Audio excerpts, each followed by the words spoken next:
Looks like it's working just fine.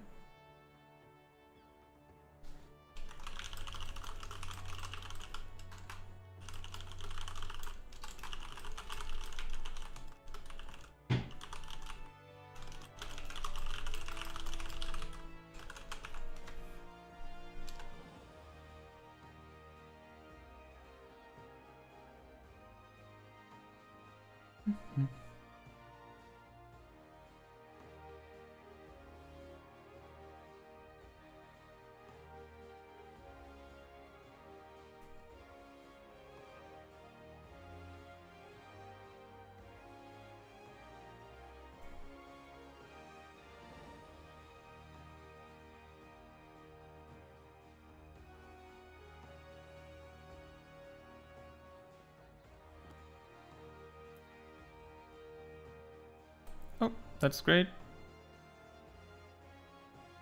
So, did you get were you able to find your way to chaos?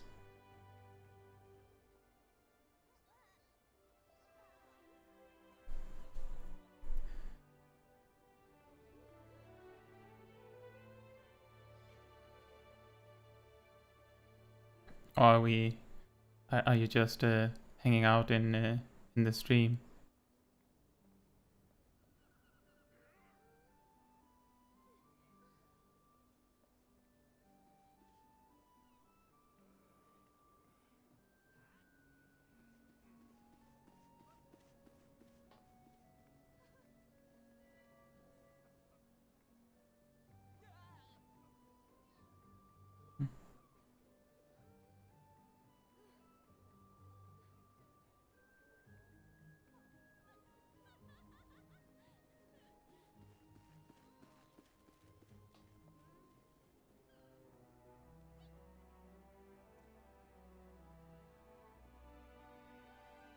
Mm-hmm.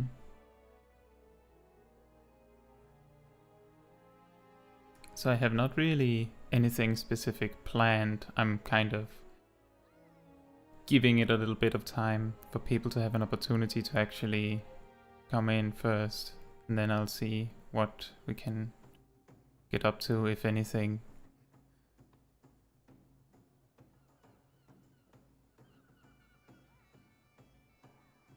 That is the plan.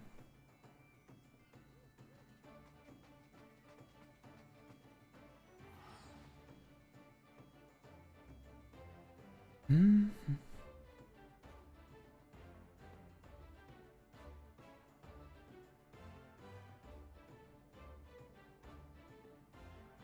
If you have any questions or suggestions or something, you're welcome to write it at any time.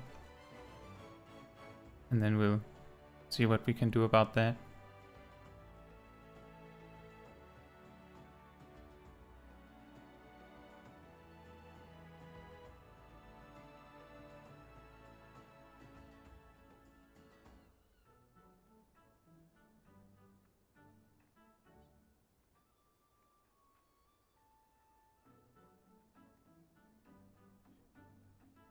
I see that there's a few people.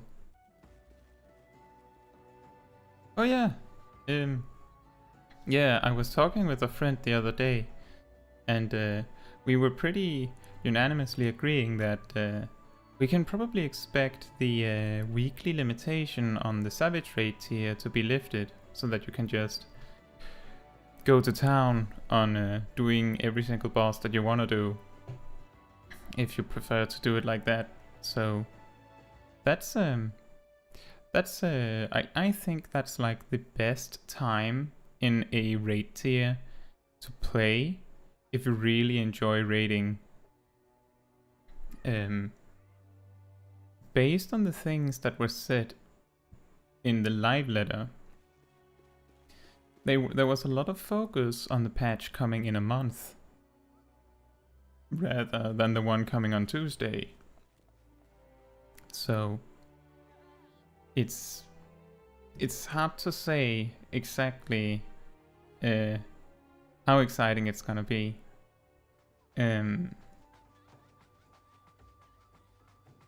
they did mention some job changes, and what I'm thinking about is whether they're gonna go back on the chitin thing for samurai, or whether they're going to leave it as it is now, because they did mention that they were gonna do something about jobs with guaranteed critical hits and things like that. I have some friends that have complained that it doesn't feel that great to get the big Midare Setsugeka when it's the same damage every time almost, because there's no randomness involved anymore. I wonder what they're gonna do. My best guess is that they might make it so that attacks with a guaranteed critical hit or direct hit gets a direct damage benefit from it, maybe. Which that could be dangerous. That could be dangerous. It might be very broken. Because you can just see it. Yeah, is Samurai performing better or worse? That is a good question. Let's see.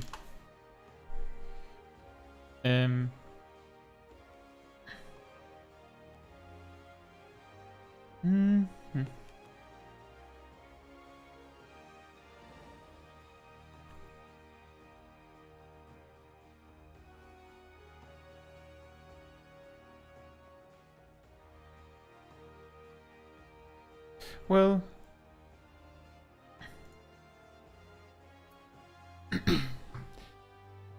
from what I could understand from a friend of mine that plays a lot of Samurai specifically, they said that their biggest annoyance with the changes to Samurai was that... Oh, yeah, that's a good point. I'll get back to that one. That friend of mine said that their biggest concern was that because Midare Setsugeka and, let's see, Oginamikiri are guaranteed to critical hit, it means that buffs like Devilment from Dancer,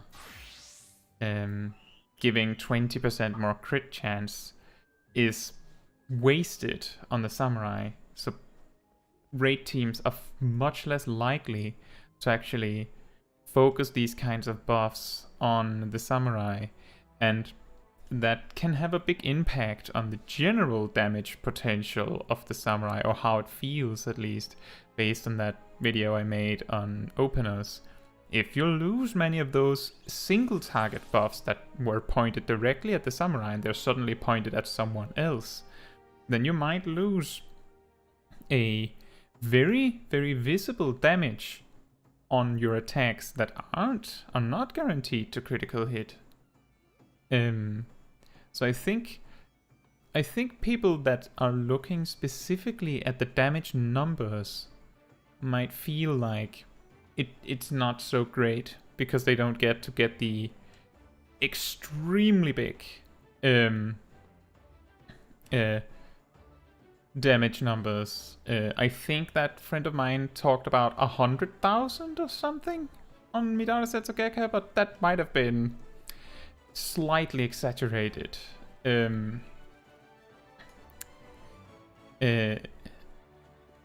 So, hey TGJ.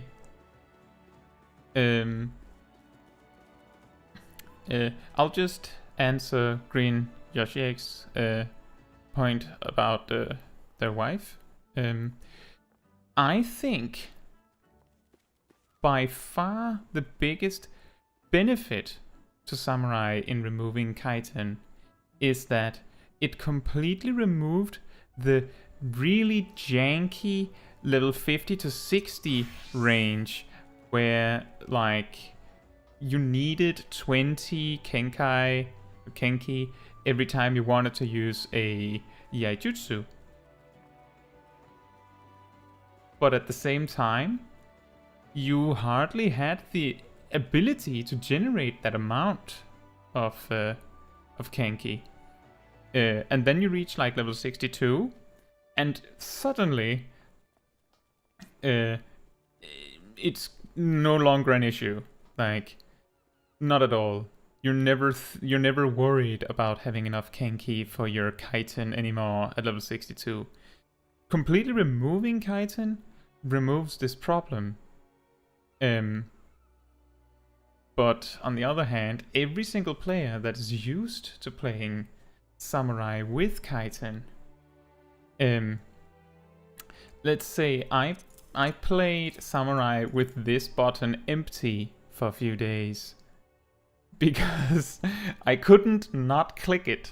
It was like completely ingrained that I must click Kaiten when I'm doing any Yaijutsu.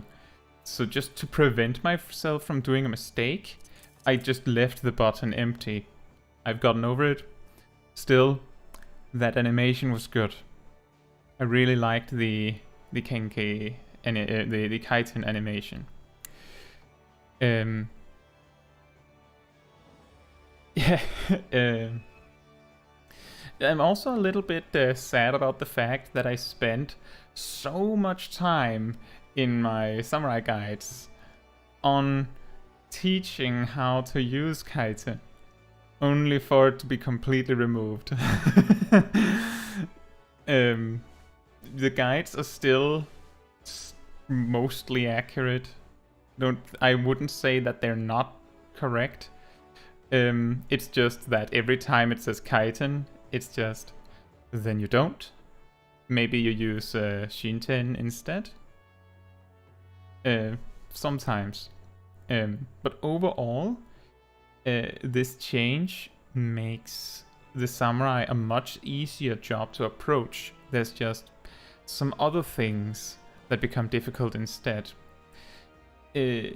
Originally, when I made my high-level samurai guide, the particular thing that wasn't important was you didn't need to like stockpile Kenki for burst windows. Now that Kenki is no longer a thing, there's a lot more reason to stockpile Kenki for burst windows. So there's just close one door, open a different one. So I agree that it makes the entry into the job much easier. I feel like the job lost something important, and I hope that it might get re-added. I think that it would be a good thing if they add Kaiten at like a higher level maybe. They could even make it, I don't know, maybe make it a cooldown, so that it isn't, oh, but you use Kaiten every time you use any Yaijutsu anyway. I think that would be interesting. I just also think that it would probably just become use it on Higanbana or something like that. TGJ asked about Astrologian Changes. Yeah, what could they do? As far as I understood, Astrologian is in a really good spot right now. Oh yeah, I'm just gonna repeat what I said earlier. You're super welcome to come over to where I am in the game and like show up in game. And if you do, you're of course welcome to also write me in game, but you see my chat is hidden. Just to not broadcast other people's private conversations if there are any. And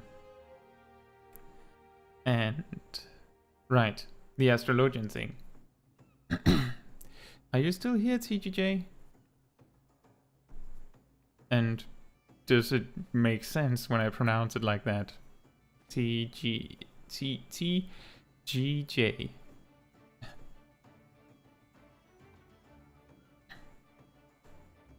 Um.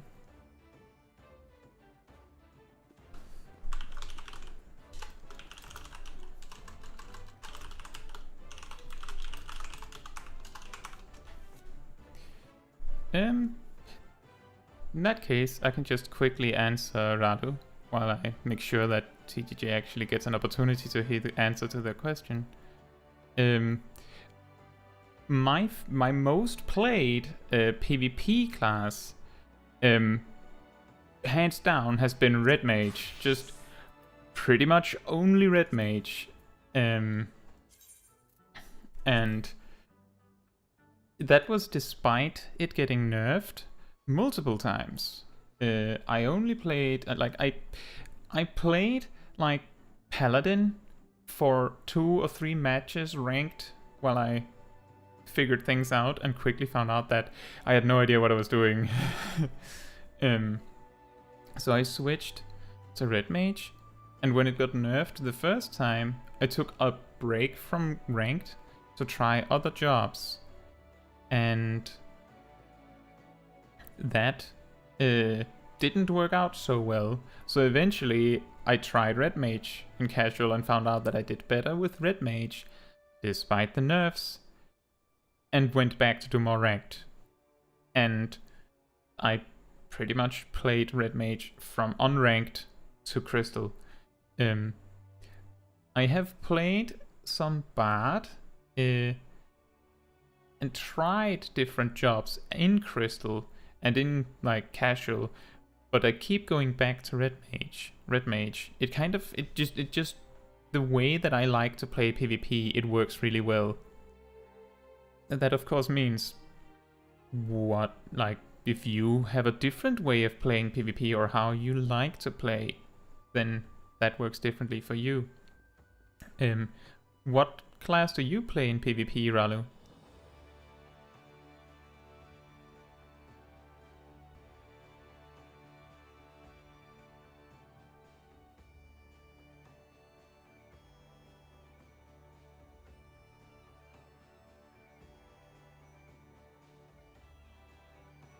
Am I still here?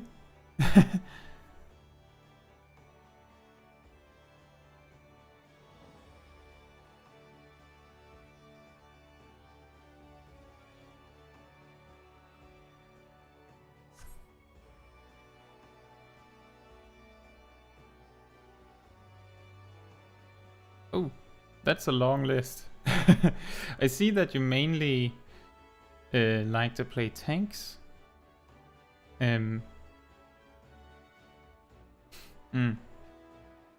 Or maybe it's the melee thing. Well, one thing that I normally say about a weird aspect about PvP is that Red Mage is a melee in disguise and Ninja is a ranged in disguise. So it's a little strange. Do you switch through all of those jobs in like one PvP session, Ralu, or is there one that you focus on? Like, especially like now you mentioned sometimes Dragoon, for instance.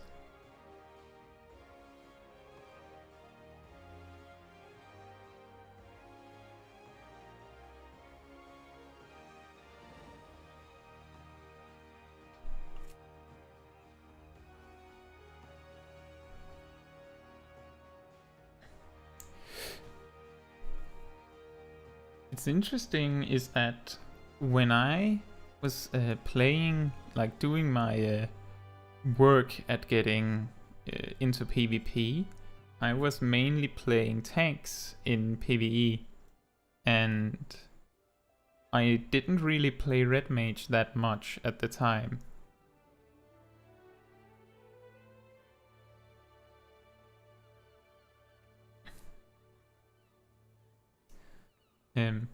Just to say that your PvE job doesn't have to have anything to do with your PvP job.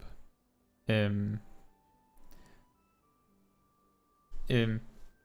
thing that I think like all of those 4 jobs actually have in common, sort of, is that they're all not just melee, but there's a significant focus on yourself not dying.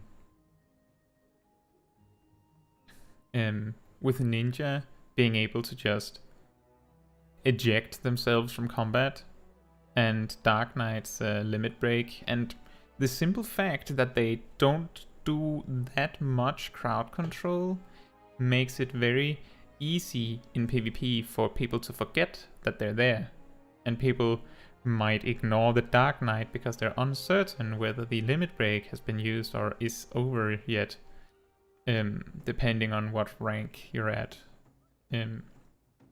And well, let's just say that whenever I queued into Crystalline Conflict in Diamond rank, whenever I saw Monk on the other team,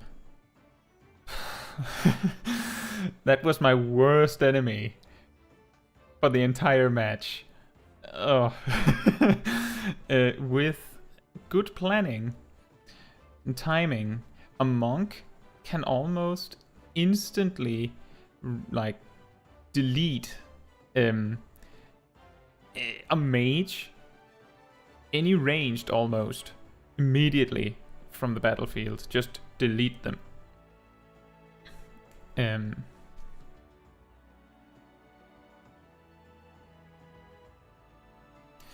So that might be a useful thing to bring on when the next PvP season is supposed to start here on Tuesday too, I believe. So if you do choose to play a lot of Monk,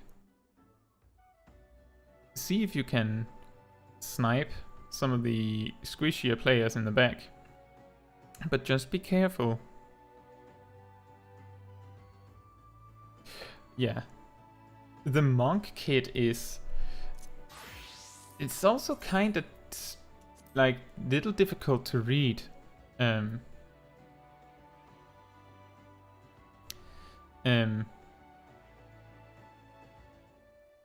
Mainly because the combination of abilities that you need to use makes it kind of hard to do the combos that you want. Like, when I read all of the abilities, I got the impression that Enlightenment and Rising Phoenix both have to coincide with Phantom Rush at the same time, so that you get, like, let's see, 10,000, 15,000, and then the 3,000 from the actual attack, and then 12,000 from the pressure point. But what happens is, if you try to do all this at the same time, it's somehow gonna stagger anyway, so that it takes so long that your stun ends, and the opponent just kind of clicks their heel and goes, ah, you almost had me. So that's I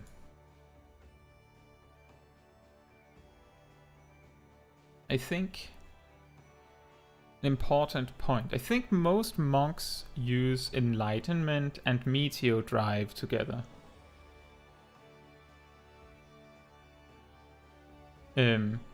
Because that can do, like, nearly instantly take someone out.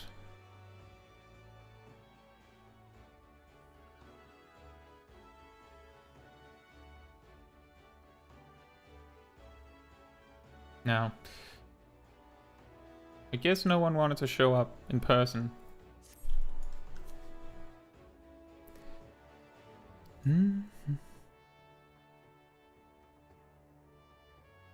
Are there any other questions that people would like?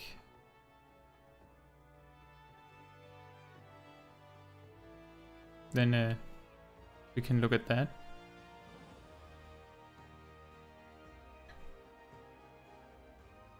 No.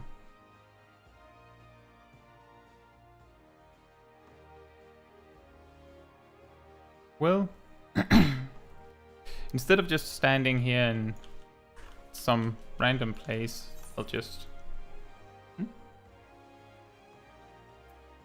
go to my house instead. I can show the... Oh yeah, thank you. Thank you.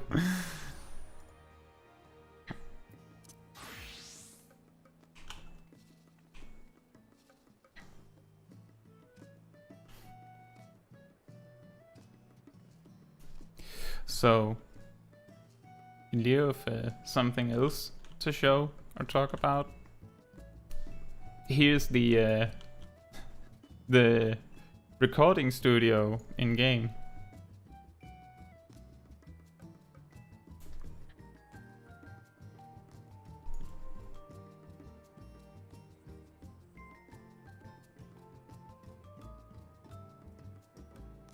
Oh, I see TGJ is back.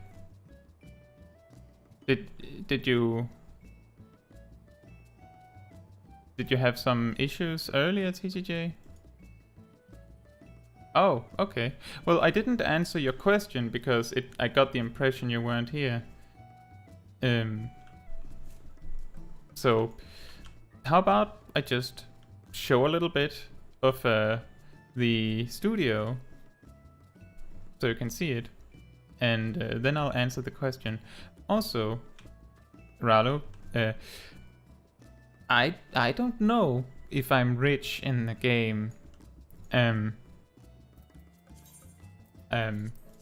How much money do you think means that you're rich? I don't think I can afford a large house.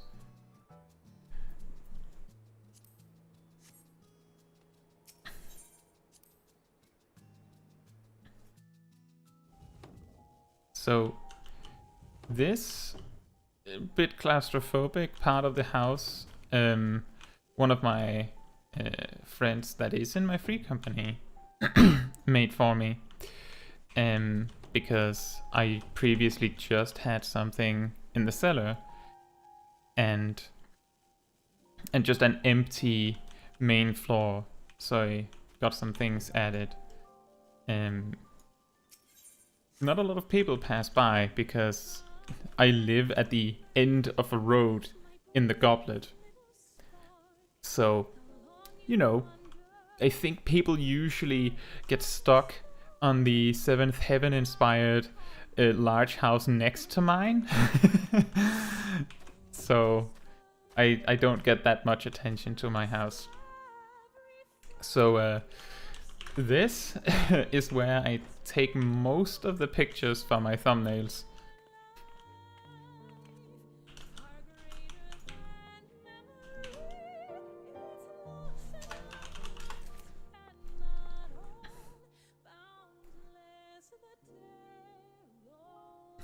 Well, I think what matters is whether you have the amount of money in the game that you feel like you need.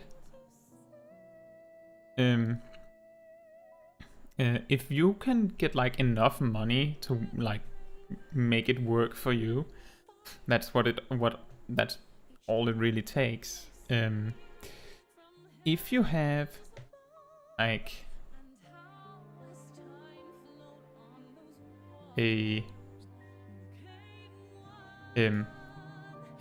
like a gathering job, then you can pretty much just generate money as you want. Oh, hello, Byron. Right. So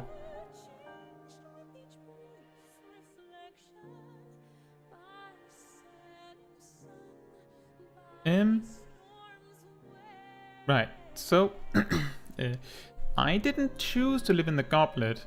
In fact, when a new set of wards were generated, you might remember it if you, depending on how long ago you started playing. It's less than a year ago.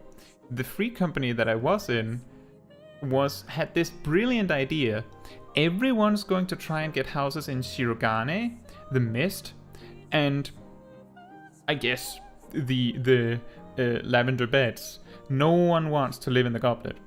So we just straight up bought half of the subdivision of this goblet ward. Like just straight up bought like 10 houses next to each other. And I got into it because my free company bought the last house next to mine. And then I said, well, is there a house next to the free company? And that's this one. I don't care that much about where my house is located. I don't use the housing system that much. In fact, I didn't make this classroom. I didn't make this. Like another friend of mine made this. So I can't even tell you how she made the chalkboard. So I wouldn't want to move because then I would have to figure out how to remake the chalkboard.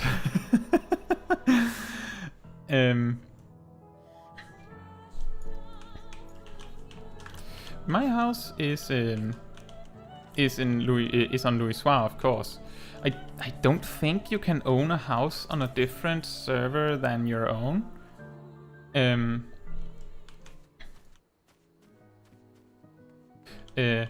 But my house is in the 22nd ward, plot 59. So the probability that you randomly stumble upon it is like 0. I think people used to seek it out because it was the only house with striking dummies within a certain distance.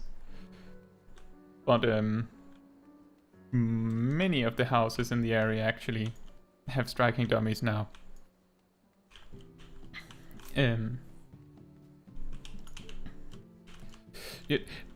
Also, Green Yoshi, I think I saw like a small chalkboard that you can get, but there's already like some drawings on it.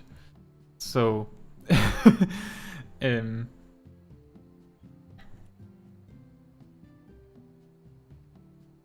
now, just to go back to what I was saying before, if you have enough money for the things that you want to get in the game, then that's fine. If you want a large house, then that's a bit problematic. But I think the vast majority of players don't like want or need a large house.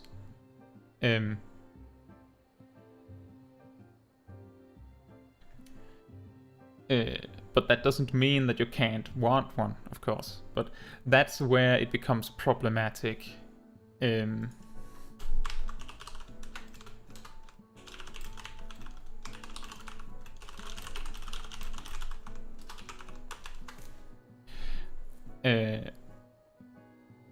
I started in Stormblood.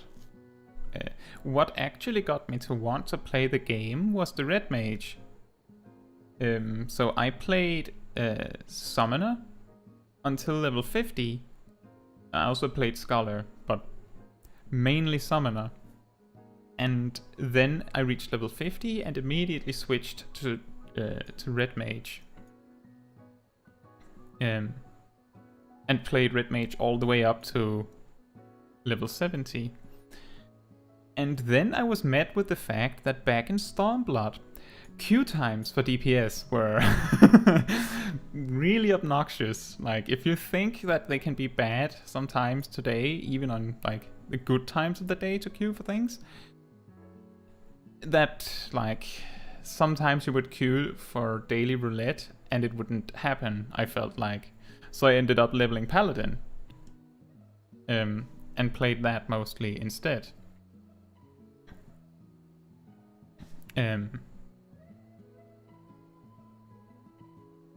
Now,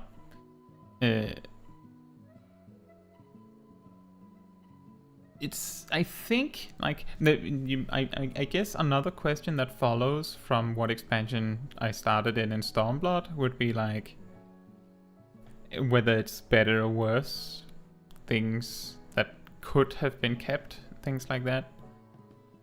And I think, for the most part, that Endwalker is better in general. There are some weird, janky things that sometimes happen based on the on some weird like Stormblood mechanics. Like sometimes when if you hear my fun facts at the end of videos, a bunch of them are based specifically on Stormblood experiences. Oh, that's that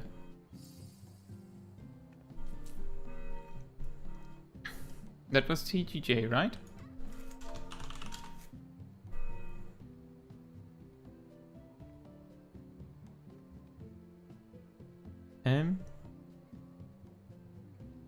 So that means that I can actually get back to your question on Astrologian, right?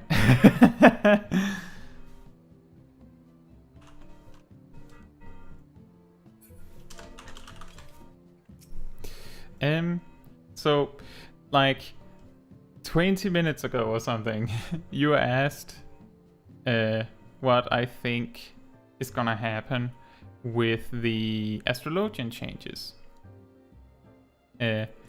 I think it's really difficult to say, because I thought, based on the research that I made in some of my more recent videos, like on stats and things like that, I genuinely thought that Astrologian was in a really good place.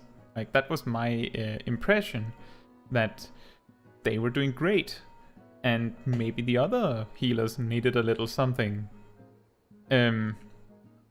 But if we take a little look at the numbers and statistics on just the healers,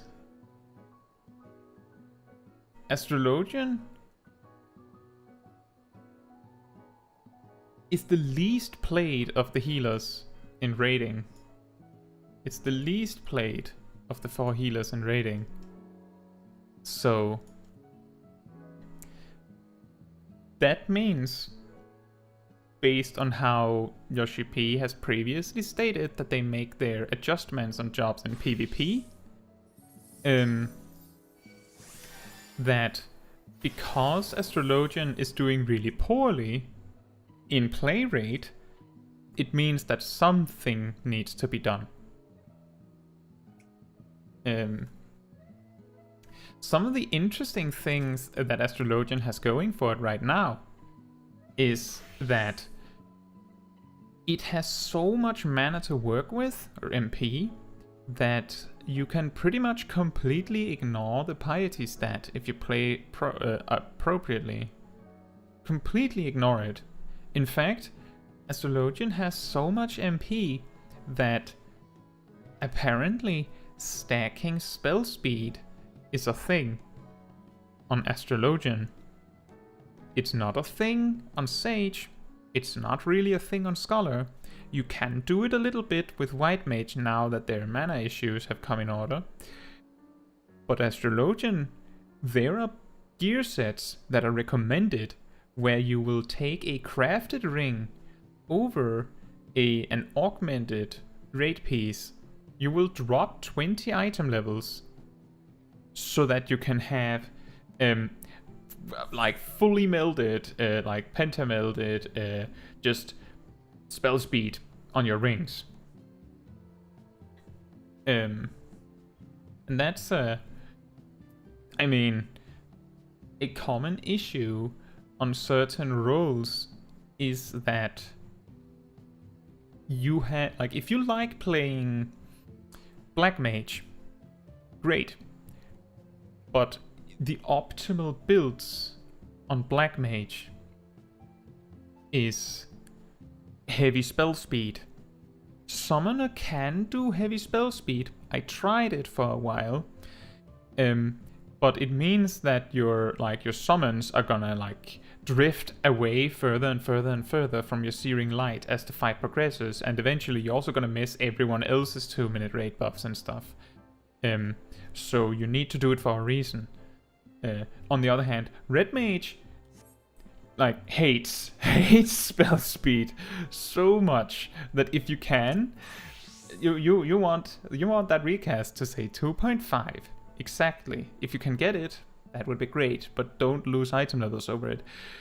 That is the same issue if you like to play multiple healers. Astrologian loves spell speed. Sage hates spell speed. Scholar doesn't care. White Mage may need piety if they're going for spell speed. And Astrologian don't need piety even if they're going for spell speed.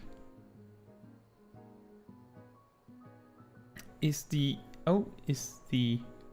quality poor? The TGJ told me that the stream quality is bad. I can't see it on my end. I have the stream open on another screen, but I have it like really low so it doesn't eat my computer's resources. But I can set it up to 1080p just fine. If you're on phone, sometimes they will not really let you do anything other than automatically adjust the stream quality based on what they think you can master. Maybe you can try and refresh the stream on your phone. But yeah, exactly. White Mage, like, a little blurry. Let me see. I don't really know what I can do about it. I really can't see it on my end. Is it a lot? Like, is it blurrier than like my videos? I know that's a really weird comparison, but I can see on my videos that there's like a little bit of blurriness sometimes on the videos. Oh, okay. I don't know. I know how streams can sometimes be really weird. I have really tried in preparation for this to make sure that I have everything in order. I have set the bitrate as high as I can do it. My upload speed isn't the best. So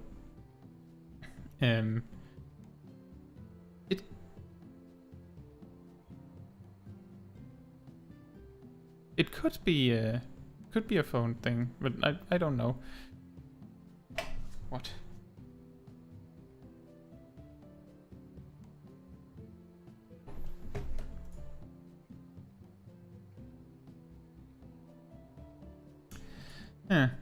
Just a moment. I can see that I've gotten a spam post on my newest video.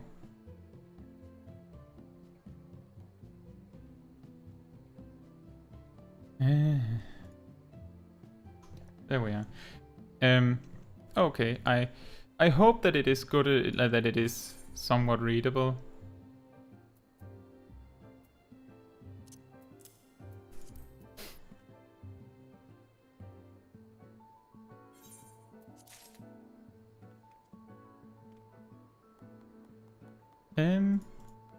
Right. I kind of lost track. Let's see. Yes. TGJ mentioned something about white mages. Most jobs, like all tanks, all healers, are like crit. And then non-DPS go for direct hit. I go over that in some detail in my stats explanation video. It's something to do with, simply put, there's not any direct hit on your gear. So direct hit becomes good because there's none on your gear. It's like, it makes sense. It's just because the stats like work together. So having more of what you don't have becomes better. I just know that each healer has some preferred GCD, like amount, like how much spell speed you want. It's not uncommon to see 2.4 rather than 2.5, which does mean that you will need a significant amount of spell speed. But Astrologian just goes, give me all of it. Take all those spell speed materia. Give me those. And the funny thing is, actually, speaking of Stormblood, this thing with wearing a ring, so that a crafted ring, so that you can overmeld it and put more of a very valuable stat on it. That was actually a thing in Stormblood for tanks. Around when I like got to max level at first. Apparently, like I had free company members told me that, oh yeah, if you set your party finder to like set the let's see if I can get this so that I can set it as I want. Like you set this requirement as high as it goes, like 600 right now, so that you need to have your full best in slot set to even join the group. Back then, there was a period in time where if you did that, no tanks that actually knew what they were doing would join you. And this is because tanks, especially, would use 2 crafted rings. And that's because back in Stormblood, accessories didn't have your attribute on them. So no strength or dexterity or intelligence or mind. They just had like crit, determination and some vitality. And because they only had these stats, that meant that when you opened the... Let's see.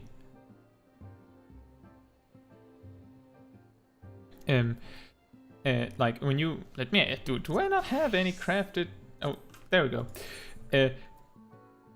If you saw in my materia guide, I mentioned something about attributes being in this available materia enhancement, and then I corrected in the text. This is because there used to be like strength or dexterity and stuff like that here. And tanks would put 5 strength materia in their rings and their necklaces and their bracelets and their earrings, and that was way better than 20 item levels. So that, like, we're seeing this again with Astrologians, but just with spell speed, makes it much less obnoxious. And I think the damage difference is so small that you won't notice the difference. You won't notice unless you're like really tryharding. Okay, so Rallo says, I've seen a couple of people forums and in-game claim that Dark Knight has a stronger opener than Samurai. I want to know if you have any knowledge of the topic, since you've done a lot of testing and research. So when I made the Astrologian high-level guide, I discovered there in the resources that I frequent that Dark Knight was set highest in their opener. And this was before the changes to Samurai.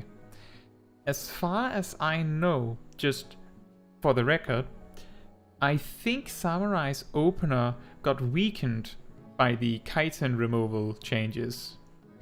I think a lot of Samurai will flat out tell you that Samurai is weaker in general because of the chitin removal, because of the changes that were done. They scale worse with raid buffs, and that's kind of their thing. So when they make them scale worse with raid buffs by giving guaranteed critical hits, the Samurai feels weaker. But let's see with Dark Knight. So the Dark Knight's opener on 0 seconds. Dark Knight compared to Samurai. So what is it that makes Samurai weaker than Dark Knight, I think, is just as important as asking why is Dark Knight strongest. So Dark Knight, 2 minutes into the fight, is capable of doing like 5 of their Flood and Edge of Shadows attacks within a burst window, because they can have the Dark Arts buff from Blackest Night and nearly 10,000 MP, and then they use Blood Weapon during it, and then they just go for it, and that way they can have 12,000 mana within the time frame and also bring a free cast. So that's how strong Dark Knight would be 2 minutes later, compared to Samurai, where 2 minutes into a fight, the difference between their opener and their 2-minute burst is that in the opener you start with the Midare Setsugeka, and you do that way because you're waiting for the rest of the raid buffs. I think, Ralu, that was my conclusion, was exactly that. Here's the thing. In the opener, the Astrologian are just like machine gunning out cards. Just, you get a card, you get a card, you get a card. Give everyone cards as quickly as they can. Get rid of the cards. So the first card comes out at like half a second into the fight almost. And the only melee job that isn't standing around and waiting for the rest of the raid buffs at that particular time is Dark Knight. You have so much stuff that you need to cast as a Dark Knight that you will be like just throwing everything at the wall immediately. So you getting the card is better than the Samurai getting the card, because the Samurai is holding back, but the Dark Knight isn't. So if I remember correctly, Samurai are they second on the priority list for melee? Yeah. So in the opener, if you get 2 melee cards, then the Samurai gets one. But the first card comes out much faster than the second. So simply because of that, I think that's why. So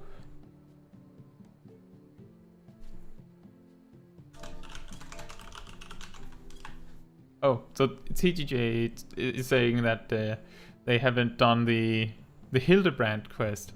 So speaking of which, the new relic weapons are probably gonna require that you've completed the entirety of the Hildebrand quest line if anyone missed that. So if you haven't done that yet, you should probably start on it. It's a really long quest line. It's really funny, but it's really long. Even if you skip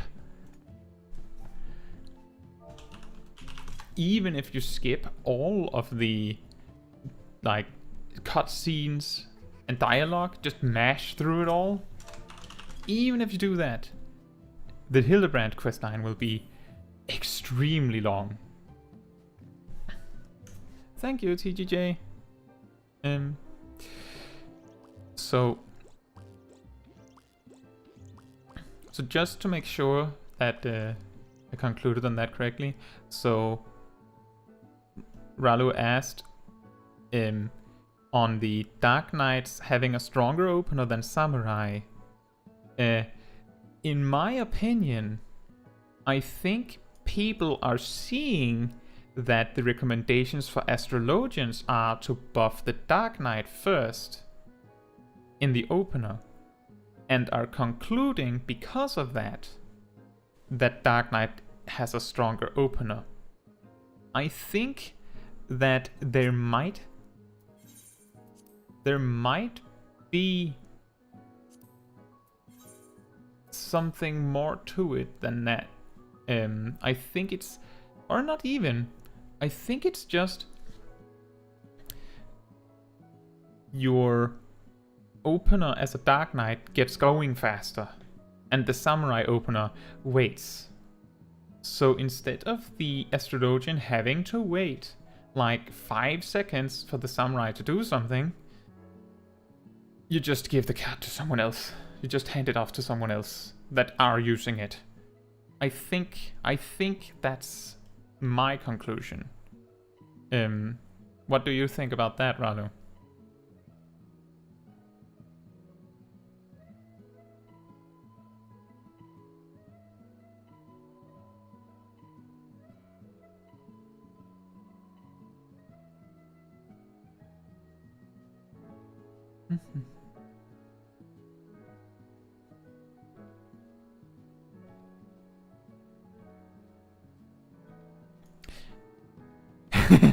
I can also say that even though Dark Knight wins only in the opener, Dark Knight appears to be the second priority every 2 minutes.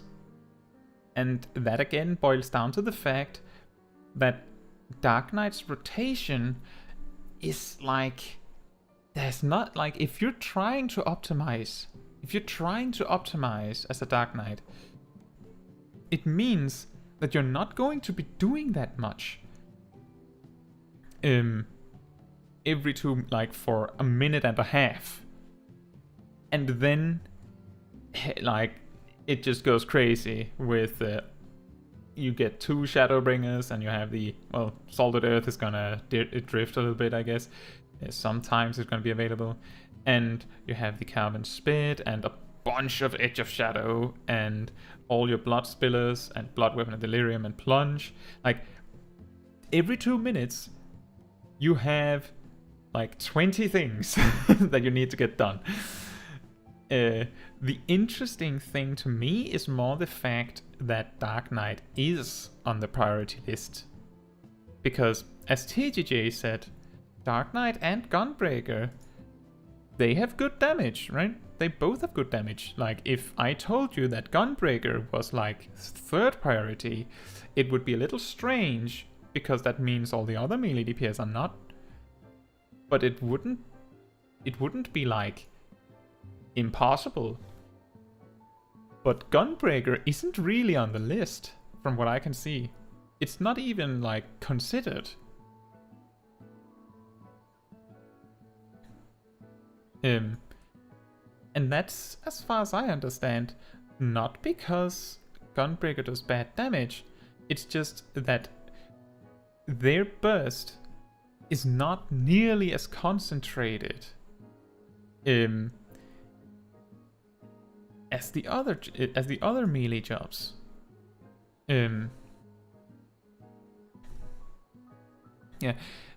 Actually, Green Yoshi, I was so sad when there was no Hildebrand in Shadowbringers. On one hand, the fact that the way they started it here, I'm not gonna spoil anything, but the way they have started, like reignited it in Endwalker, made it feel like they were compensating. But it has been so long with the Hildebrand questline. Back when I started in Stormblood, I didn't get it done.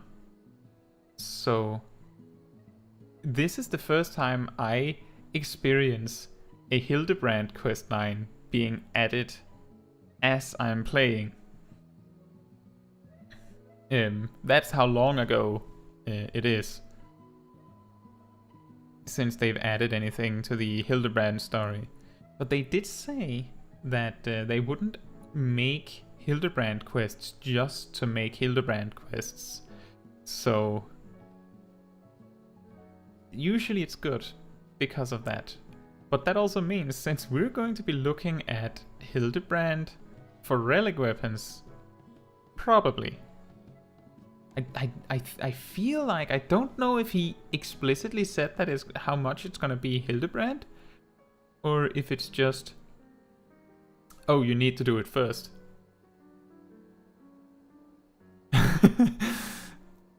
Hey, that's true with the AR patch quests.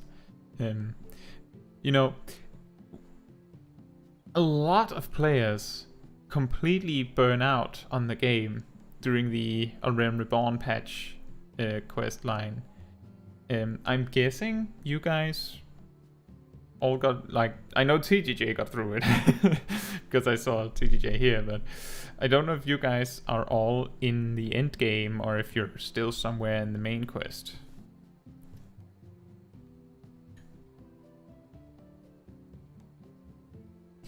But the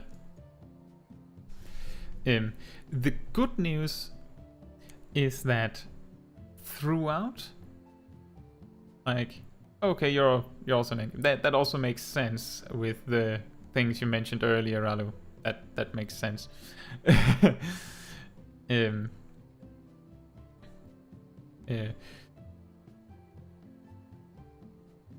Oh, the preparation one, or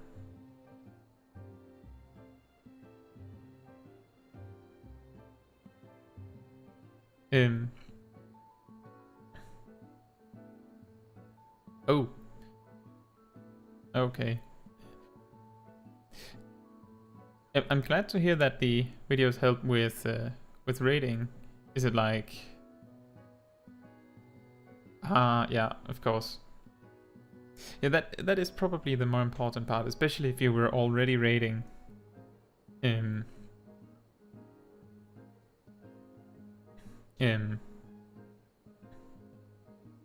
So, Green Yoshi, if you're still in the main quest, I hope you can. You don't feel like you're getting a lot of spoilers sometimes in my videos when I a bit like non sequitur show something that might maybe be in an area you haven't seen before. Can be difficult sometimes to showcase the things without using the newest areas in the game.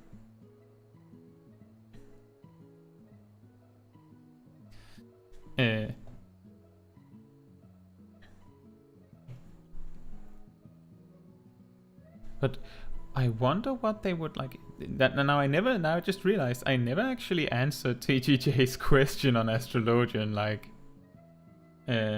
what do I think Astrologian changes mean? What do I think that means? I hope.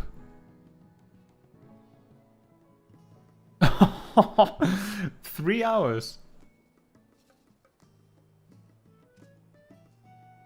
Wow.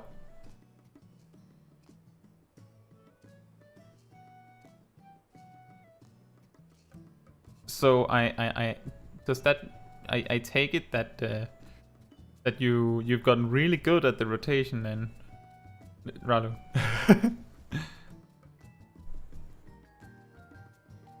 I think personally, Machinist and Monk, showcasing those openers and their rotations were definitely among the very hardest to do for me. Like, for you, I only show myself doing it once, and typically the rotation is mostly like perfect, like exactly like I wanted. Sometimes there's a little mistake, like several minutes in, but hopefully you don't notice. But Monk and Machinist, those were really hard. In fact, the optimal Monk rotations are just insane. Like, that friend of mine that I mentioned earlier that I asked about Samurai, they also play Monk, and they've done the most recent Savage Raid, and they don't use these like super ultra optimized openers and rotations. So that is to say, I think the difference between the perfect rotation for Monk and like mostly correct is not that big. Just as a little motivation that you don't have to do it perfectly. You'll definitely do well regardless. But I'm really glad to hear that, Ralo. That is awesome. That could be Green Yoshi. I wonder how different do they look. Let me just go and take an extra look at my chalkboard, and then we can go to Charlian and see how that one looks. Maybe I'll use the Charlian one later if it's even better. You know, a really good thing about a chalkboard is that it's a pretty decent green screen, even though it's like not perfect. But it's a pretty good green screen for like small like picture edits.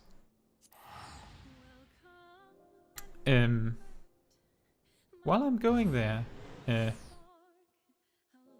what could they change about Astrologian?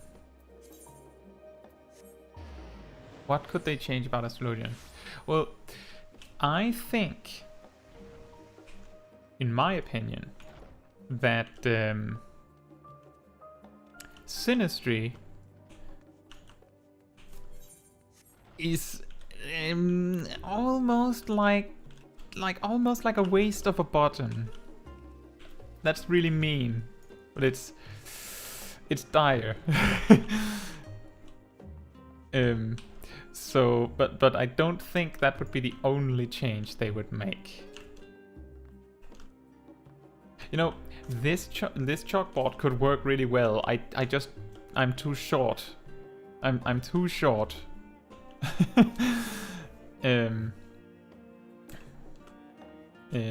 You saw I have a stack of books in my own house to be able to reach the chalkboard.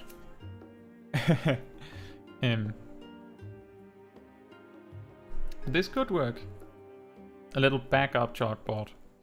But I think Synastry for Astrologian, that could probably... I think if they removed Synastry completely and then like buffed Benefic 2 by like, I don't know, like 40 potency maybe 80, I don't think anyone would notice. I don't think anyone would notice or mind. And the reason I say Benefic 2 is because the only spell that actually benefits very well from Benefic from Synastry is Benefic.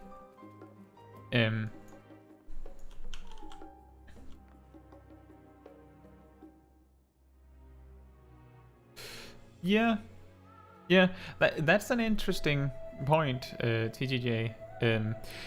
The first thing I thought when I saw Synastry originally was I was thinking of World of Warcraft Holy Paladins that have a Beacon of Light that does exactly that. Like exactly what you're suggesting. You just fire and forget, put it on the tank, and you're good. I wonder if Astrologians would like that. I wonder if any healer would want that. Like a percentage of the healing that they do on any one target is like taken and put on the tank. Would that be good in Final Fantasy XIV? And I think it might not be that great. It might be very like situational, because if you're healing the raid, usually you're healing everyone, and if Synastry only copies some of your single target healing, then that'll never the case, and if it copies some of the AoE healing, then I think it might be the most broken job in the game. So it's like a balancing act. I think it's a good suggestion to make it like a dance partner like mechanic, but I don't know if that's it. Another thing that they should absolutely look into is I don't know why we have on draw. I don't know why Undraw is still in the game. Back in Stormblood, it had a function. It did something. It doesn't do anything now. It's entirely detrimental to use Undraw. Don't put it on your bars. Don't use it. In Stormblood, the card system was very, very different. Like, completely different. I do mention this in some fun facts on the Astrologian guides. Basically, each of the 6 cards had a unique effect. Some of them more useful than others. Some particularly special ones is that the balance is the effect that all of the cards have now. It was the flat damage bonus. Spire gave recovery to the now extinct TP bar, which meant that it was extremely good on AoE and useless on single target. Like, actually, no one really wanted it.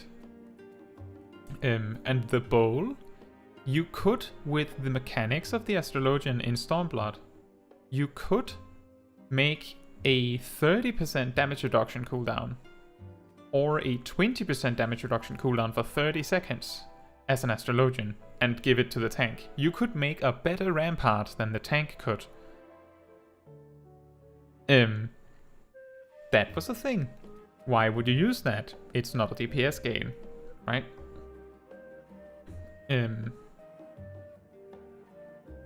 And some other ones were like Ewa was a mana regen effect, Arrow was attack speed, and Spear was a critical hit.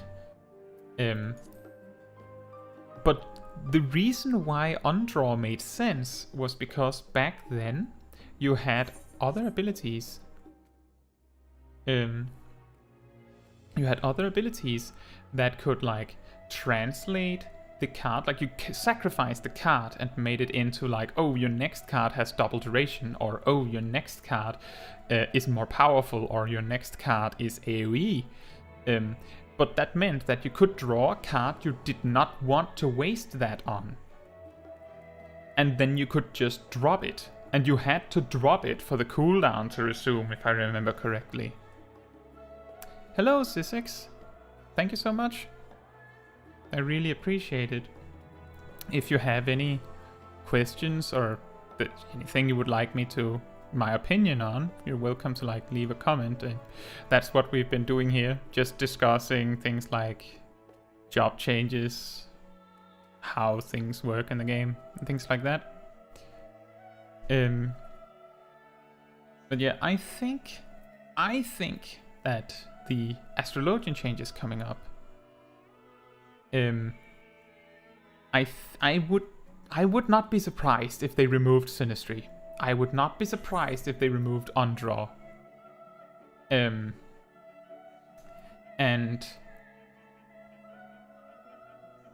I would really, really like if Collective Unconscious was a little different. That would be nice.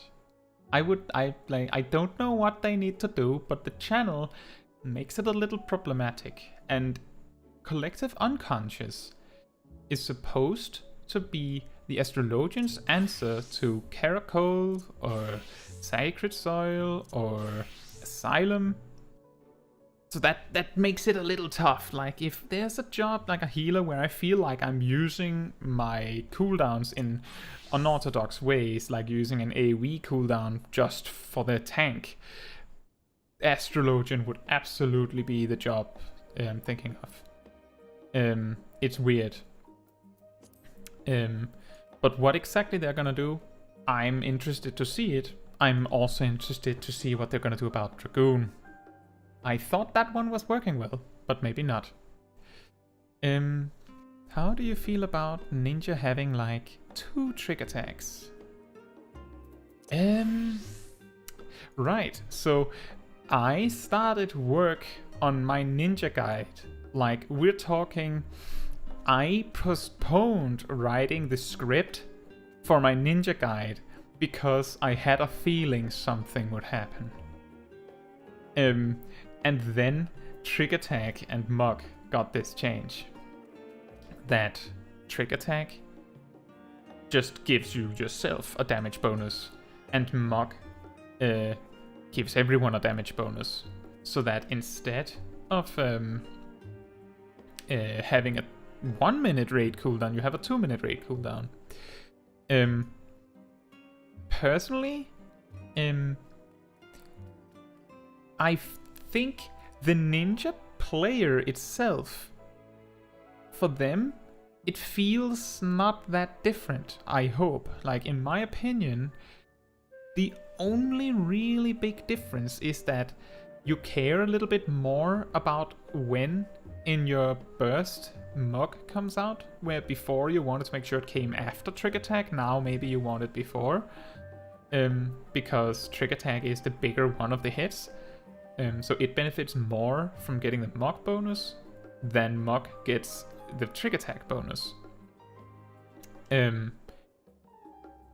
I think that Ninja doesn't care. Like, Ninja players, how they play, it's not really impacted.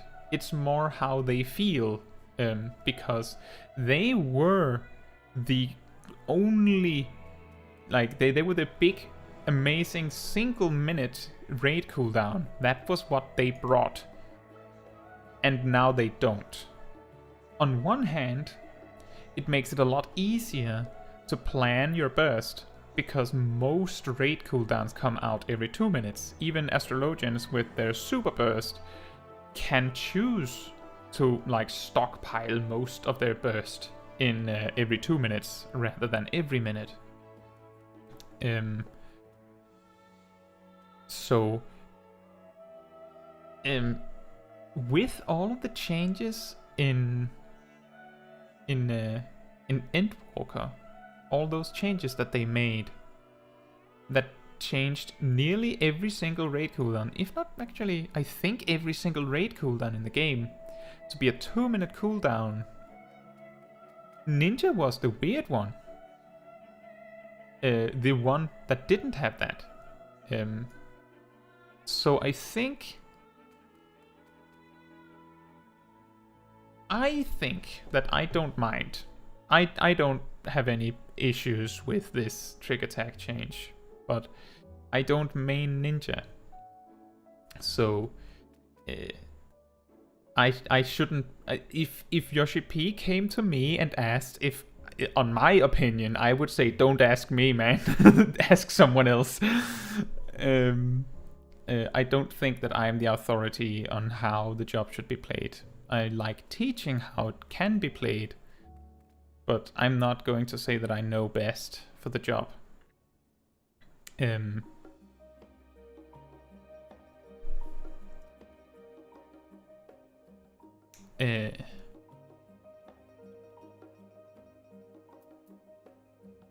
I think having actually, that reminds me of a kind of funny scenario that I was in the other day. Is that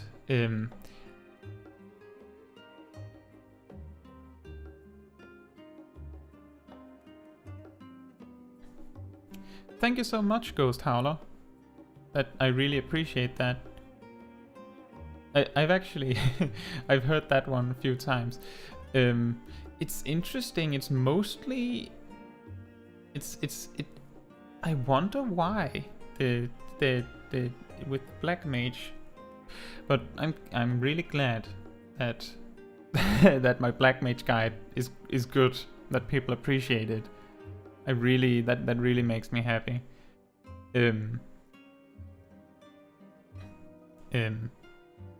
Right.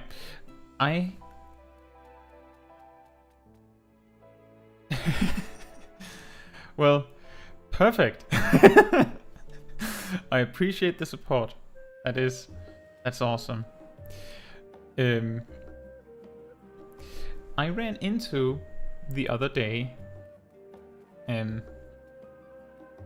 that I was trying to time my cooldowns and my burst around the rest of my party, right? Like if you're doing a dungeon, you don't need to do that.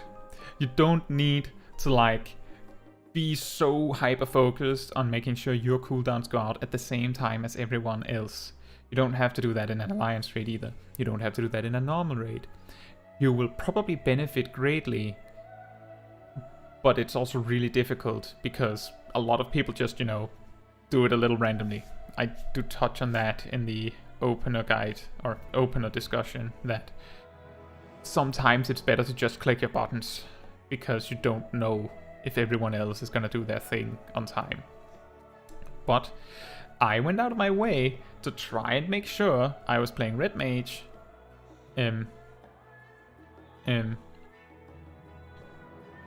Oh, I'm sorry about that, Ghost Howler. It's it's really hard to find a time where as many people can show up as possible. That's why I chose to start after my after my video premiere.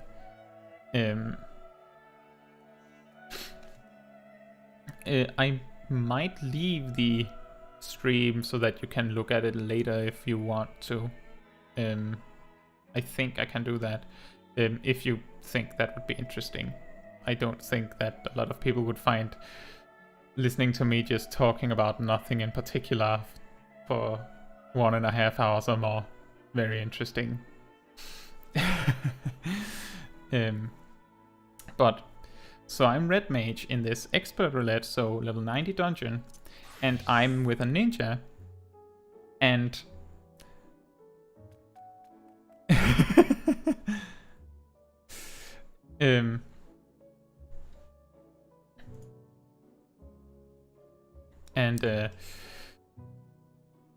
I would watch for the ninjas like debuffs to see that they use their cooldown. But the big mistake that I made, the huge mistake that I made, was that I watched for the trick attack debuff, which doesn't do anything for me.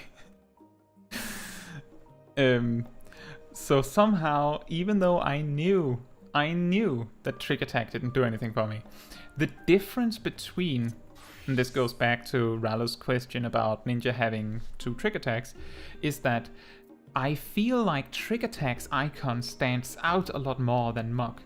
I don't know why, but it feels like it. So I have a much easier time seeing that, oh, they used trick attack, than, oh, they used Mug, and I don't know why. So that is, I think, a reason to be a little bit annoyed about the change. Just to finish up on that discussion, Ralu.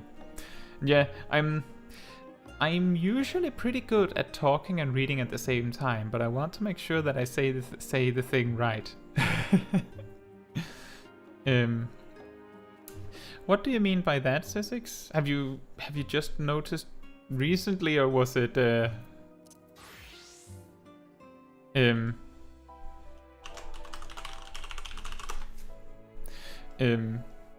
is it did you mean something specific? We had a discussion about Kaiten earlier, actually.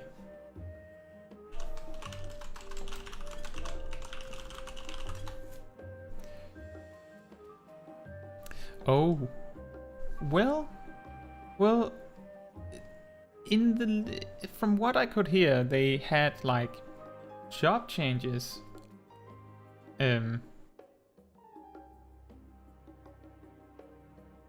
They did have job changes planned for the patch coming up on Tuesday, as far as I understand. The optimal time to make minor tweaks, and they did say when they made the change originally, based on the massive backlash that they received from the removal of Kaiten and the change to Mug that we just discussed. But the I wonder how many players dislike the chitin change versus how many like it. And it's really difficult to tell what is the best choice. What was it? Green Yoshi earlier mentioned that that it was easier to learn to play Samurai now that Chitin was gone. And in my opinion, Chitin not existing makes the janky level 52 to 60 range a lot more manageable, because you don't have this like really weird really weird time frame where you generate nearly no Kenki, but the job feels like you're supposed to. Oh, alright, Ghost Howler. Good night, and thank you for tuning in. I appreciate it.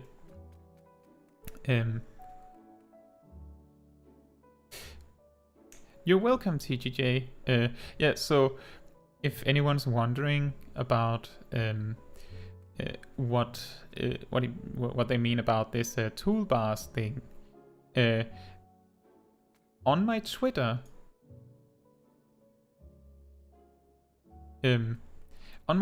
I have my hotbars for every single job on pictures. You have to scroll a bit, but they're there. That was TGJ's original suggestion to make. Oh, does that mean that you also have an MMO mouse, Green Yoshi? Or does it work sort of, because it's mostly on the left hand? Or near the left hand?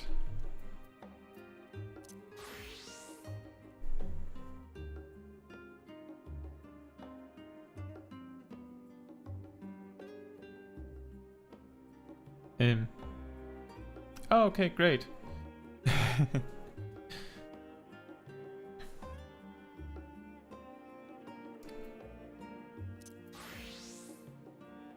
Yeah, so before, when Chitin was a thing, the problem that made there's a lot of things with Samurai in the level 52 to 60 range that was weird. In Shadowbringers, in the level actually I can just show you what I'm referring to while I'm explaining it. So I do this. This is how, by the way, here's a little trick. This is how I get low level tooltips.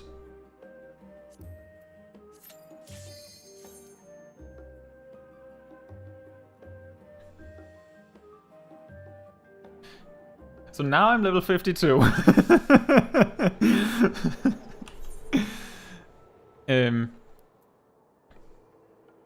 So here we can see that Gecko generates 5 Kenki, and Kasha generates 5 Kenki, and Yukikase generates 10.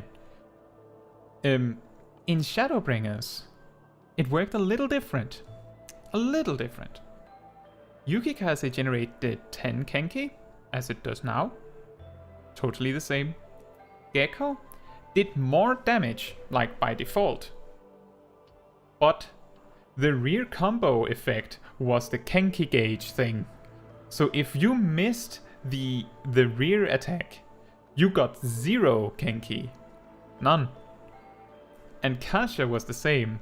You got the Kenki gauge increase from the flank bonus.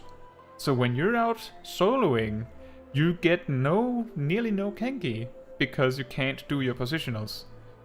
And because when you reach level 62, they just add like 5 Kenki on top on all 3, suddenly it's not as big of a problem, because you generated 25 Kenki guaranteed by doing all 3 combos, or all 3 finishers, and then you also get 5 for these 3, so you get like a lot of Kenki. But with Endwalker, I don't even think I noticed it really in the patch notes. Like, I really I'll have you know that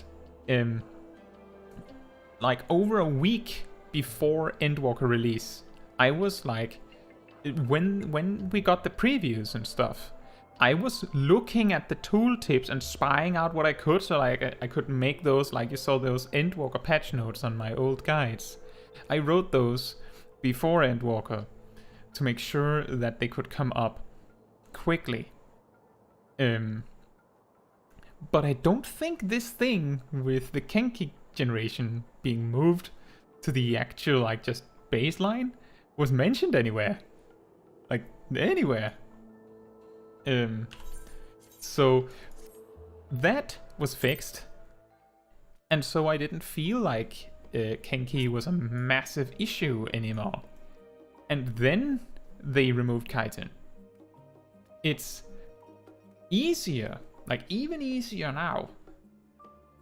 But the problem, it's highlighted mostly in my 50 to 90 samurai guide, because I spent a lot of time on explaining how to like meter out your Kenki and stuff to make sure that you have enough for Higanbana and have enough for Midari Setsugeka. Don't use your dash in and your jump aways, because then you won't have your resources for Midari Setsugeka and things like that. But now, like Jotun, the Dashin, does the same damage point for point, relatively speaking, as Shinten. So you do whichever one you like. You just choose one.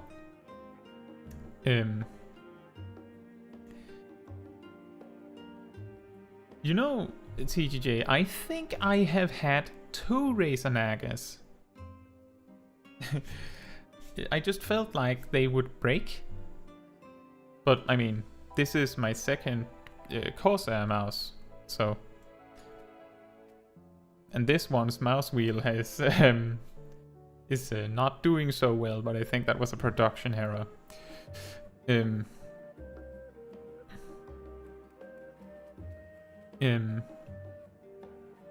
just let me see if I missed anything that someone asked about. I don't think I did.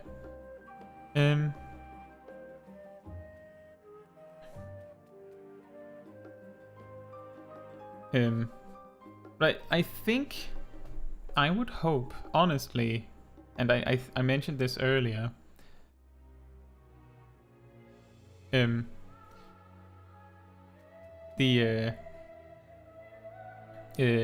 think the best way they could re-implement Kaiten would be put it at a higher level. Just like don't put it so early.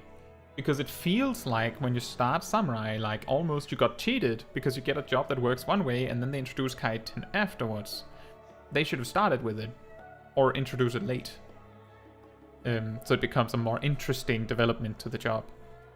And if they're introducing it later, they could make it a cooldown.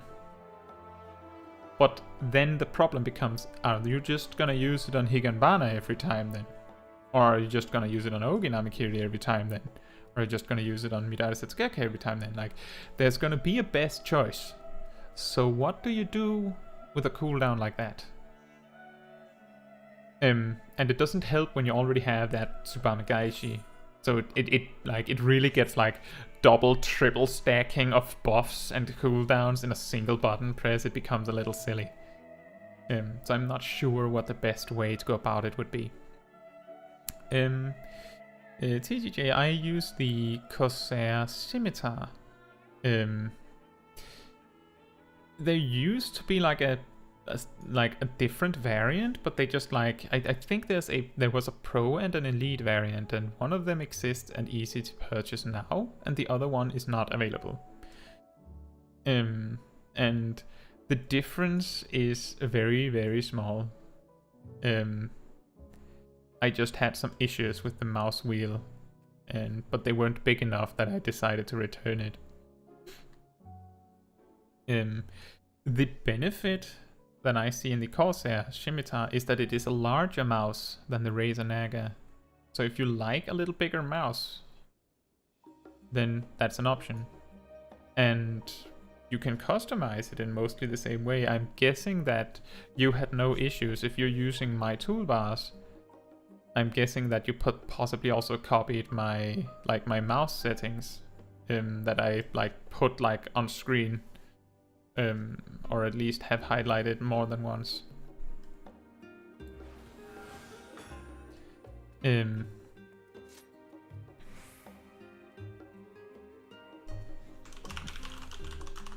I'll just write it.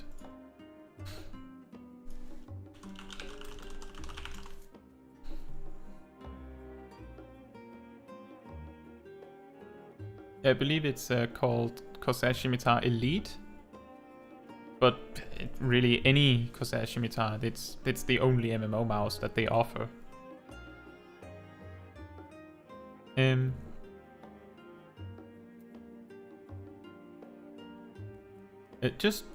Just to be clear on this samurai level range, it's not so much that samurai was bad in the level 52 to 60 range before when they had Kaiten. It's just that it didn't feel, in my opinion, it didn't feel that great to play in that level range. It was just 50, great. And then anything 62 or above, great. But just that level range is really annoying. It's like back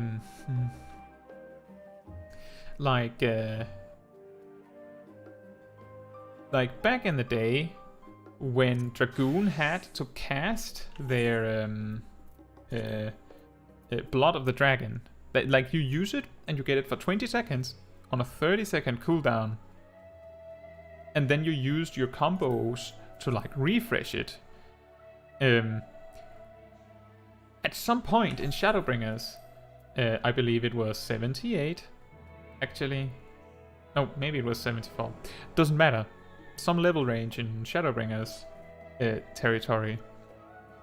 It just became, now the cooldown is 20 seconds and the duration is 30 seconds. So now it was completely pointless as a buff. You could just click it. Like, if it was running out, you just click it. Like, it was just like imagine like you have like a little red clock on your table, and you have to click it every 30 seconds or so, or it starts beeping. That's what it felt like. It was not very, very interesting. My favorite PvE class. That's a tough question. I actually, it changes, it varies. I have like favorites in almost every role. The one that I probably enjoy playing the most, I think that would be Summoner. But that's more because I like to play, I like to put a lot of effort into playing well, like to do the rotation well. And some jobs, it can be very exhausting to do that, like all the time. And some jobs, it's very difficult because the boss is gonna do something. It's gonna do something. And then everything's ruined. And the jobs that I like to play the most tend to be the jobs that care less about the boss doing something. Like, Red Mage can sort of adjust. Summoner can, like, they can actually just skip ahead in their rotation. Like, oh, the boss disappeared just before I got to use Ifrit. Okay, well, like, I'll just use Bahamut when you're back then. Like, who cares? And that's all, like, that's actually possibly a DPS increase. And I say possibly because the correct answer to that is really complicated. And you need to be able to know whether the fight is gonna continue for several minutes. A lot of factors to know whether skipping to Bahamut is the correct choice in that particular instant. I like Summoner because of that. But if you look, like, if I say what other, like, roles of jobs that I like, then there is, like, a pattern here. I really like playing Sage. Their big damage cooldown, quote unquote, is Flemmer. You can just click that. And there's charges on it. So it's not that demanding to, like, do the maximum damage as a Sage. I like Warrior. Their Infuriate has charges, so you can just time it with whenever works. And because Inner Release is really easy to use, there's not a lot of thinking required. There's some optimization you can make. Inner Release is gonna do more damage. Like, Inner Release is gonna do way more damage if you use it with the raid buffs. Like, way more is maybe a little exaggerated, but I mean, you time it with Divination, that doesn't matter. You time it with Embolden, you time it with Searing Light, maybe. You shouldn't have 2 mages. You time it with... No, that doesn't matter. You time it with Technical Step. You time it with Arcane Circle. You time it... No, that doesn't matter. You time it with Mug. Like, you time it with all of your raid buffs, and suddenly you're getting like 20-30% more damage out of your Inner Release just by thinking about when you click it. Or thinking about when you click it, as I explained in my opener guide or discussion. Most optimal openers automatically line up with the Warrior opener, just like by construction. So, yeah. And I also like playing Samurai, but if we raise the difficulty a little bit, then I'm going to lean over to wanting to play Reaper instead. And if I were to play a ranged physical job, I think I would lean more towards Dancer than Machinist and Bard. And the thing that all these jobs have in common, like those that I highlight as my favorites, is that they're not too difficult to play well. Like, it's not that I can't play the harder jobs well, it's just that if I'm going into some really hard content,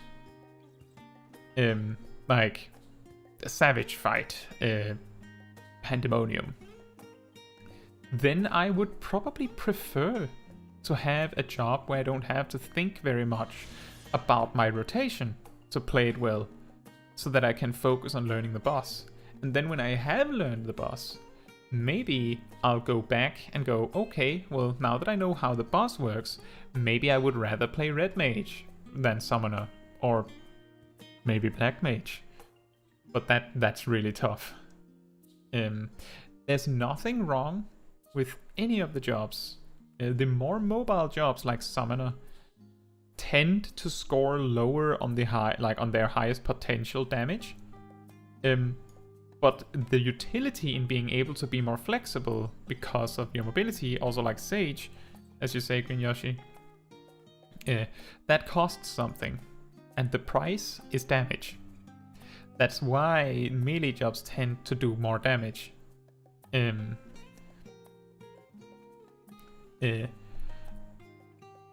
can't remember, did you mention what job you play, Green Yoshi?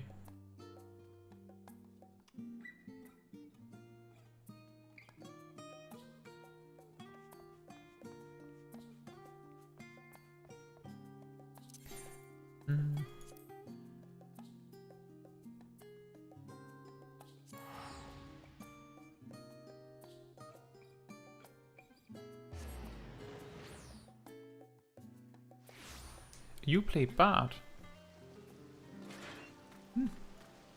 That's also like, whenever I think about ranged physical jobs, I used to want to play Machinist. I used to want to play Machinist.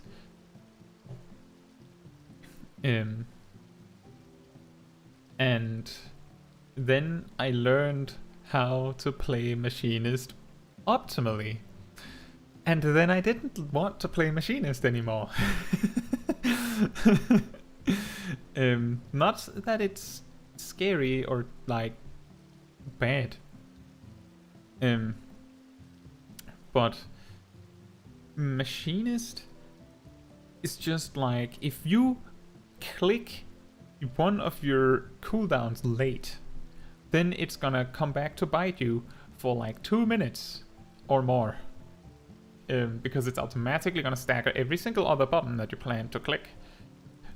And if you do that a few times over the course of a raid fight, then suddenly you're so out of sync that your big buttons are no longer in the raid buff window. Meanwhile, Bard and Dancer have a giant section of their rotation, like just based on just click something, really. Just click your next, like, do your 1, 2, 3, 4, or click burst shot. That's not a bad thing. That is a good thing in my eyes. And Rala, you say you progress with Paladin and then play Dark Knight. That is interesting. Did you Savage raid right when Pandemonium came out? Because I remember that Paladin had a really hard time right there. Yeah, Green Yoshi, that's true. It is very significant. It sounds like very little, but overall, the raid buffs that a Bard provides is like 1% more damage for everyone else. One thing, I don't know if you've thought about this, or maybe you already do it. I mention it in my low-level guide for Bard. I think I mention it for all ranged physical. The fact that you're super mobile gives you the ability to safely come in close to the boss, like super close range, when the boss isn't doing something that's threatening you. That is something that I mention not because of your passive buffs here, because those have like an actually like huge range. Like, let's see, do we have something that compares? Do we actually have something that compares? I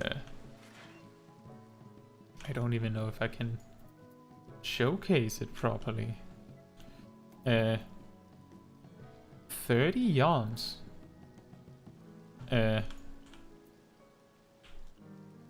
That's 20. Still. But what matters is that if you enter a boss room and the tank does what they're supposed to do, runs in, turns the boss away from the party or raid, and you stand near the door, hypothetically, and you press battle voice, you're probably gonna miss the tank. I'm not saying that that's something that you do or anyone does in particular, but it's like ranged using buffs centered on themselves has a tendency to miss the tank. Doesn't sound like a lot, but 20% direct hit rate is like 5% more DPS for 15 seconds. But still, the tank will care. They want that buff. Unless it's a warrior. But if it was just, I just thought I'd mention it now we were on the subject of ranged physical, in case you didn't know it. If you already knew it, perfect, awesome. If you didn't, then maybe you learned something new. And Sisek says, it's hard for me to play anything other than Dark Knight these days. The rotation is fun and the aesthetic is the best for me in my opinion. Yeah. In Shadowbringers, I actually primarily played Dark Knight as tank myself. Have you played did you play Dark Knight? Just like, I'm guessing you have experienced the change that they made Blood Weapon easier to use. Do you like that change, Sessex? And Rallo, for that matter. You're both Dark Knights. 3 or 4 weeks late for Savage trading, but I used Paladin first for how beef and safe it is. Yeah. So what I was thinking of with Paladin at the start of this Savage raid tier is that I think they came with almost like a hotfix, like almost like 2 weeks after Savage raid came out, Paladin got like an actually like astronomically large buff to their magic, cooldown. And I remember that the reason for that was because, so when I say that all jobs are viable, that's because the difference between the weakest and the strongest DPS jobs are, like in a vacuum, less than 10%. And in given context, it's even smaller, because then you introduce like boss mechanics and utility and like how ease of use and the simple fact that one buffs the other. So the only reason that one of them is better is also because the weaker one buffed the stronger one. But apparently at release of Endwalker, Paladin did like 20% less damage than Warrior, and Warrior did less, like significantly less damage than Gunbreaker and Dark Knight. So Paladin doing 20% less than the weakest or second weakest tank meant that it was so bad that if you opened the party finder in those days, people would actively avoid Paladin tanks. Like there were groups that would not want a Paladin tank. I'm like 99% certain that it would not make any difference. Like, if you're not beating the boss, it's not because the tank is doing slightly less damage because it's a Paladin. That's not why. But be that as it may be, the point is that's why I asked.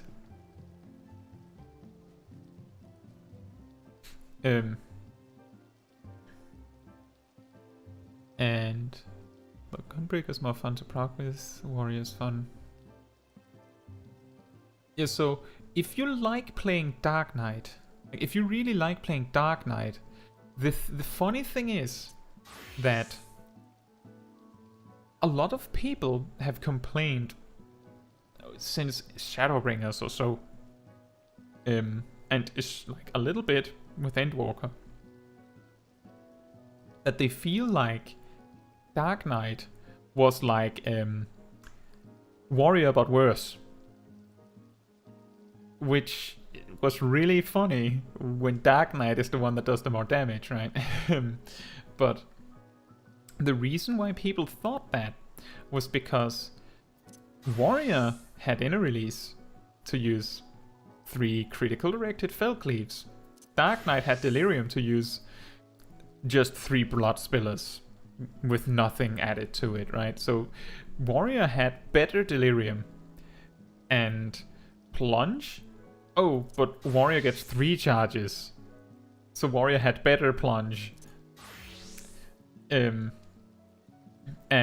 oh, you get a 10% damage buff. Oh, they also get a 10% damage buff. Like every single thing, looking at it from a Dark Knight perspective, was, oh, it feels like Warrior got the better deal here. And then Dark Knight also got the worst, like, invulnerability that has been fixed. But it was bad. It was really bad.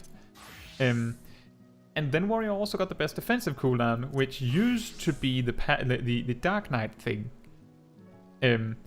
But now, if you like to play Dark Knight, I imagine that part of the reason is because of the amount of buttons that you can press. Does that sound right? Does that sound like, yeah, that's me?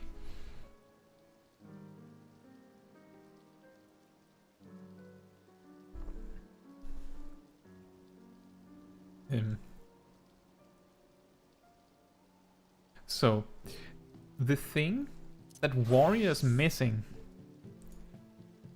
if you like how busy Dark Knight is, or perhaps how busy Gunbreaker is the simple fact that Warrior has like 2 ability attacks. And then you have a buff and a buff. Dark Knight also has a buff and a buff. And 1, 2, 3, 4, 5, 6 ability attacks of some sort. And some of them you can use multiple times. So Warrior, unlike a scale of intensity of how much you need to press buttons among the tanks, Warrior is like they are sleeping, they're in the bed, like they're straight up just gone to bed, while Dark Knight is the one out there taking a sprint. So by far I can understand exactly why you wouldn't enjoy Warrior that much if you prefer the way Dark Knight plays. That also makes sense with why you would maybe like Gunbreaker as a secondary. Paladin is an interesting case because it isn't that fast. It's just a little excessive with the buttons, maybe. But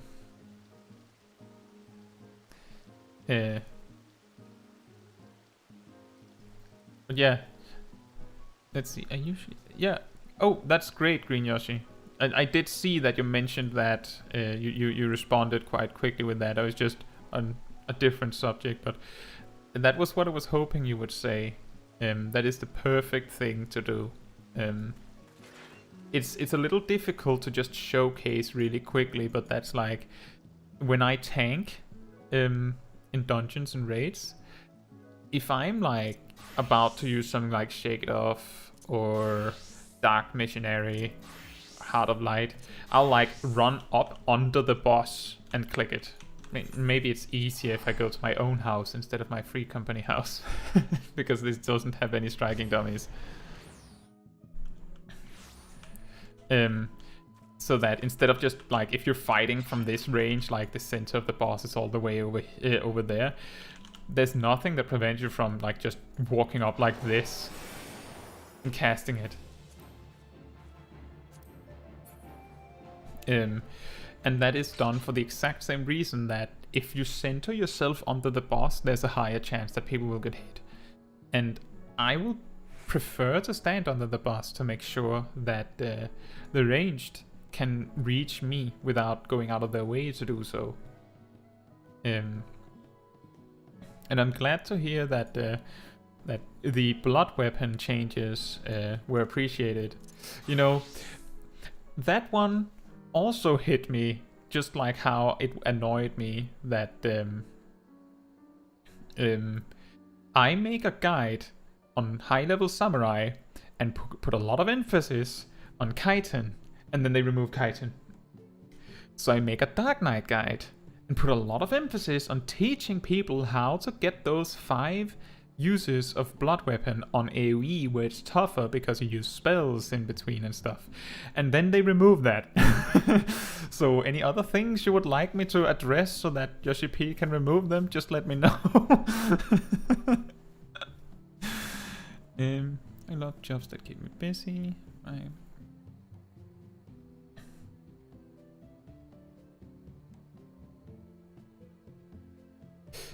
Yeah, exactly, C6. Yeah, samurai. That's an interesting thing. If there's one thing you like, if you have been paying attention to my toolbars or you read them off previously, one thing you will notice is that I have a few jobs where, like most of my jobs, I have mount, like a dedicated mount button. And there's like a very few jobs that have so many buttons that you need to play optimally that there is not space for a teleport button. Samurai used to be that. And I think, I can't remember if they removed something, but I feel like Paladin almost were that. And Scholar is that. Like, you just can't, you need nearly 3 toolbars of buttons to have everything you need. So that makes sense. Like, if you like a lot of buttons, and you like Samurai, it's just funny how many of those buttons are damage, damage, damage, damage, damage, damage. Like, Samurai has a lot of just ways to hit. You know, Ralu, in Shadowbringers, in Shadowbringers, I remember that it was not a bad choice to have like a really large amount of skill speed on a paladin, because you wanted to be able to like have Goring Blade up at all times. So some people would go with like 2.37 GCD,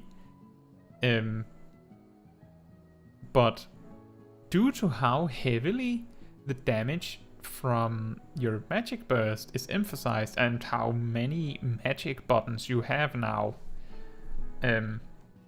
this has been like less and less and less emphasized. In fact, from what I could find on Paladin, and I don't know if you maybe figured this out too, but if you go really slow, like we're talking 2.5,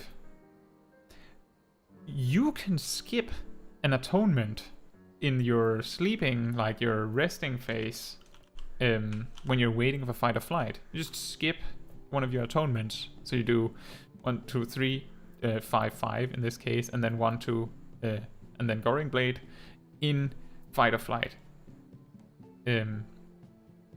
Because the damage loss from using that one less atonement is alleviated by the fact that you like circle back around to requiesce it quicker.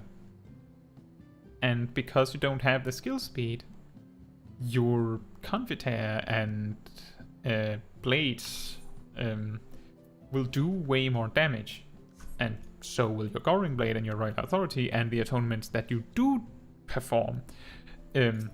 So that's like an interesting change over the years. I think back in Stormblood, Paladins also wanted like extremely large amounts of skill speed if they could, for the same reasons. These days, skill speed on tanks is like, Gunbreaker has a really specific demand, but the other 3 tanks, it comes down to like, I remember that I saw that other player, like I've seen other suggestions that Warrior likes a GCD of 2.4 because it makes it less likely that Upheaval is gonna drift. That's it. That's the only reason why. Those kinds of reasons mean that you don't have to get the specific skill speed amount. You could. But Gunbreaker still needs it because of their super specific burst. Ah. Yeah.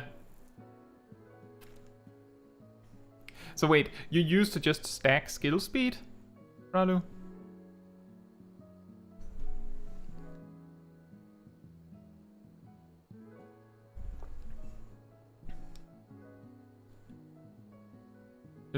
Is that what you mean?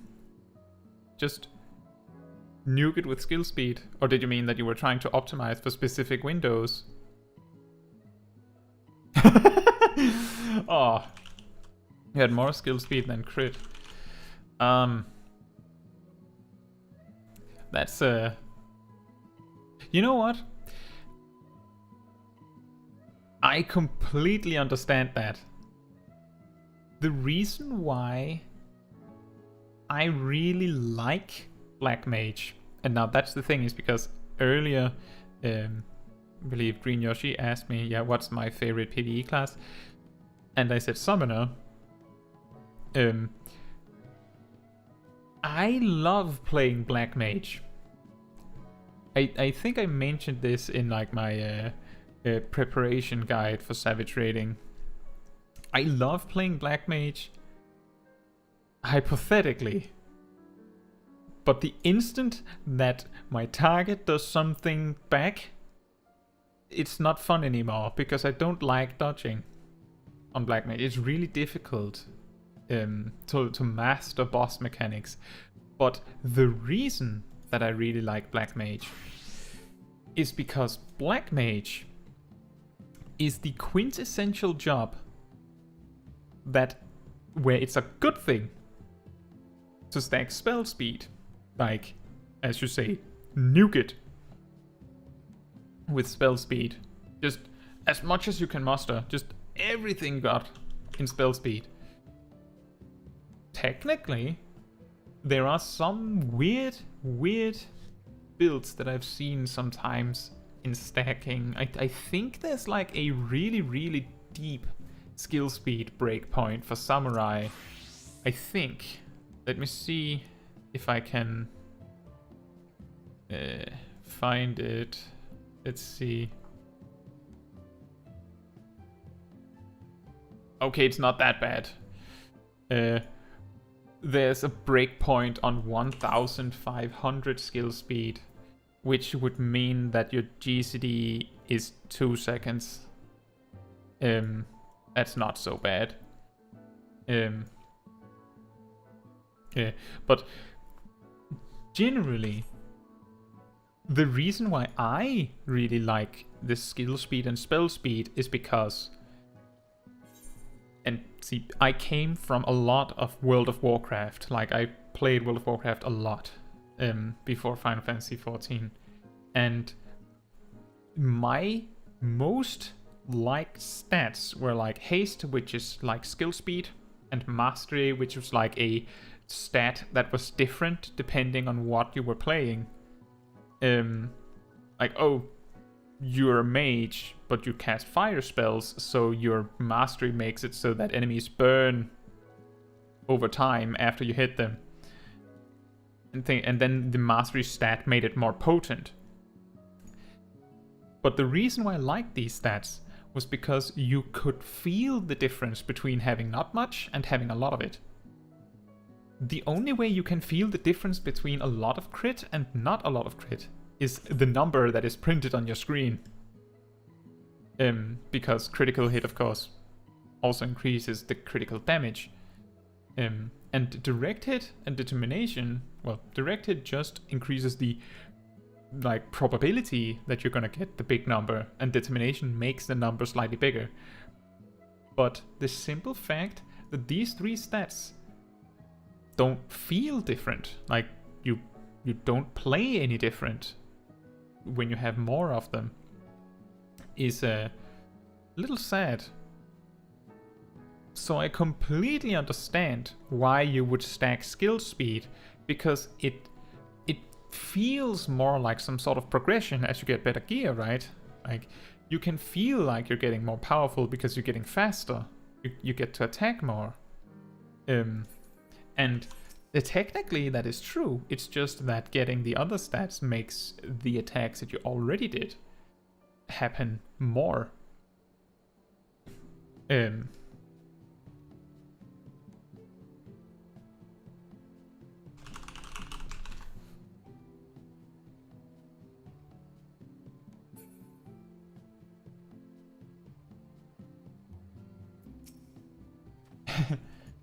See, the thing is that skill speed does that.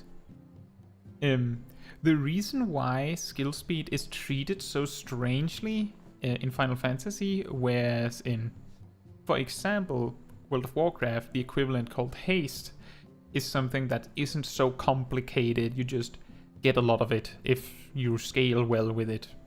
Some do, some don't. But if you do, you just get a lot of it. Is because in Final Fantasy XIV, there are like the properties like the animation locking can cause problems if you have a lot of skill speed. And because of how fixed your rotation is and how long your rotation is for some jobs, what people have tried to explain sometimes when they go into why skill speed is good or why it's bad boils down to going, if I were to beat on this striking dummy for 5 minutes, just straight up beat it up for 5 minutes with a GCD of 2.5, I would get a certain like array of attacks. Like I would get like about like 3 Euginamikiris and some amount of Iaijutsus. I would get like 5 Higanbanas and 3 Senes and so on. But those are fixed. The Iaijutsus are not fixed, but the duplicate Iaijutsus are fixed. The Euginamikiris are fixed. Senes are fixed. You're not getting more of those. You're gonna get more Shintins when you stack skill speed. You're gonna get more Shoas. You're not getting more Meikyo Shisuis. So you're just getting more of like the basic attacks. So when you're going, oh, should I get more critical hit? Or should I reduce my global cooldown to 2.4 instead of 2.5? The big question is, how much more damage will the crit give your existing attacks? And how useful are the extra attacks that skill speed adds? And I have seen very literal examples where it's like, oh yeah, but if you get slightly more skill speed, you get these 8 global cooldowns. These specific 8 global cooldowns. You get 1 more Midari Setsugeka or something like that. And when you lay it out like that, it's rare that it is worth it. And that's why the only other factor that you can like really like count on is how much can you fit in a burst window. And that's where I think Gunbreaker is a really good example because of their No Mercy. And I think now, with all the changes that have come, that I think Gunbreaker might actually be the job after Black Mage that likes speed the most. Maybe? I think at least.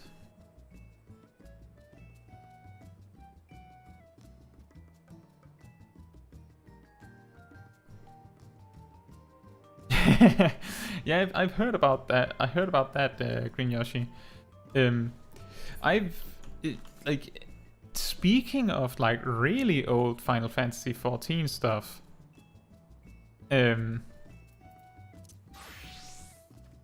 old Dark Arts on Dark Knight. I feel like the new system is nice, but it just felt more versatile. The old system, it just got a little silly. Do you guys know about the old Dark Arts system?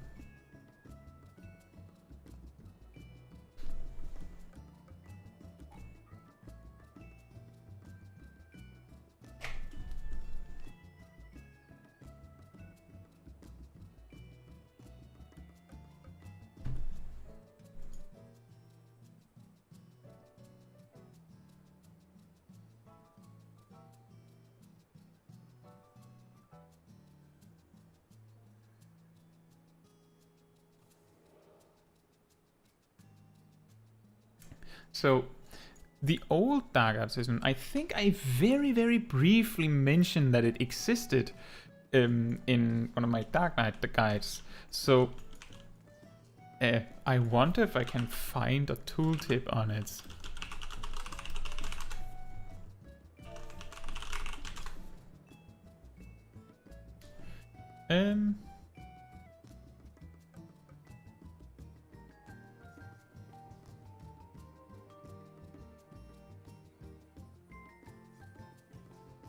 Wonder if you can see this on the stream. Yeah, you should be able to see this.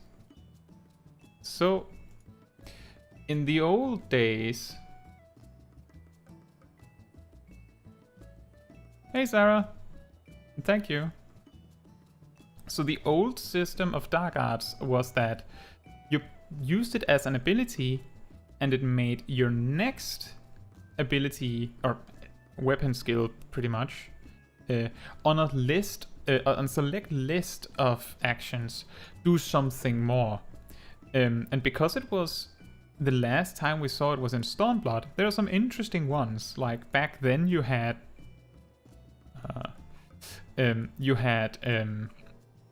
a enmity boosting combo finisher, Power Slash, to use instead of Soul Eater to generate extra enmity, of course. It was very different then, but when you used Dark Arts on it, it did more damage and more potency. And when you used it on Soul Eater, it did more damage. And when you used it on Abyssal Drain, which was just a regular spell back then, it absorbed health. And Carbon Spit worked differently too. Back then, if you used it as it was, it gave you mana and did very little damage. But if you used Dark Arts on it, it did a lot of damage, like way more damage compared to not doing it. And there was also this Dark Passenger attack that would get increased in damage and would blind. I think back in Heavensward, I didn't play in Heavensward, but I read about this this weapon skill called Scourge, which was a dot. I wonder if that also had an interaction with Dark Arts. But the point is, the way that it used to work was that you spent mana and it made your next action do something more, instead of just going and cutting holes in reality like we do now. Like, that's cool. It's just, it feels like the old system had more to work with. The problem with the old system was that I remember that Dark Mind, yeah, like Chitin actually. But there's one key difference between Chitin and Dark Arts. You could use Dark Arts on something like Dark Mind to double the amount of damage reduction it provided. The problem was, why would you do that? Because using Dark Arts on Soul Eater did damage, like increased damage. And this was a common problem that, like, a lot of things in Stormblood that doesn't happen in Endwalker and Shadowbringers were gotten rid of or changed in the name of the optimizers looking at it and going, but does it do damage?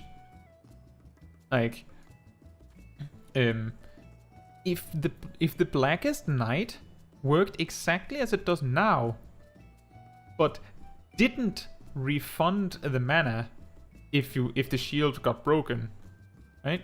So that it was just a shield, but it cost mana, so you had to choose between shield or damage. I genuinely think that people would try to stop using the Blackest Night altogether, like not use it, because it's a damage loss, which is absurd.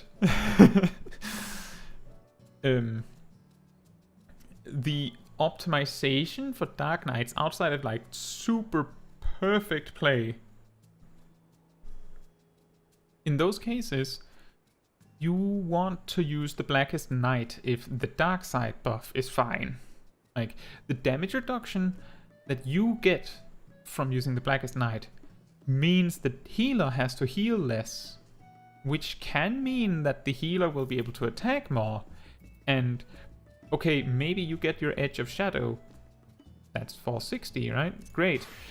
But who knows how many times the Sage could have cast doses instead of being forced to use Eucrasian Diagnosis to help you because you insisted on damage.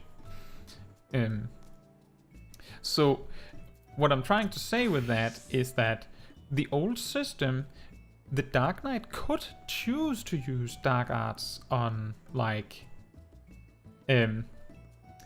something that was defensive in nature, but by construction meant that it was a damage loss. So you wouldn't want to do that. And that's kind of the design space that limits it, so that it just became Edge of Shadow and Flood of Shadow. I think that we could have something cool with it. And I did see like a post on Reddit recently where some people tried to come up with something. The problem is that every single thing you can come up with to introduce a mechanic like Dark Arts again in the old way boils down to, okay, I have 5 choices on how to spend Dark Arts, for instance. If one of them does just 1 potency more damage than the others, that's the only one that people will use. And that is both because people want to optimize and also because people don't want to play incorrectly. And some people will look up a guide, and the guide will say that this particular action does more damage if you use Dark Arts on it.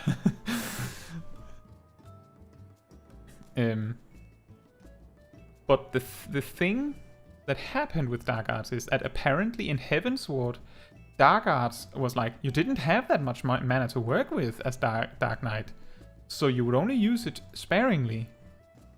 Because having the dark side buff, which still increased your damage then, cost mana. So using Dark Arts meant dark side would run out quicker. Potentially. I'm not 100% certain on that one. But in Stormblood, they made it so dark side just cancelled your passive mana regen.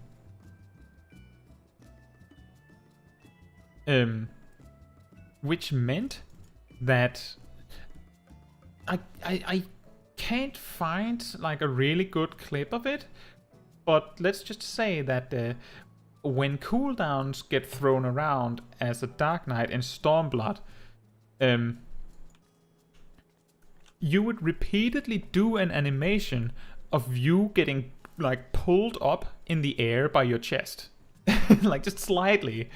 I can't show you how it looks because we literally don't have such a button anymore. But you would repeatedly imagine if you did this animation once every 3 seconds for 20 seconds, just like repeatedly. That's as silly as it looked. But that was because you could use Dark Arts that much. But that was because the cost was wrong. If they made the cost closer to what the mana spenders Dark Knight has today were, then I think it would be more nicer to look at least. It wouldn't be so silly. And yes, exactly, Green Yoshi, it's precisely like the Glare and Lily system. Oh, but you get a free big heal every 30 seconds. Isn't that great? Yeah, but I could cast a damaging spell instead. And then they add, oh, but you can spend it for damage. Yeah, but it's not as much damage as just attacking.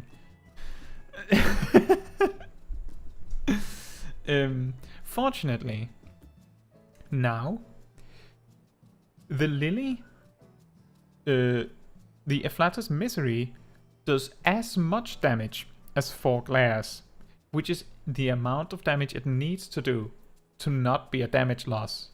And we're talking it does precisely that.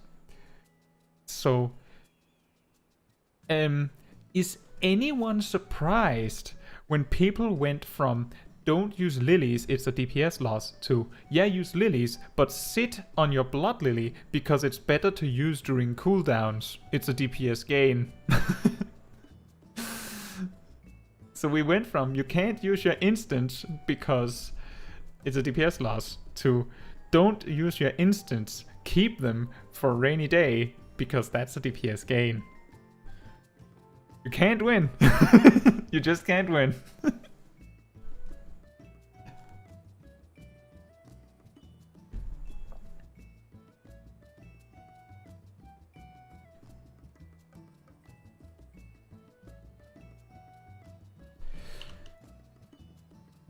But yeah, that's it's not even like now. Ralu mentioned that Final Fantasy XIV is their first MMO that they put a lot of time into. I can say that this extreme focus on damage output is not like a Final Fantasy XIV thing. It's not. It's just how we play games. If you do more damage, the boss dies faster, and then you take less damage. It makes sense. It's just really hard to design a cool combat system that doesn't get broken by it.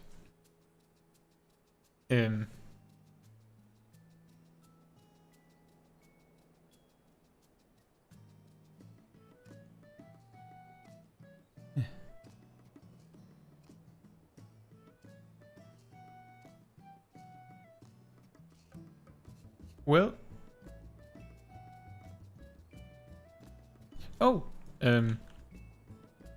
sure.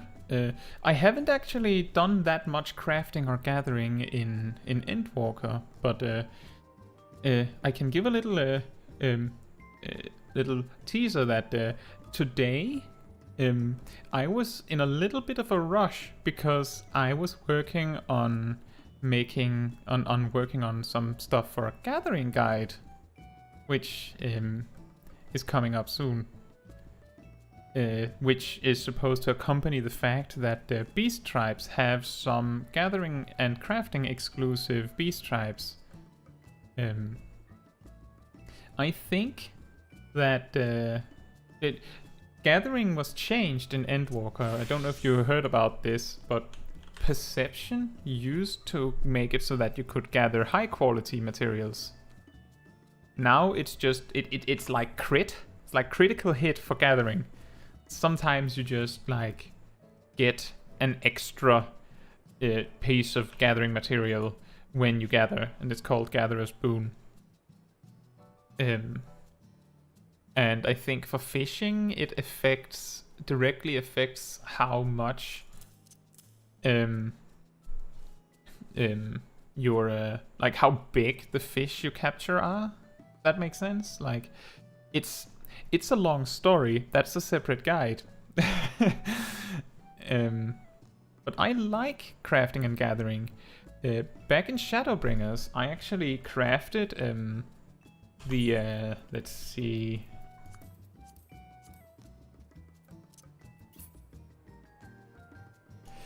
For every single job that I used in Shadowbringers in the final in the final tier, I crafted my own high quality exarchic sets of gear, which took a long time. I also gathered my own materials. The reason why I haven't done it this time is because that time is the time that I spent on making guides now. So I don't, well, I can do it. It's just that because of also the massive influx of new players and more players, there's more materials, which means that gathering materials isn't as profitable. It's still profitable, but it's not as profitable. It also means that crafted gear is cheaper. Not like by a massive difference, but it's cheap enough that for me, it's probably better spent time doing something that I find fun, or perhaps something that I find that makes me money, and just buy the gear.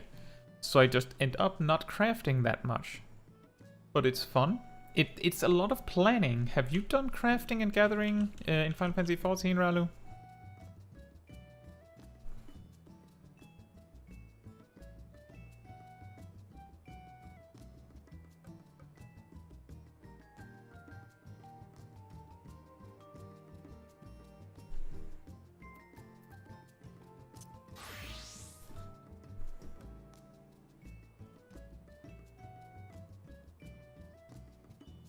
You know, it's really strange. I tried setting. I did actually set the latency on the stream as low as was reasonable. I feel like it's surprisingly long, but that's on me. The gather tools are much cheaper to buy. Yeah, exactly. That's exactly the problem. Like, I've had friends that asked me if I could help them with crafting or gathering something, and I would say, yes, I can help you, but have you checked whether there's even a point in me crafting the item? It'll take me time to craft it. Do you save money? And usually the answer was either no, or the money saved was so minuscule that it wasn't worth it. Yeah, I've heard that P3S is extremely hard. Do you both do it in statics, or are you like going through the party finder?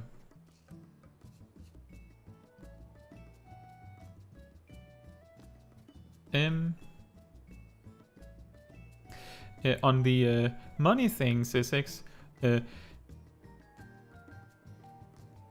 in very late Shadowbringers, like, I was extremely focused on making videos and so also playing other games, because I knew the moment Endwalker hit, I would not be playing anything else for months. So I played some other games, and that meant that I mainly only logged in to like record videos and stuff. I luckily randomly stumbled upon a crafted item that, one, cost nearly nothing to make, and two, the materials were easily accessible on the market board, and three, it takes 3 seconds to make it, and four, people buy it. The problem is that what I'm basically suggesting is, if you randomly discover an item on the market board that there is a demand for, like a regular demand, for instance a glamour item, if you discover that the item costs very little to make, or it's just extremely profitable to make it, like if it costs 1000 gil to make it, including buying the materials, but it sells for 10,000, then there's no point going and gathering the materials yourself. Why go and do that when you can just make more items? And if the cost is 10,000 but the profit is 100,000, the same applies. The reason why I can't be specific is because I could tell you an item today and tomorrow it's different, right? And also, if I told you an item that I was selling today, then we would both be selling it today. But here are some ways you can make some money. Is first, gathering is not bad. I don't normally do it, but I can say that my footage for this gathering guide that I'm working on, the materials that I farmed on camera turned a profit, right? Like, we're talking not that much in, like, based on how much I have, but let's say that the primary reason that I have the amount of money that I have is because I don't spend that much, not because I make a lot. So I think that would be my best advice, is maybe think an extra time before you buy a glamour piece for 1 million gil or something. I don't know if you do that. I don't know if you do that. Back to the P3S thing. I heard that P3S was like the hardest fight for random groups. That pretty much is the same as saying that it's the hardest fight. So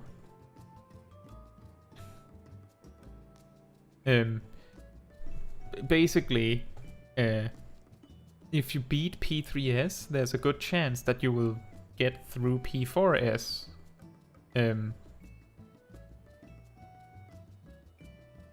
Well, TGJ, there is some good news for that. The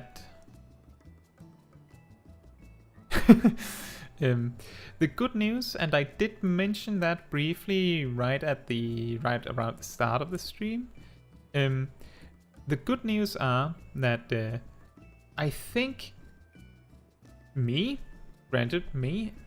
and a lot of people that know like the patch cycle would agree that on Tuesday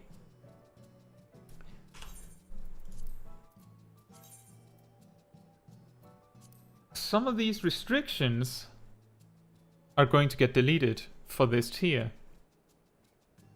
What this means is that, first off, you would be able to do the first circle Savage 30 times and get loot every single time if you wanted to. You could do the third circle, you could do the fourth circle, you could do the second circle as many times as you want. And because of that, people are going to be more interested in doing the raid again, or just doing extra. Like, if you're in a static, it would be a bad idea to go in a random group on off days on the off chance that you beat the fight, right? That would be really, really bad. Or at least you would have broken some trust and expectations with your static. It would not be a good sign. But if there is no lockout, then there's nothing preventing you from raiding on Tuesday with your raid, and then on Wednesday you do 30 different groups in the particular raid that your raid team is working on, and incidentally you beat it, and then you also beat it 10 more times to make sure that you have all the gear you need for your main and 3 other jobs, just because you can. And because this is an opportunity, this is an option, I think that a lot of people that normally don't exist on Party Finder will start queuing for like random groups. You will see a lot of better players doing Party Finder groups, because now that there is no lockout, you can continue raiding. So it will not be as old content, even though, yeah, it's definitely old content. I think most raiders that started back in January when it opened, and did Savage then, has their main kitted out completely, and possibly every single other job that they care about. Yeah, well, one thing that you can do, TGJ, is my best advice would be to open your own groups. I know that is that's really easy to say, but I think that would be a way to get around it. You can always just like write in the party, like in the description, you just write that helpers welcome. I think I see that sometimes. But you're completely correct that yeah. And That's also going to be a thing from Tuesday. There's going to be groups doing like runs for hours, just like repeatedly clearing it, and only accepting people that already had a clear. So it's going to be hard.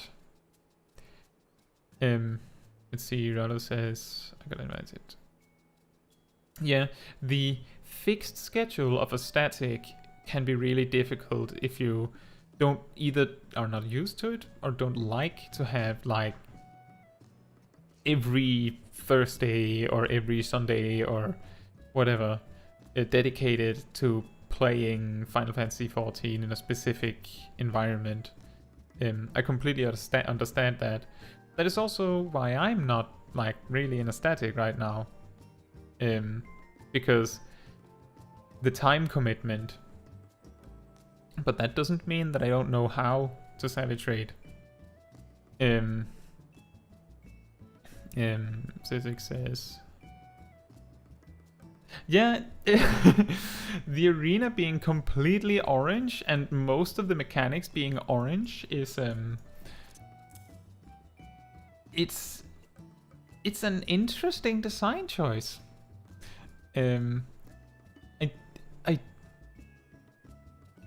I don't know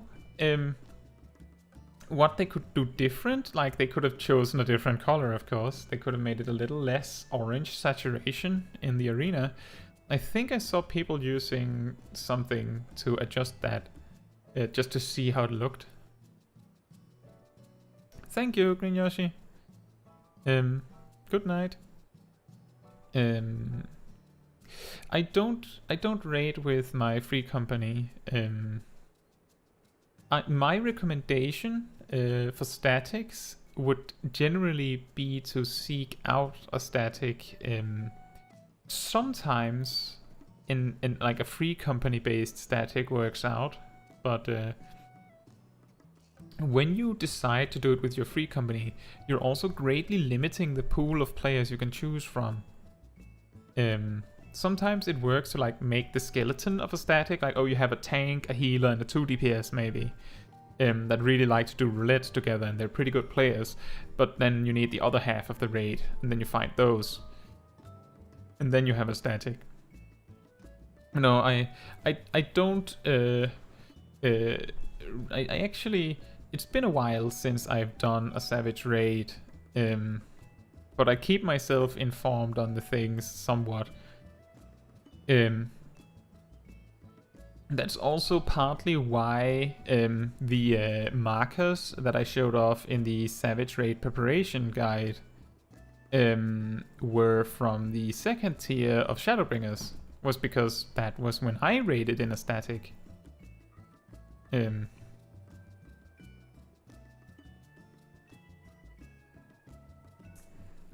Oh, so does that mean, Sisix, that you're your own raid leader? Or is someone else leading, but you're the manager?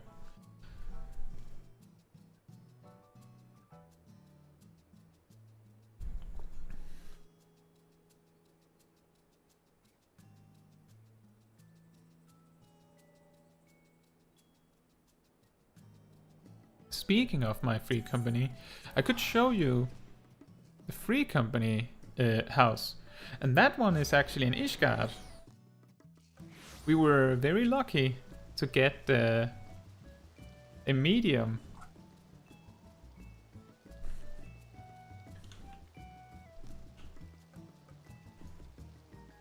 Okay, so that means that someone else is like calling out the mechanics in as you raid, or is it more like each person focuses on themselves with a very quiet voice chat or something like that?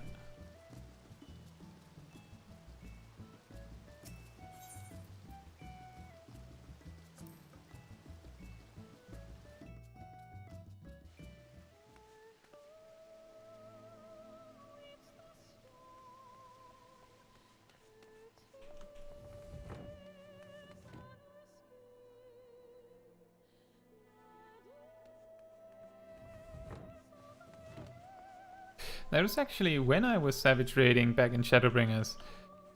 That was also in a raid team where the role of being the person managing the raid team and the person leading the raid team were two separate people. And when I raided in Shadowbringers, I played the old summoner. And I also was the raid leader.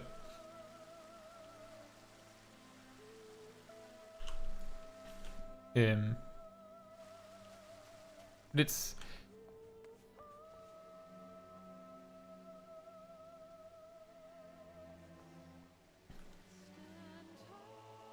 that's good.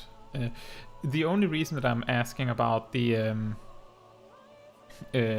on if there's a lot of like talking or not is because sometimes I find that is very common, that someone calling out the mechanics, there's a, for some reason there's a high chance that people will just be more likely to react to it when someone calls it out. It's really strange, but I'm guessing it's just because people get reminded they're really focused on their rotation and dealing with what they're seeing right now, and then someone says, oh, by the way, there's a donut AoE coming in 2 seconds, and then you like get snapped out of your focus and do that, which can be very helpful. But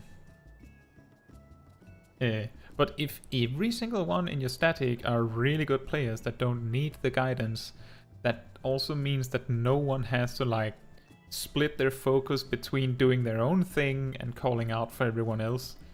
So I think that sounds like you have a really good team. Now you just need to get through P3, yes, unless you already did that and just mentioned that it was difficult. Island Sanctuary. I don't know. I don't know if I'm excited for it, because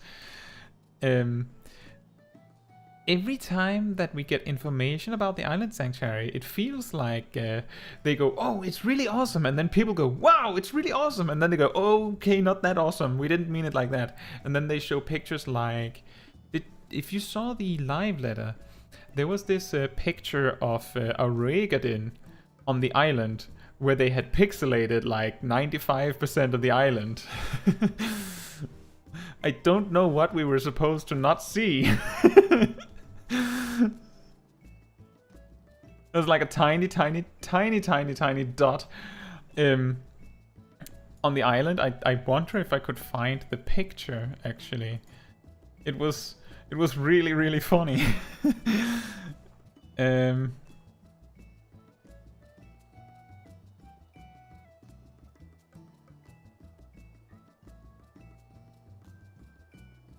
It just... Oh, I think I found it.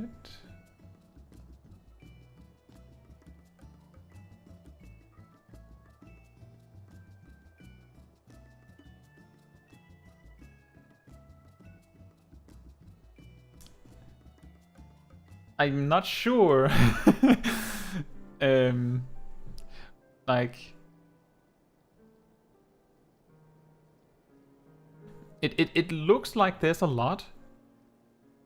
There is a lot. I don't know if it's like... It sounds... It sounds great. It sounds like it's gonna be fun. One thing that made me a bit more excited about it was that they specifically said that you get a specific island sanctuary inventory. Because one thing that can happen with this kind of content is that your inventory just gets drowned in stuff. I can find the space. Like, I'll make it work. The only reason why I use half of my inventory at all times is because I don't need it for anything else. Like, the vast majority of the things there are materia. I can just get rid of those. That's also a money-making tip. Sell materia you don't need. That's a good one. If you don't use crafted equipment, you're not gonna need the level 9 or grade 9 materia. Sell them on the market board. And that can give you a pretty decent sum of money. And suddenly makes things like expert roulette more profitable. But yeah, big doesn't necessarily mean good. It can be good. It might be good. I hope it's good. Because I have some friends that have been looking forward to this, like, since the announcement of Island Sanctuaries.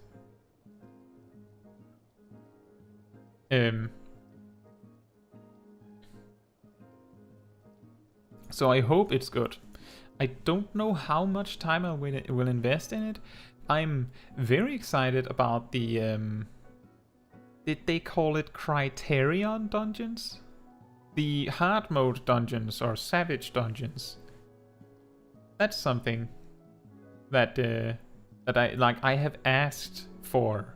Like, that's something that I want, because I feel like the savage raid situation is, it means that you go from, oh, I just need to know like 3 really good players to play with, to I need to know 7 really good players to play with. It makes it a little hard to make a group. But they didn't get, I'm not sure how, like, what to expect from it. It's just hard dungeons. That's what it sounded like. It reminds me of, if you have been in Borgia, the Savage Delubrum Reginae raid, where if you die, you're out, potentially. I don't know if you guys have tried that.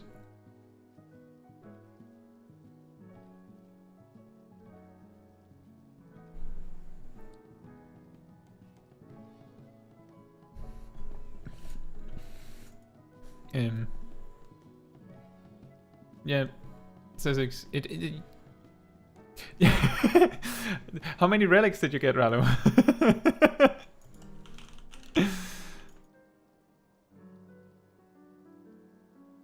Or did you finish any of them?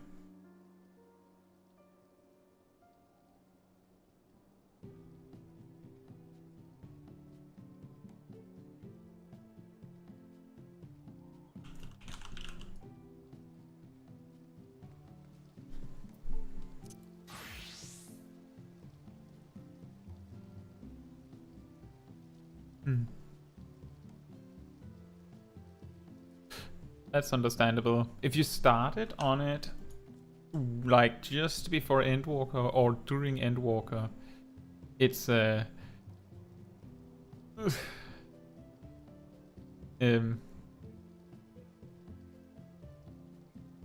hallways section.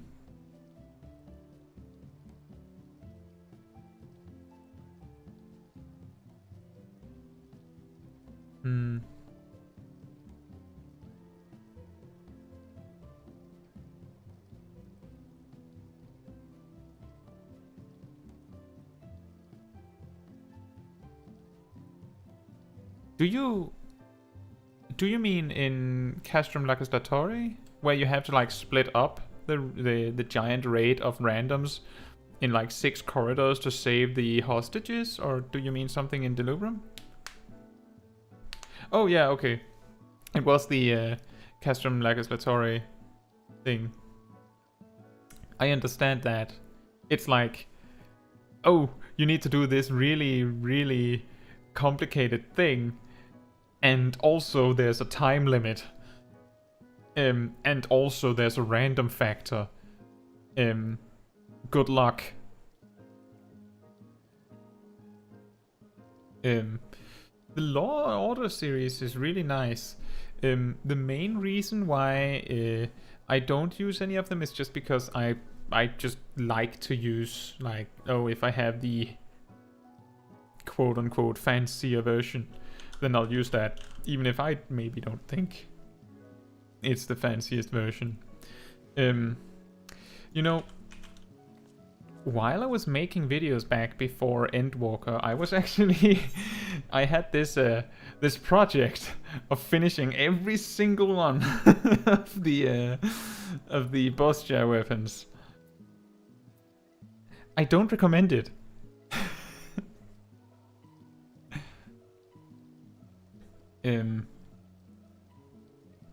And if you were in Borgia for the relics, then I can say that the most annoying part was absolutely Castrum Legislatory, which is what Sissix was talking about.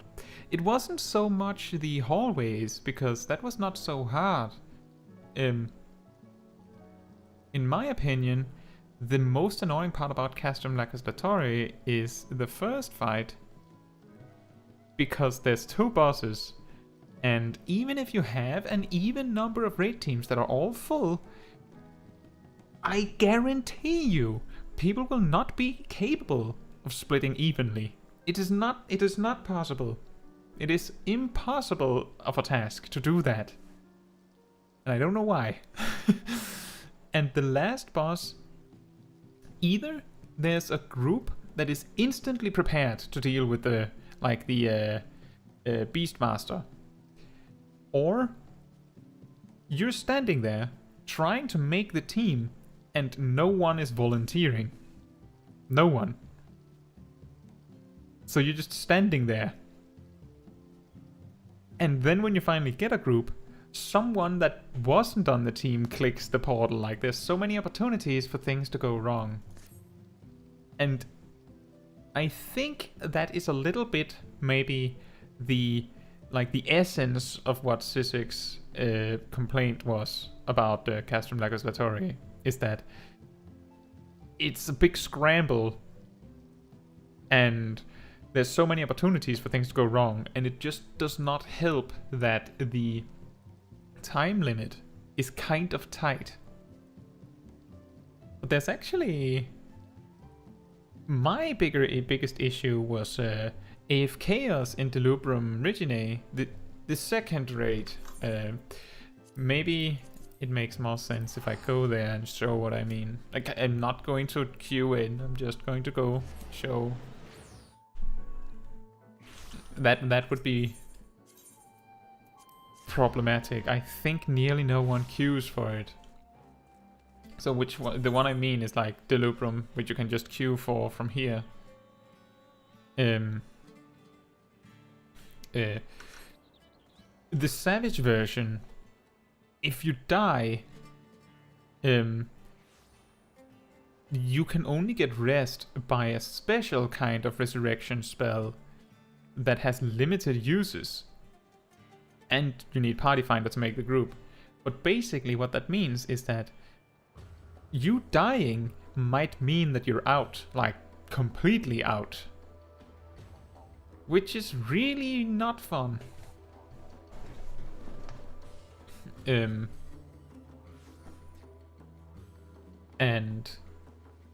I guess you wouldn't, these days you would need a Party Finder to make sure you get a decently sized group for regular Delubrum Reginae.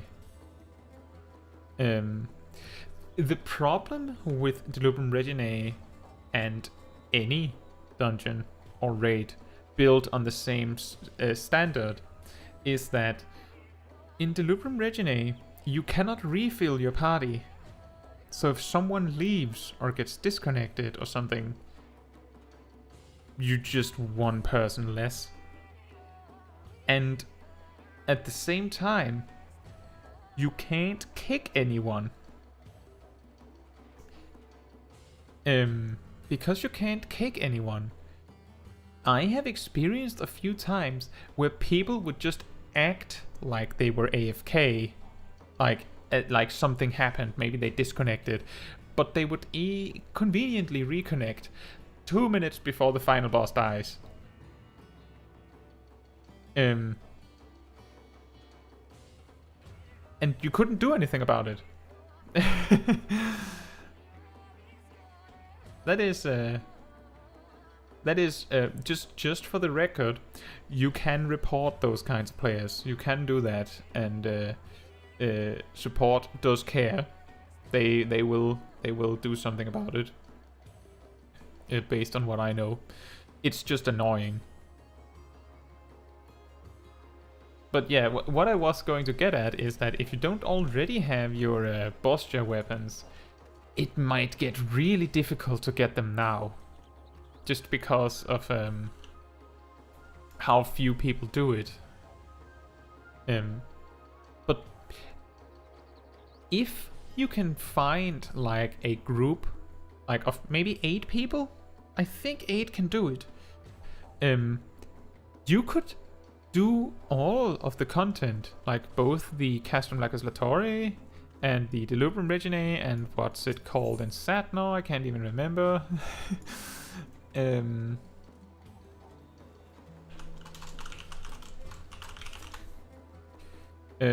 Dalriada. And because the raids scale to your group size, if you just know how to do it, you can do it as a like pre-made group of 8 people, and that could be fun. You're just probably not gonna save all the hostages in Castrum Legislatori. I don't think so. I think that's gonna be... I would like to see it. I don't think it can... Well, there are 6, right? I think there's 6 hostages, so it might be possible. Oh, yeah, okay. There you go. I think I heard from some friends that they got into Dalriada with 4 people as well, and it took an eternity for them to finish, based from what I could see. Was it fun with 4 people? Is what really matters.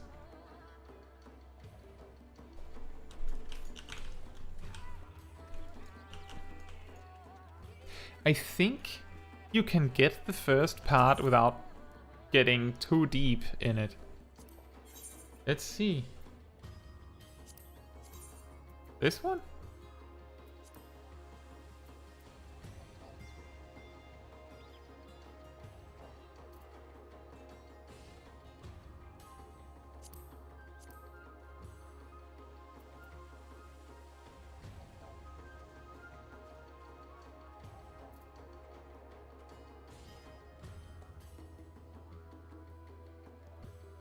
I feel like... I feel like... Oh yeah, an alliance raid with 4 players. It's gonna look kind of weird. But you know... It's I think some of the most fun I've had with Delubrum Reginae mainly was... There was this one time where I tanked as a black mage because we queued in and there was no tanks. So you just put on the essences and everything, and put on the taunt, and then you're a black mage tank.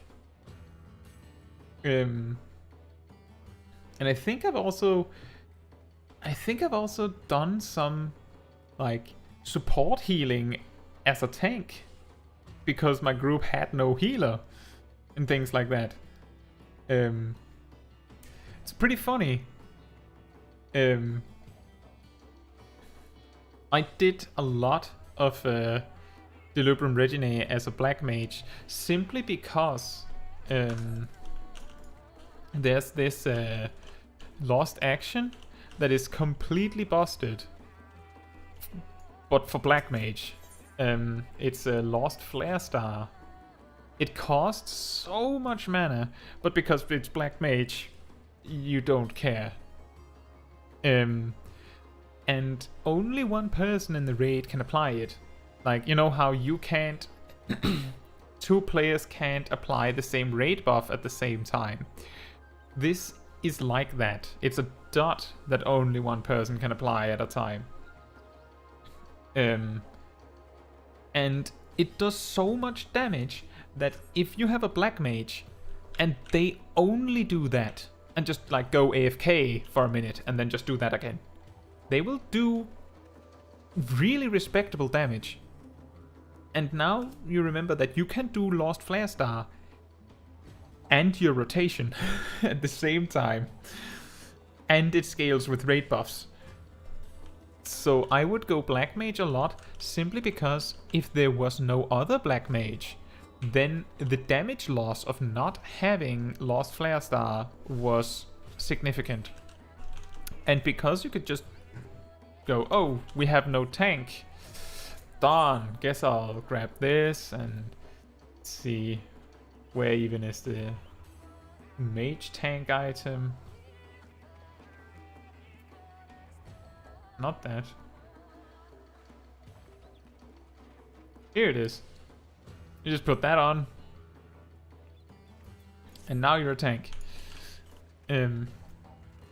I feel like, if I remember correctly, for the recollection, you just need like 66 memories. I think that's the one.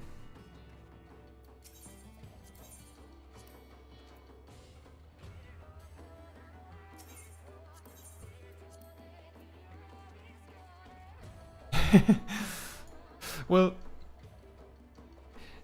the funny thing is that tanks really have some potential to be really strong in Delubrum, and because you can take something like Bloodsucker, and then suddenly you can almost ignore mechanics, because some of the mechanics will kill you after 2 hits.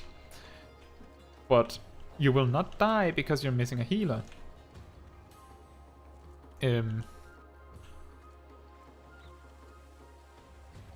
But Sissix, do you know that? Let me see if I can find this. Posture relics.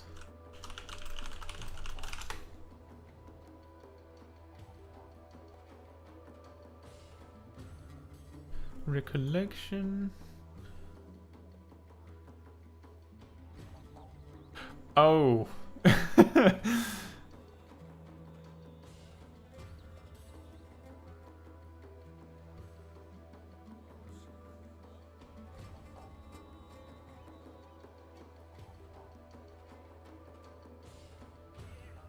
Yeah, so the most grueling part about getting the recollection weapons, the colored, well, yeah, exactly, is that you need 20 of 3 different kinds of memories, and then you also need 6 of green ones.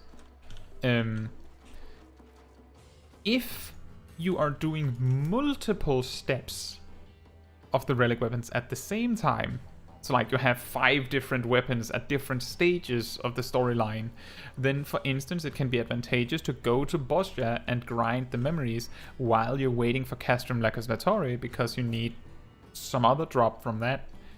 For example. Like, that's a way. If you are doing just the one, like you just need 20 times 3 memories, my suggestion would be, if you have Blue Mage, and it's somewhat equipped, like decent gear, you have some good spells, then do fates. Just do fates. You can do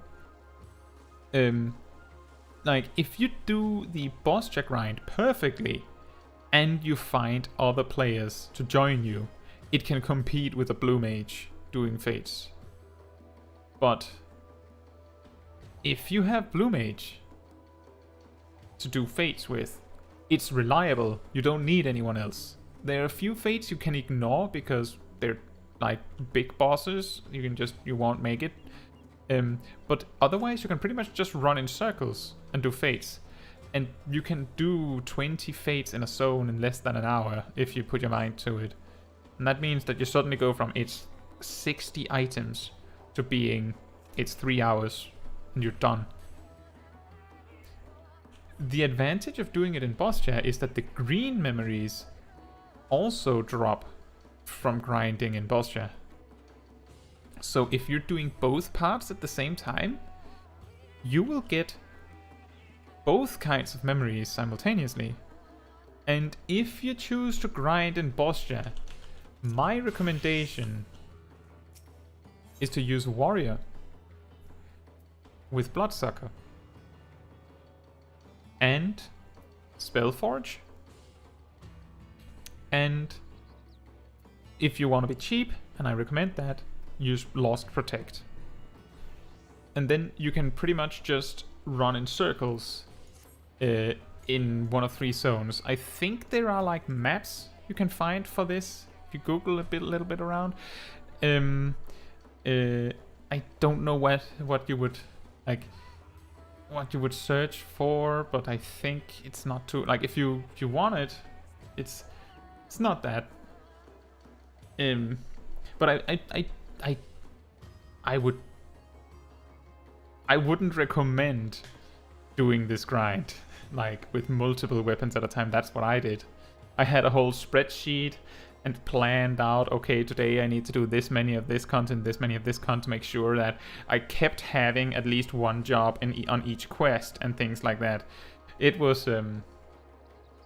hard.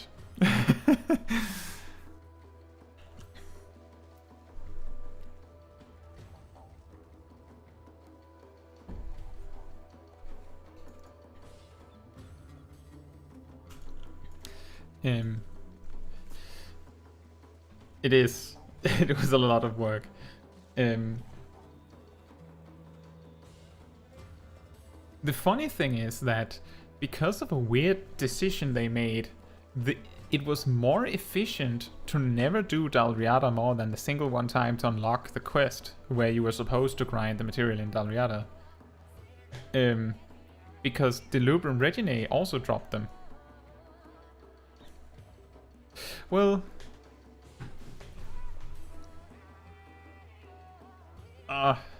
Sysix, my best alternative, if you don't want to do Bostja, if you don't want to do Bostja, then my best suggestion other than Blue Mage would be grab a tank, like you bring a tank, maybe a healer, just to be sure, and then something like Machinist, if you have access to Machinist. And do Fates. And the reason for that is because Machinist, back when Blue Mage only got up to level 60, Machinist actually beat Blue Mage in zones where you got synced down to level 61. So Machinist is so strong that it can, like in its upfront burst, that it can almost be as good as a Blue Mage. Sometimes. And the reason why I say a healer and a tank is because some fates with bosses primarily can be impossible or difficult as a Machinist alone, and you're probably gonna be alone fate farming in Heavensward zones. I could imagine that Scholar or Sage would be really good at it. And the reason why I'm not super convinced on Paladin is because if it doesn't have Clemency, then it doesn't matter. And then I would recommend a healer instead. You could also try and find some friends to do it with.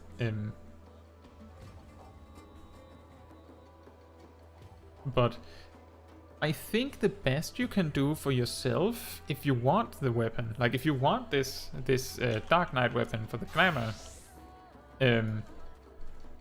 is piecemeal it, like split it out over several days.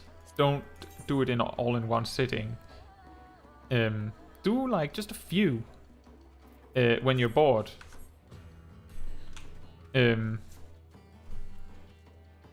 And then it will not feel as bad. Like, if you just do 5 fates, 5 relevant fates every day to work on this, you will have it within 2 weeks. And then it doesn't sound like that much.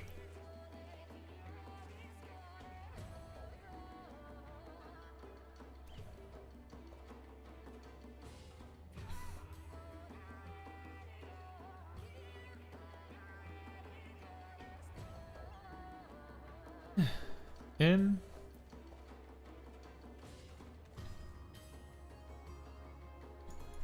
well,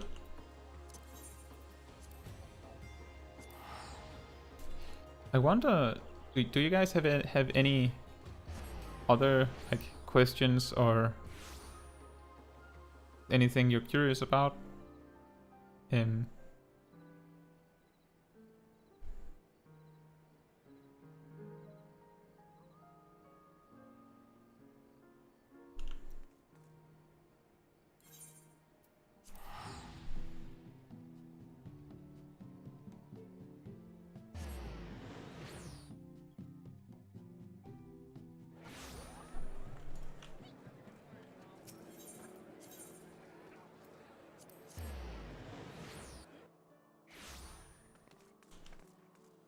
Well, either way, Sisix, you're very welcome to let me know on like, you see how I make community posts and stuff. You're very welcome to let me know how, like, when you get it. That would be awesome.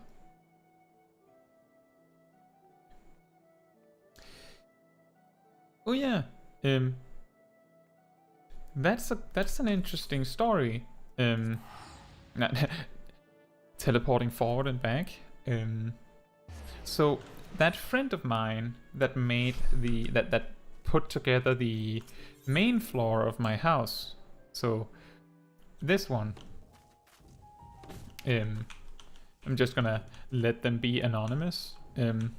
There's someone in my free company, and I would teach them things in the game, like explain it to them, go to my striking dummies outside and explain to them how rotation works on text primarily.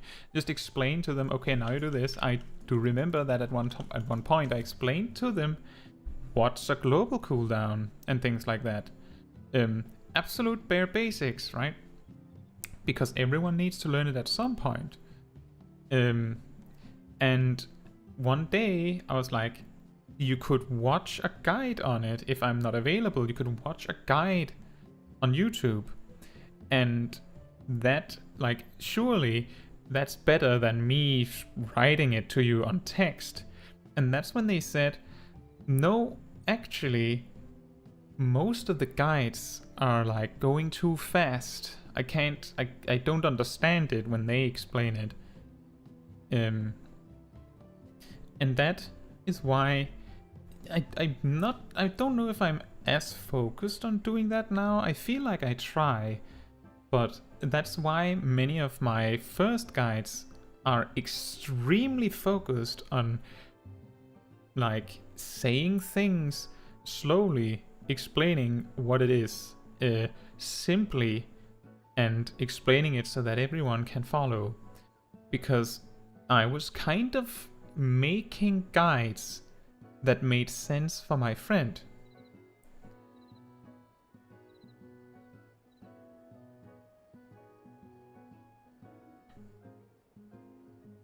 That's kind of what made me get into it. And then I found out that I enjoy making videos.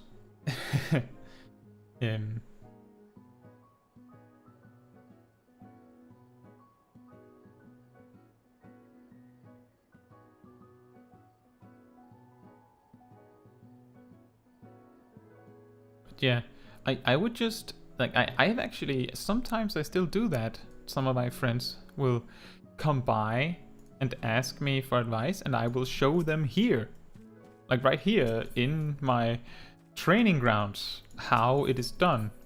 There was this one time where I actually had like an hour scheduled to explain to a friend how to play Machinist. It ended up taking 2 hours because we needed to go through a lot more things than I thought. But some people benefit greatly from that. And sometimes it's just not enough to watch a guide, and sometimes people just don't get it from a guide. That's also why I always invite people to leave a comment if there's something that was unclear. I try to answer on every single question that I get. And so far, I don't think I've missed any. And yeah, I was really surprised when some of my guides started getting a lot of attention. It was really like my first one that really got some spotlight was my samurai guide, like the original one.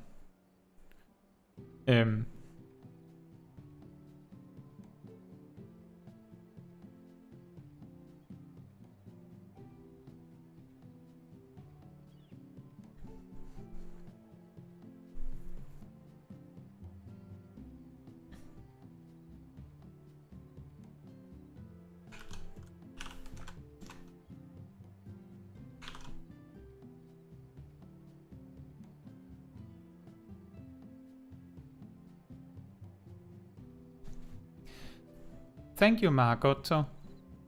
Really appreciate it. I'm glad you find them helpful. Yeah, was it TGJ? That's actually an interesting thing. I thought about the other day is that I don't remember when you started showing up in my comments, but I see you often, and I appreciate it. I'm not saying it as a bad thing. I'm saying it as a good thing.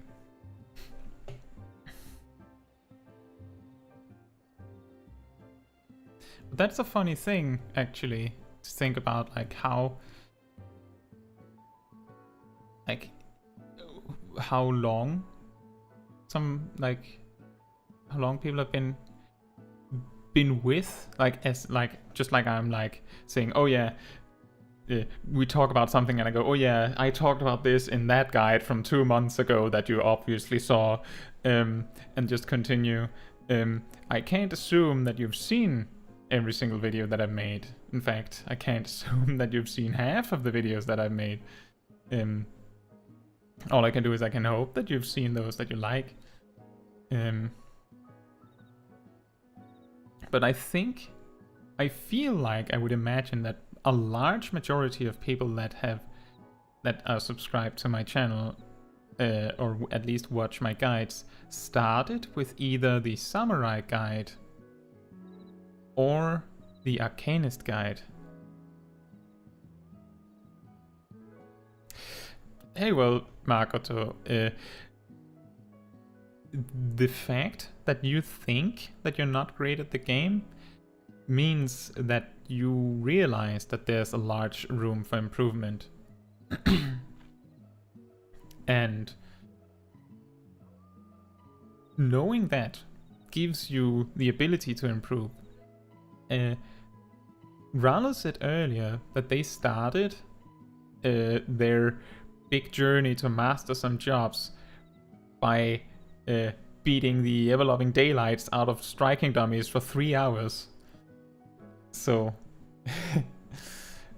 each person learns differently.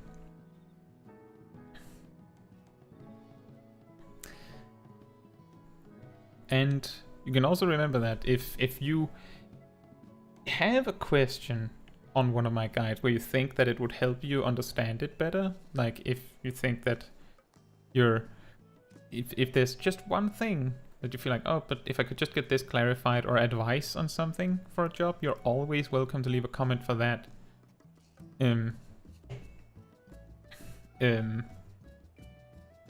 Like, it doesn't have to be like a question on a specific thing. It can also, like, I appreciate the comments, and for good or bad, I can tell you guys that I can go days sometimes without seeing a single comment.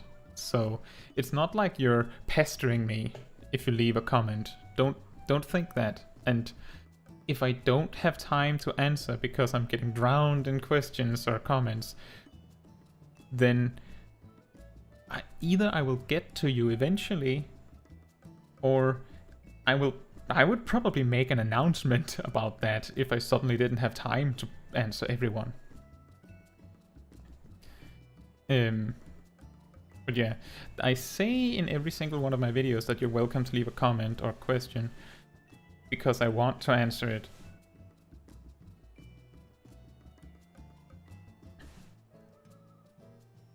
Oh wow, 90%. Well, That's I really appreciate that. And yeah, you don't have to comment on every video, of course. It's like, I appreciate it,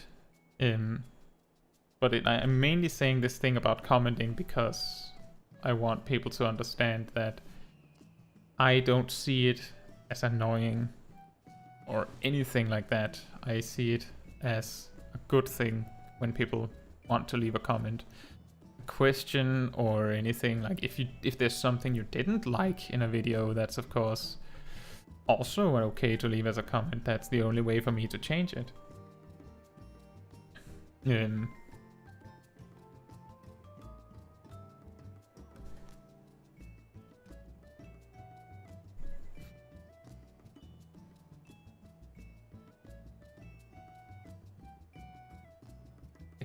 Did I make the red mage or the samurai primer first? I'm pretty sure I made the red mage one first. Yeah. There's actually a significant gap between the red mage and the samurai one.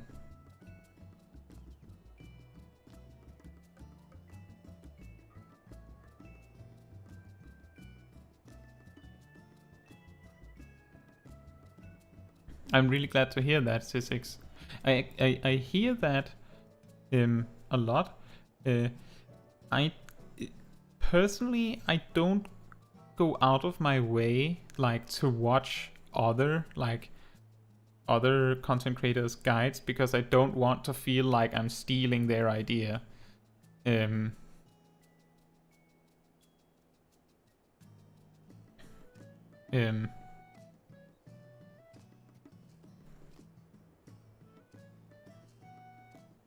But I do know that a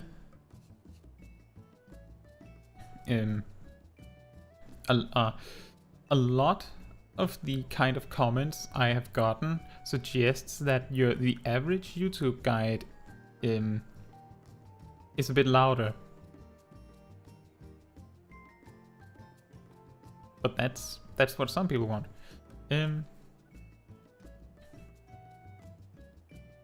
Oh, okay. Great. Rano, let me see. So right now, now that we've looked at some Savage rating advice, I'm going to work on gathering guide, a fishing guide, and a crafting guide as the next few videos. And like, I don't have like an extremely long like planned schedule, but I was thinking of guides like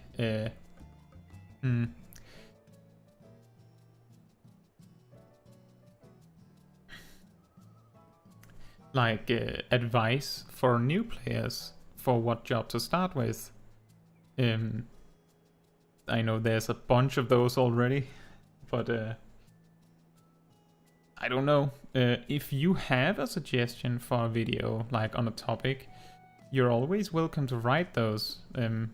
I have once or twice asked, like, in a community post, but you're always welcome to just, like, write a comment on my most recent community post and go like, oh man, I would really love to hear something about this. And then if I think I can do that, I would do that. Like, a while back, someone asked if I could make, like, dungeon guides for, like, any dungeon. And I don't know if that would be helpful. That's why I haven't started on it.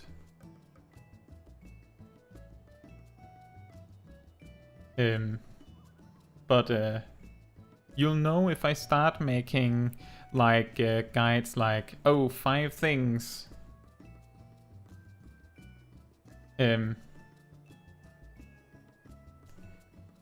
Other stuff in the game. So I've focused extremely hard on making guides because I have the assumption that my subscribers are watching the channel because I make guides.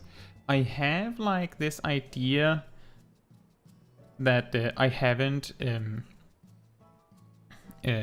gotten that far with would be like showcasing jobs in a dungeon or something like that, like, and like a like to accompany the guide, because seeing me show off everything on a striking dummy is one thing, but the instant you go into the randomness of a dungeon, how does it look?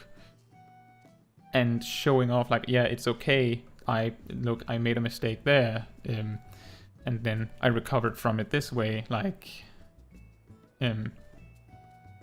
how if you saw my high-level Astrologian guide, I pretty much opened the dungeon explanation section at the end with me going, I did this wrong, and this wrong, and this wrong, and this wrong. But I don't know if people would find it interesting to watch me explain how I do a dungeon.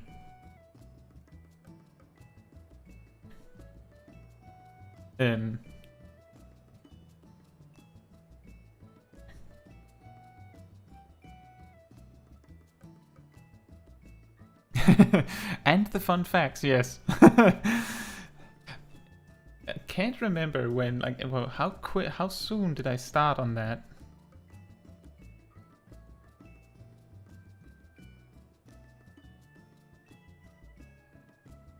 It's very early.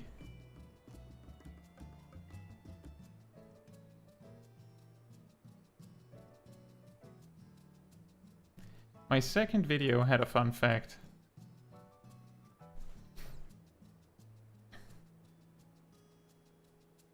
I have also considered making like a series in showcasing. I have considered making like trying to make a series out of progressing a Savage Raid tier, but I have the worry that either I wouldn't be able to finish it, or it would be too time consuming and it would affect the quality of the actual like regular videos I put out.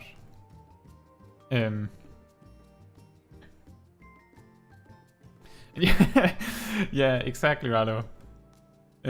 Coming up next, my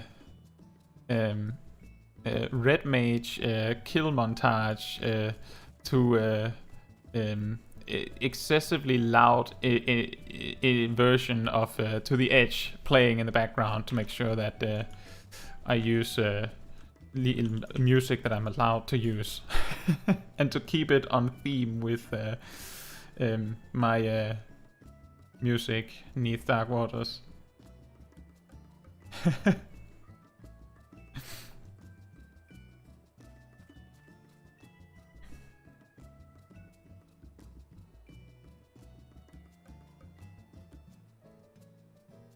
Yeah, exactly, TGJ, but the way that I would do it is that I would make a single video out of the progress on one of the 4 fights. Because exactly, if you put out a video of just, yeah, guess I didn't make it this week, guys, that's not very interesting. I have a good idea, it's just that it's a kind of project where it would be scary to start on because I don't know if I can finish it.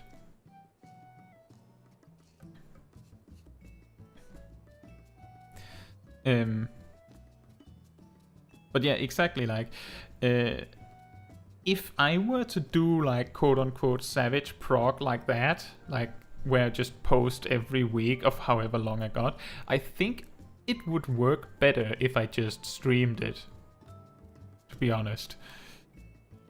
Like, just streamed it as it is, and then if people want to see me progress Savage, then they can.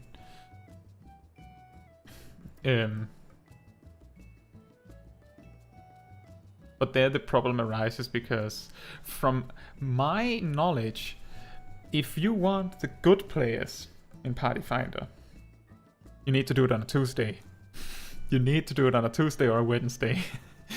Because by Thursday, it starts getting problematic because people finish their weekly clears and then you fall behind. And usually I sit down and go, I could probably do some Savage raiding on a Saturday. And that's not the day you want to do it. And What I mean by that is, it's not a problem outside of Savage content, and I'm sure in Savage the average player, obviously, even on a Sunday or a Monday, are excellent. It's just that those on a Tuesday, right on reset, are like those that are so focused on clearing that they'll clear today. If you want to see what I mean, try doing your weekly, if you do that, your weekly alliance raid Monday or Sunday, like around lunch. It's a very different experience from doing it Tuesday a few hours after reset, or in the evening on Tuesday. Not to say anything bad about anyone, it's just you can see that there's like a fluctuating skill level based on what day of the week people play on. That makes sense. Also, Makoto, I really appreciate that.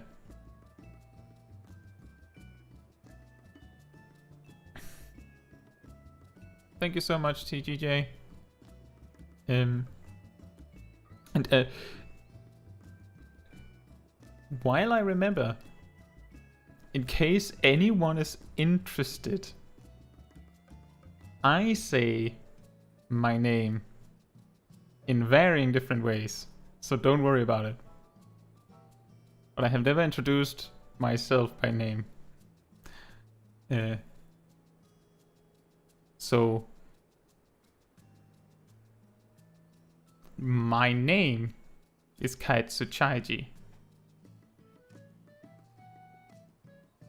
but you can call me Kai.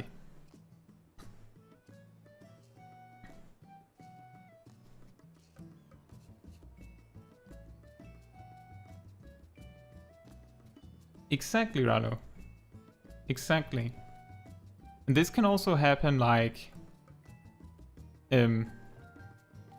expert roulette Monday evening, especially if it's like really close to midnight, because those that are getting the last clear in on the week.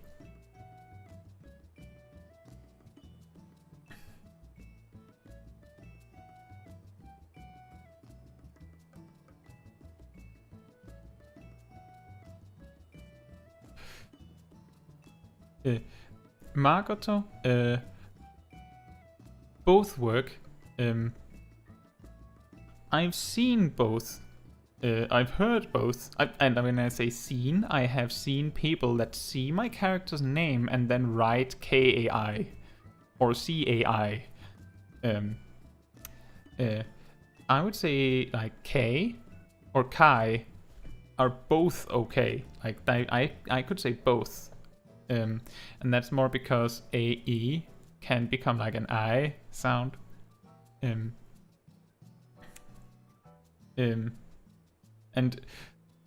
that is also a difficult one, Sissix.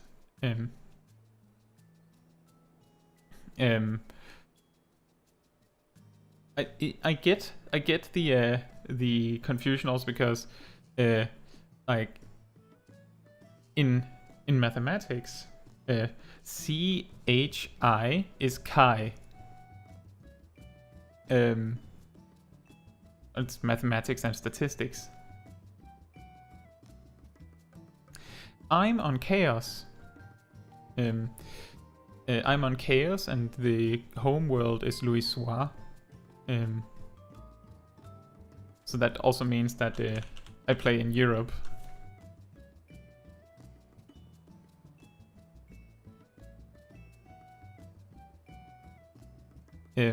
But I have heard many ways of spelling my name. The best one I heard years and years ago was a friend. I think he was Greek. Back then I just went by Chaiji. And he called me Zazie. So if you're closer than that, you're good.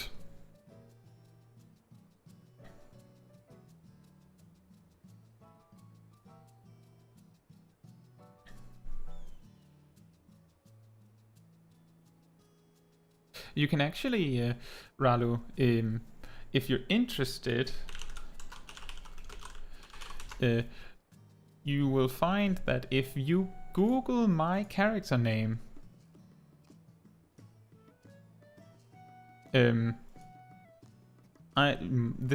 one of the first results will be my lodestone, where you can see that I'm on Chaos. Where my name comes from. So the name is something I invented myself, but originally Chaiji was a character I made in World of Warcraft, and it was a Pandaren monk. I have heard people claim that I got a little bit too inspired by a character in the game called Chi-Ji, which is suspiciously close, but it didn't actually occur to me that that was a character name until afterwards. Kaetsu is a name I used for a different character, also in World of Warcraft, and then I just combined the two names. They don't mean anything. I don't think they mean anything. I think I've heard that, well, I have heard some people refer to me as T because of the Kai T. But that's a coincidence. As far as I'm concerned, the name is just a name that I made up myself.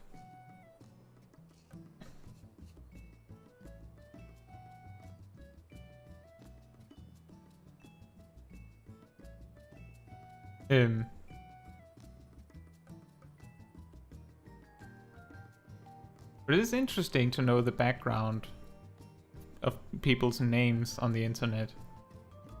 Sometimes there's an interesting story or someone they got inspired by.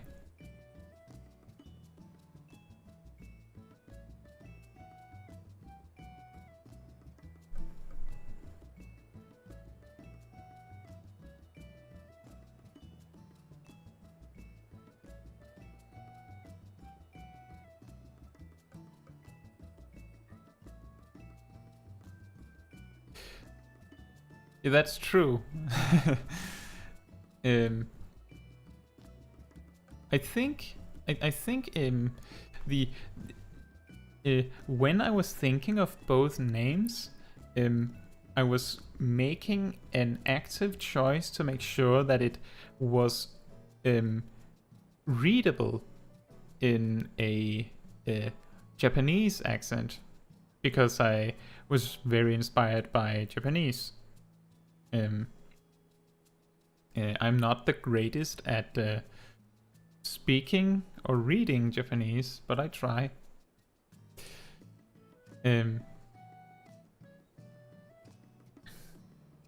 So I do believe that my name can be written in with hiragana perfectly fine, without making any having to adjust anything.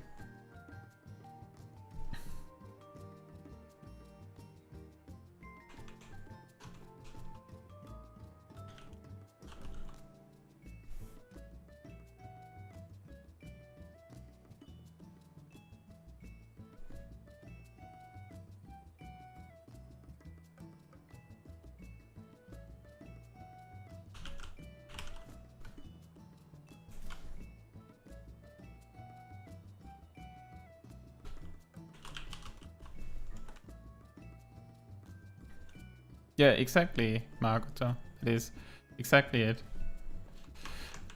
I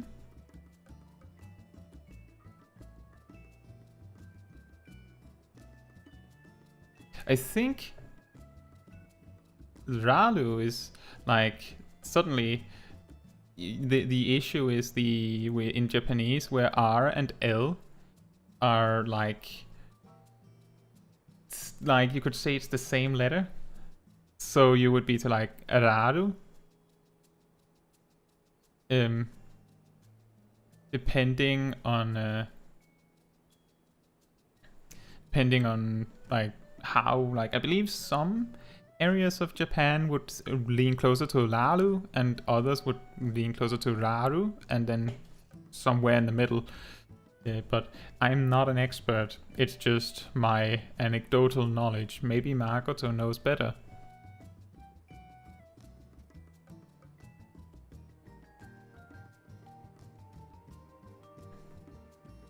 Yeah, Raru.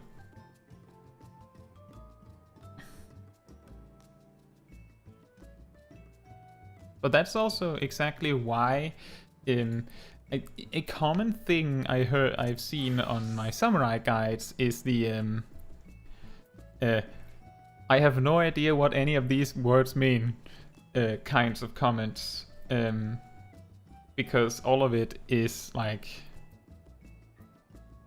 as far as I know, like entirely Japanese words, and they mean things.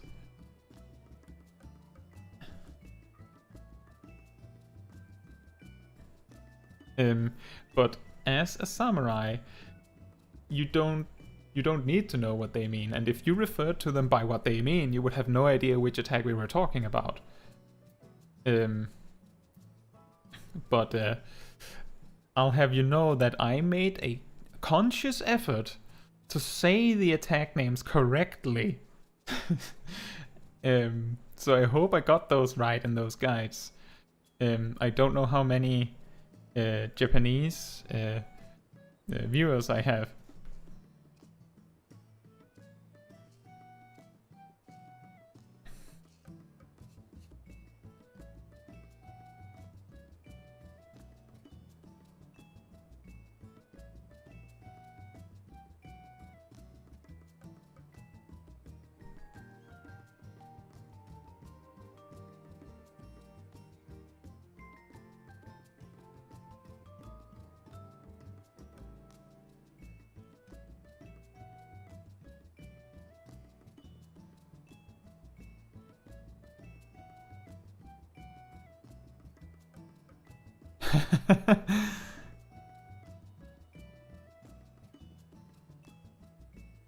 Well,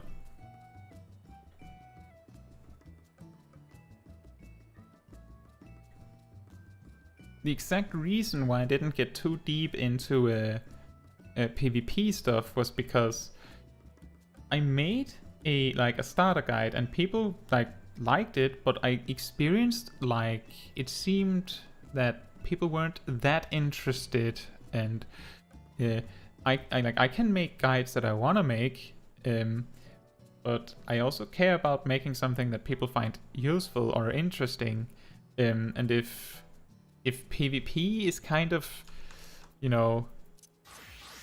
falling out of interest, then maybe it's not if I only have enough time to make about one video a week, it's not the best time spent. I will say that there's a lot more players right now than I expected.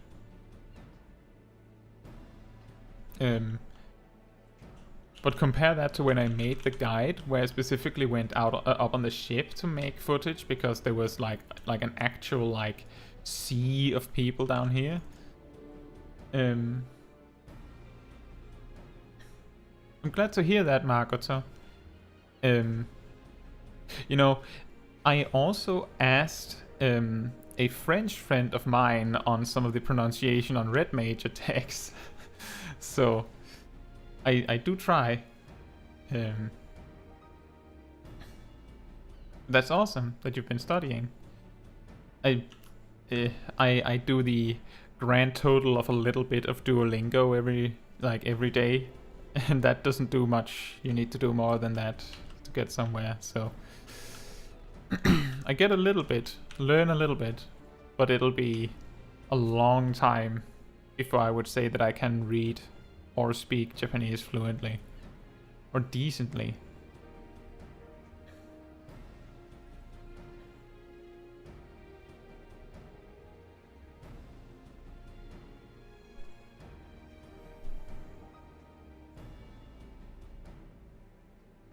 But maybe I should, like, speaking of where the Red Mage PvP game's at, so I have promised another stream like this on Saturday, like next week. I planned it like this because I had not an expectation, a little hope that some people would show up and we do something together. Like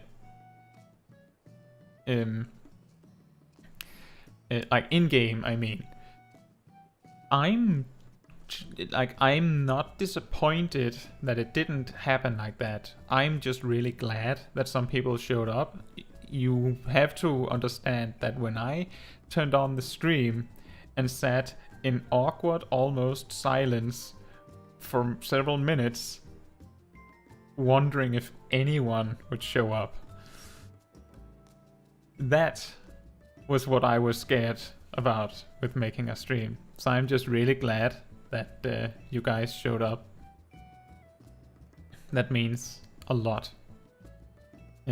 But next week I should probably plan around the fact that maybe no one shows up in-game and plan something to do instead of just walking around or standing somewhere for an hour. Well, I mean, that's something anyone could do, but just showing off gameplay is also something anyone could do. Let's see, I started studying in high school. Well, Makoto, the super awesome thing is that as soon as you understand enough of the language that you can actively use it, and then you can use it to learn more, you've basically like entered like hyperdrive on learning the language.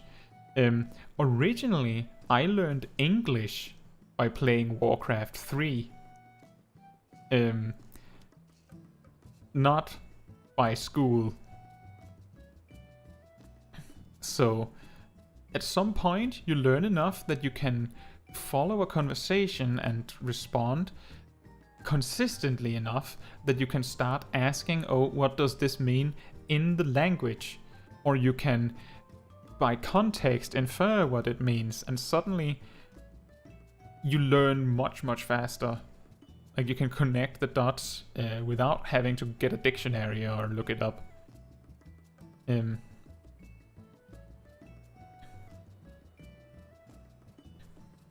So, I think that you're really lucky that you're at that point. I should say that I don't think it's as easy to go from English to Japanese by just playing games as it is to go from my native language, which is Danish, to English. The difference here is that Danish is very similar to English in how you construct sentences and a lot of things you say.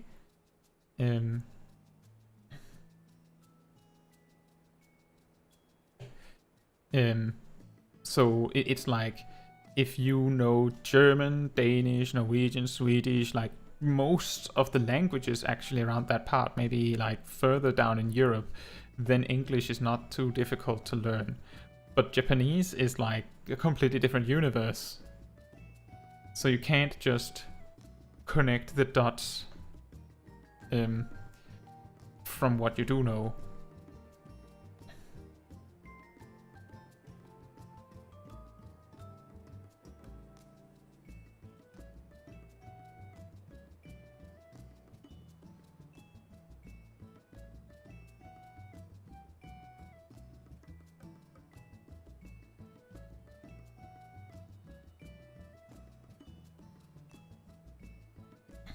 I cannot speak Spanish. I can speak Danish and English, and then I can understand maybe like the sentiment, like very, very possibly maybe I can get the intent behind a message on most European languages. I can understand most German words, but I cannot speak it, and I cannot construct a sentence, and I cannot read a sentence, but I can understand. I can pick apart a sentence. And if I enter a dungeon with randoms and they start responding in a language I don't know, I can usually identify what language it is and quickly use Google Translate and little help to like understand what they're saying, and then giving them a response that they do understand.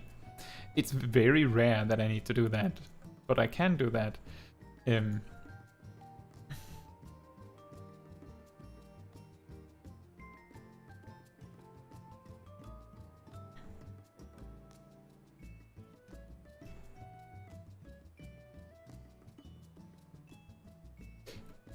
Yeah, the thing is that what it really takes to get inspired to learn a language, I think, is the benefit you can get out of it. Like, at first you get interested in the language because it sounds interesting, or maybe the culture behind it is interesting or something. But as soon as you find something it gives you access to, then suddenly there's a lot more interest. Like, I started really trying a lot harder to learn a little bit of Japanese when I was watching some Japanese live streams. There was no way I could get subtitles, right? So the only way to work that is to learn the language. And the same applies for English. But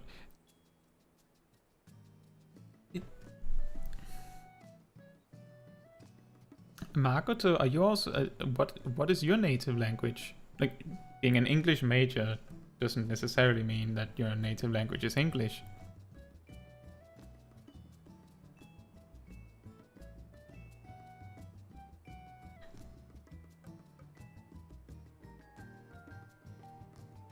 And I'm just Ralu? I'm guessing, since you asked if I'm on Crystal, I'm guessing that you're from either like around the closer to the American servers, right?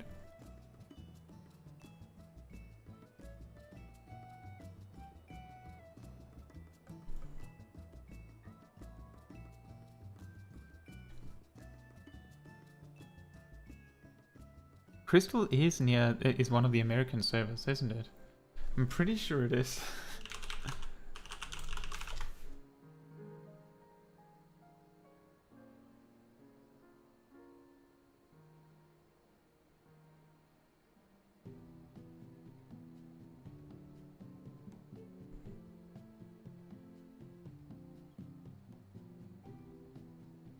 Right.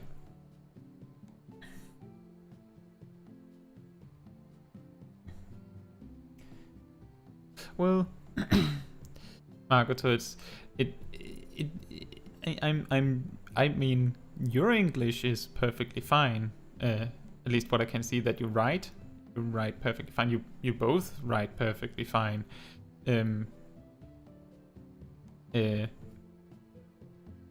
So I don't know what you see in my English being better.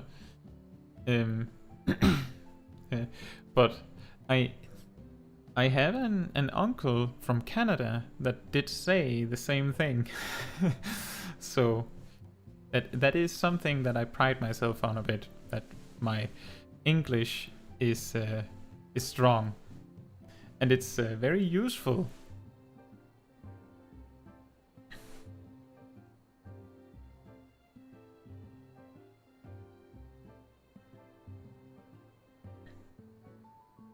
Crystal Goblin.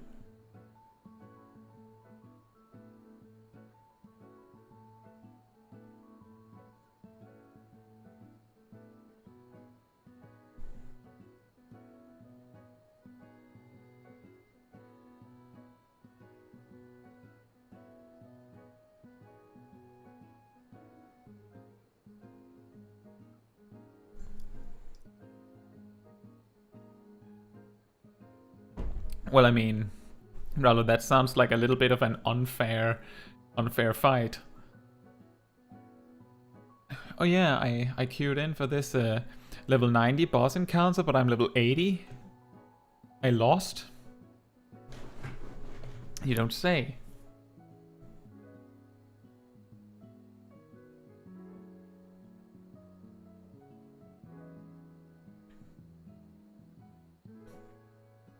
So.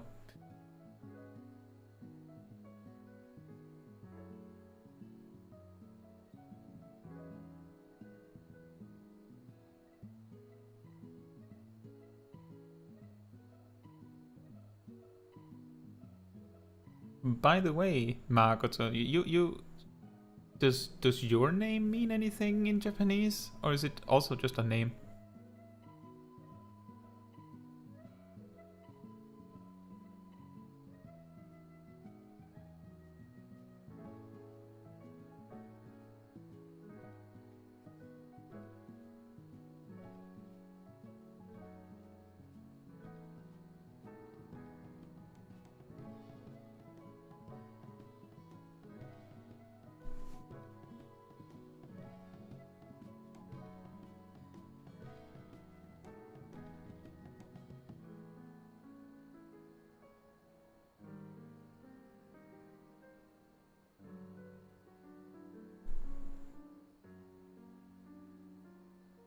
Ah, okay.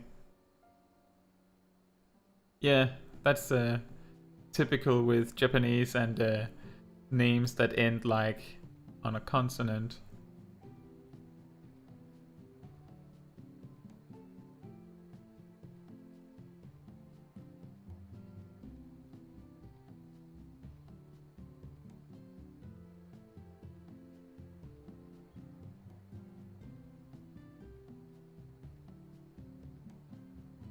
Well, Ranu, when I raided Savage, I started in the raid team that back in the like tier 2 of Shadowbringers as a healer in the raid team, and then I switched over to magic, ranged magical, because our ranged seats were vacant. We hadn't gotten those filled out yet, and I decided that I could do better as a DPS than as a healer.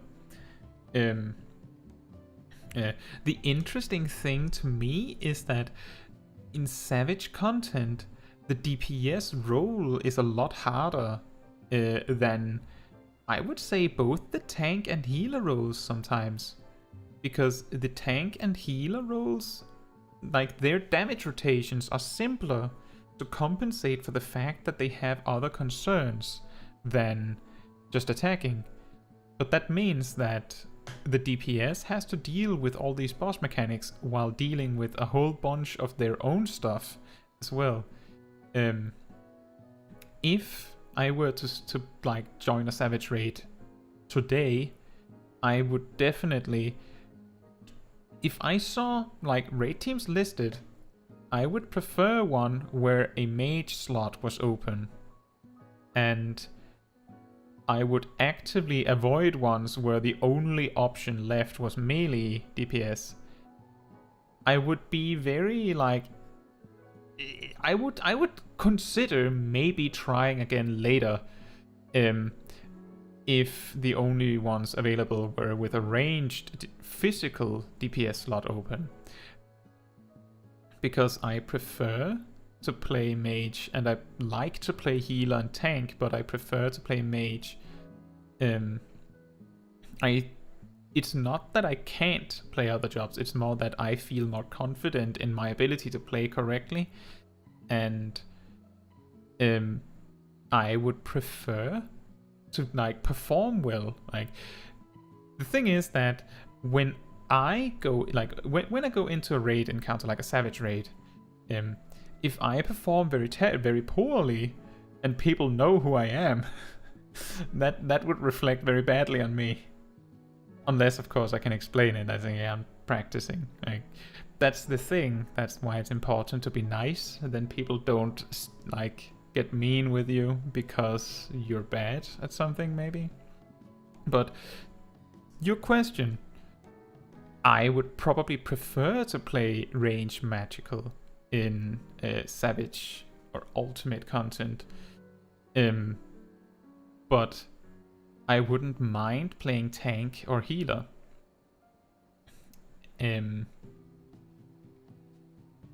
If I was in a raid team, like already was in a raid team, and for some reason,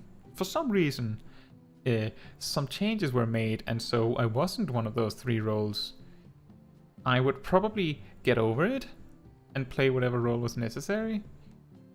Back in World of Warcraft, there was a period in time where I played Druid, and in one raid tier, I played melee, ranged, tank, and healer for some period of time, just because that was what the raid team needed.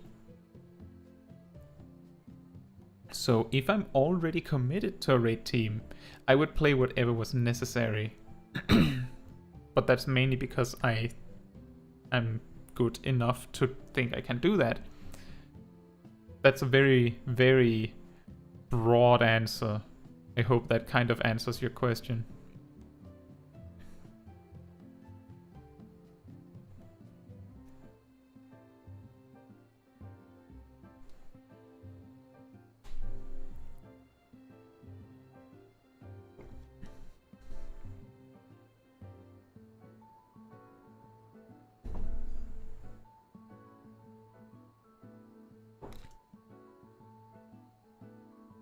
That's also why my my starter, my Savage preparation guide starts by saying that the job that you main doesn't mean that it's the job that you raid with.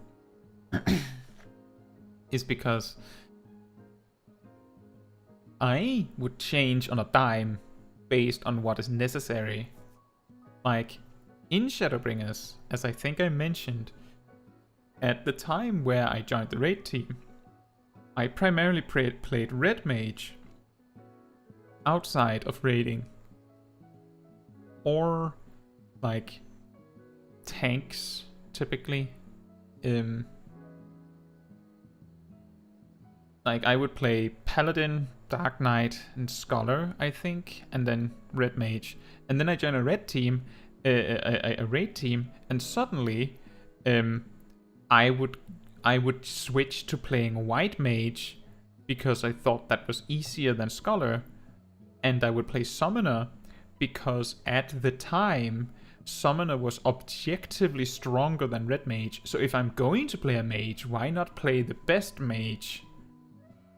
That is also something that I mention in the Savage preparation guide, like sort of briefly. Sometimes a different job in the same role is just better, slightly better. Not so much better that you have to change, but if you like it or don't mind, it could be a good thing. For instance, right now it's very convenient that you like to play Dark Knight, since they're really strong.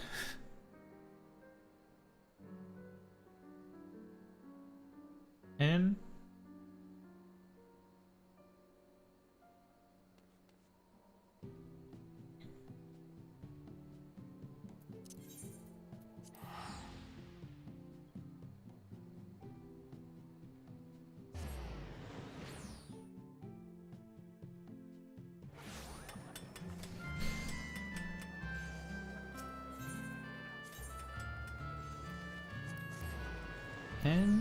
let's see.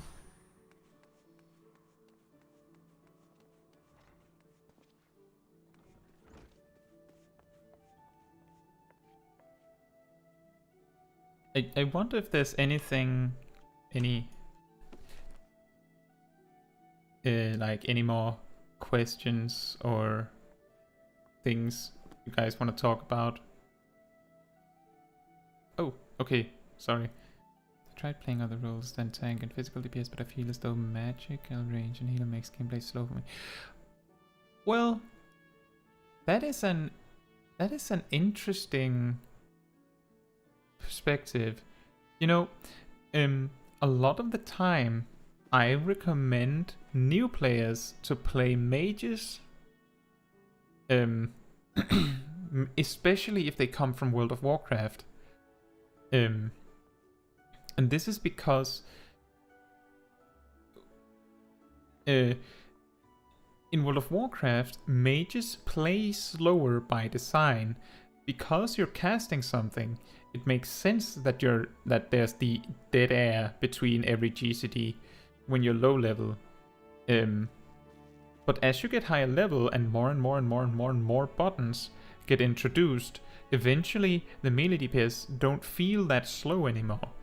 The way I see it is that the mages and the healers have a lot more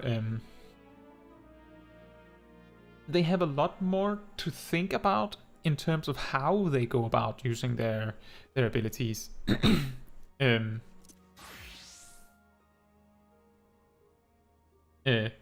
particular, for instance, back in Shadowbringers, this mechanic where Astrologians can weave a single OGCD after every spell cast was unique to Astrologian, which meant that White Mage played perfectly, had like a good 2 ability weaves per time they applied Dia, and every time they needed more than that, they had to use Solace, or they had to chain Dia with Swift Cast to get 1 extra one, if they wanted that. So it made it really, really annoying. Meanwhile, Scholar could use Ruin 2 for minor DPS loss, but then they would get 2 OGCDs, and 2 OGCDs, and 2 OGCDs as they saw fit. Now, the optimization in playing a healer is in timing your OGCDs so that you don't delay your casts, and you can only fit 1 thing, usually 1 thing, after every cast. So you learn, oh, instead of going, oh, I need this and this and this, you like stagger it out over several GCDs, but you still make it before when you need it. So you're planning way in advance. With Summoner, you have so many instant casts that I imagine the dead air that you might feel is more because you're used to pressing 2 buttons every 2.5 seconds and not just 1. Which varies very much with Summoner. Summoner is one of the sparsest jobs, if not flat out the sparsest job in terms of important buttons to press. And Red Mage is probably the best example when I say this thing with mages and healers think a lot more about how they use their OGCDs. A thing that I mentioned in the Red Mage high level guide is that a way to optimize your rotation is that Flesh and Contrasixt here, they they will typically line up so that they will be castable after your dual cast. But if you do anything like a melee combo, then they tend to drift 1 GCD's worth. And the only way to fix that is to use acceleration or swift cast to basically drift them 1 more. And if you drift them 2, then they'll be available in the dual cast window anyway. And that means that your rotation suddenly gets focused a lot outside of the melee combo on using acceleration and swift cast to push your rotation 1 step forward sometimes when your 2 OGCDs that shouldn't be that important but are, so that they come out on time. If you don't do this, you'll lose a little bit of damage every time you miss it by 1 GCD.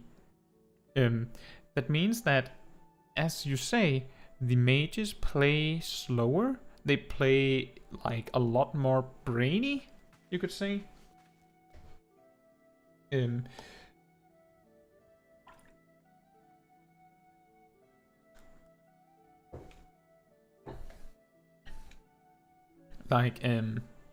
That is not to say that melee doesn't think. they think a lot.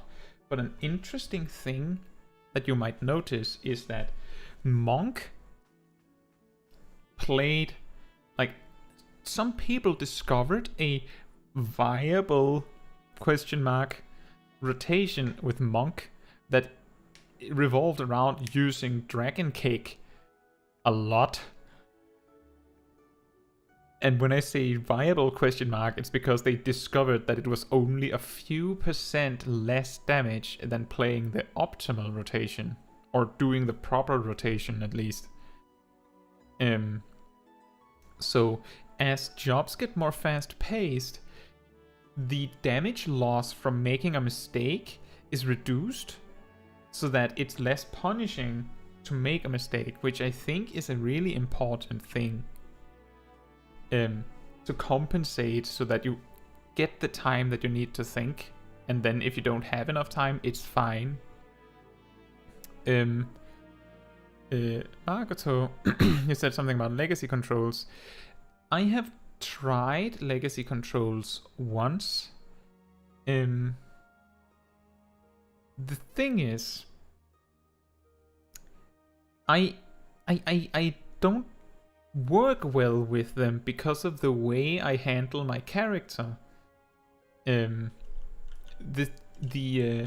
controls that I use, what are they? The not legacy controls or standard controls, give me, I feel, more direct control over which direction my character is facing at any one time.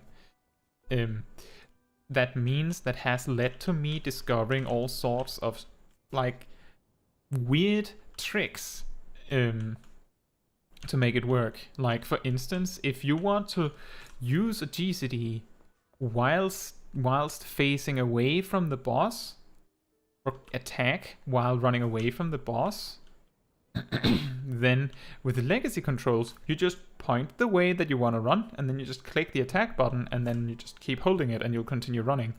If you do it with standard controls, your character will flip 180 and cast the thing, which means that you have to actively make an effort to turn yourself around again. One of the tricks, which may be noticeable in some of the combat footage in, for instance, my healer guides, is that if I'm casting something on someone behind me, I'll hold right click while running forward, and then I'll be spinning my camera like this. This keeps updating which direction you're walking, so that the game will turn your character for a fraction of a second and then immediately flip you back around. This emulates how legacy controls will feel. It's just with standard controls. Another thing is that with standard controls, you have access to backpedaling. A lot of players will say that backpedaling is pointless. I've even seen people that say you should unbind your, like if you're playing standard controls, they would suggest unbinding walking backwards entirely. In the same way, they would say E and Q should be bound to attacks, and A and D should be strafing. You can turn with the mouse. But the way I play, and I've played like this for like over 15 years, because I brought this way of playing from World of Warcraft, is that I play with both hands. Like, I move with both hands, and I attack with both hands. That's why my keybinds are like this. Yeah, exactly. I have played Guild Wars 2. It makes sense. But there is an argument for having the backpedal. Not so, like, mainly in PvE. So, the reason why I would suggest having backpedaling is because, as a tank, if you need to move the boss somewhere, if you backpedal and the boss follows you, the boss will follow you in smaller increments than if you just dash for your destination. It means that you have easy opportunity to keep attacking. You will not accidentally outrun it too much. But more importantly, because the boss is getting dragged, at a pace that is slower than running speed, that means that all of the melee players can keep up with the boss when it moves a lot. Because you are dragging the boss slower than the DPS can run. It's super, super overthinking, but I've experienced that it works. Another thing is that simply having access to an alternative running speed for adjusting yourself to mechanics, like some mechanics,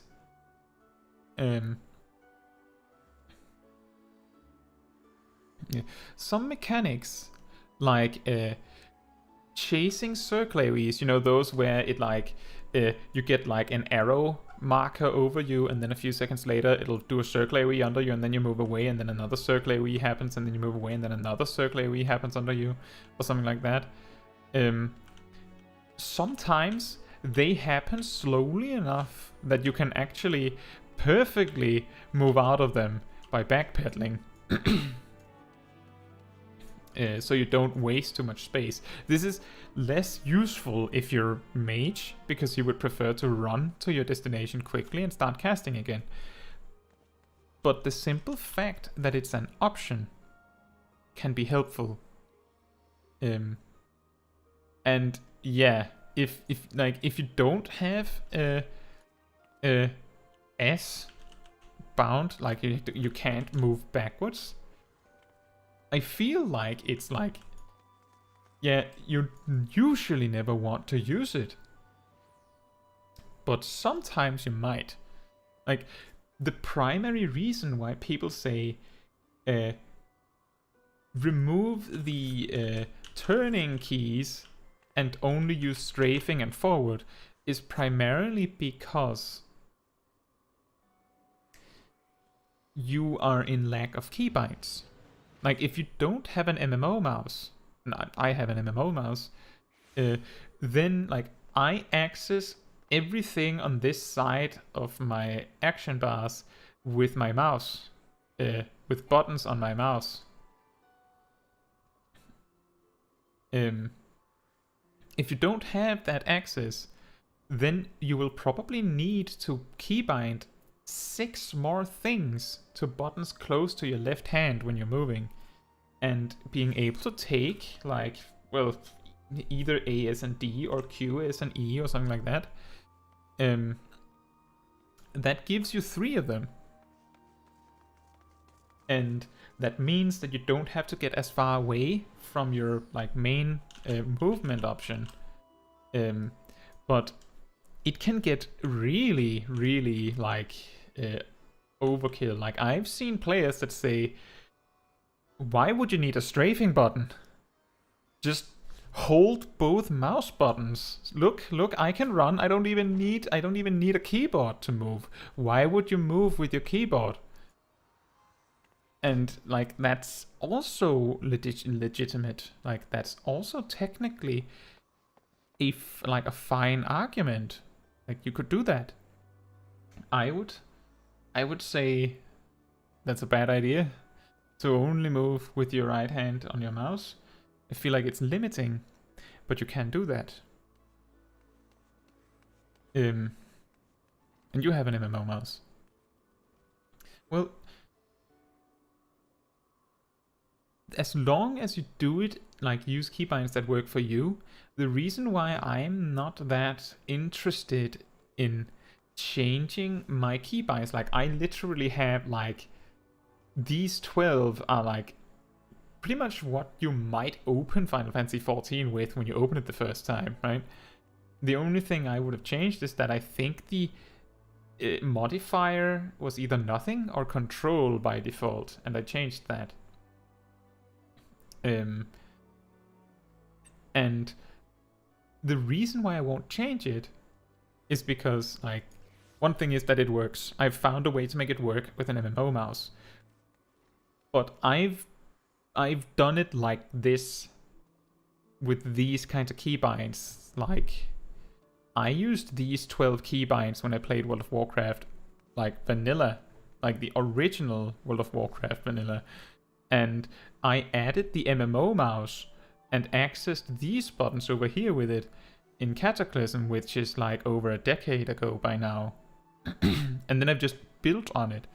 So the important thing is, if you have something that works, make sure that it works and make it as optimal as it can be. Like, the reason why I don't recommend clicking your actions with your mouse is because it is very easy to make a mistake with your mouse, and because you need to see your mouse to click the button, it means that your gaze turns from here, where the action is, down to here, looking at this. Clickers are more likely to get hit by obvious mechanics because they're not looking at their character. So I use my left hand for these 6 buttons. And I use my right hand for these 6. I think maybe I might be able to find a picture.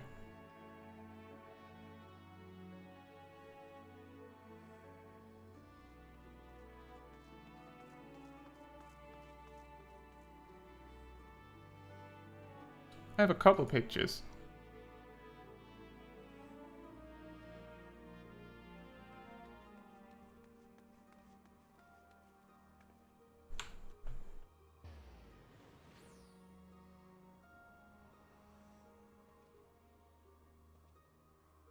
So I use my, so you can see that 1, 2, and 3 becomes these 3 buttons, and 4, 5, and 6 becomes these 3 buttons. And then I access 1 to 6 on my keyboard normally. And then I have my turning buttons and my forward and backward and my strafing. And then I have Shift and Alt as my modifiers. I do have a video where, from back in December, where I talk through my thought process when I make the keybinds for Sage, Reaper, and Summoner. And there I talk a little bit about this. I can't remember exactly what I've said, but there's more in the thought process in how I make my keybinds. But generally speaking, my right hand, so my mouse is primarily for buttons that are not used as much or are not as crucially important to the rotation, which sometimes leads to some really weird things. Like, for instance, I think a lot of players would say, why would you say that an attack button on a healer is not important? But it's just because I've always had my attack buttons on a healer on my right hand. It's if you know how you want to play your character, if you know how you want to play it,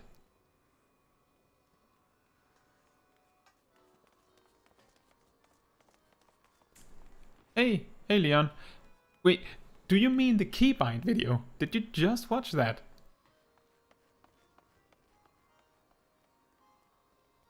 That's really funny. That is an incredible coincidence.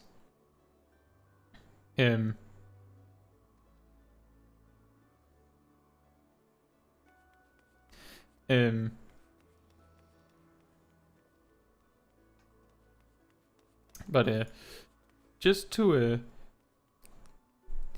approach your question a little bit more, Marco, every single job I have different keybinds for in some capacity. The relation between them is often role specific. And sometimes there isn't necessarily any logic to it. Like, if you want to see the logic,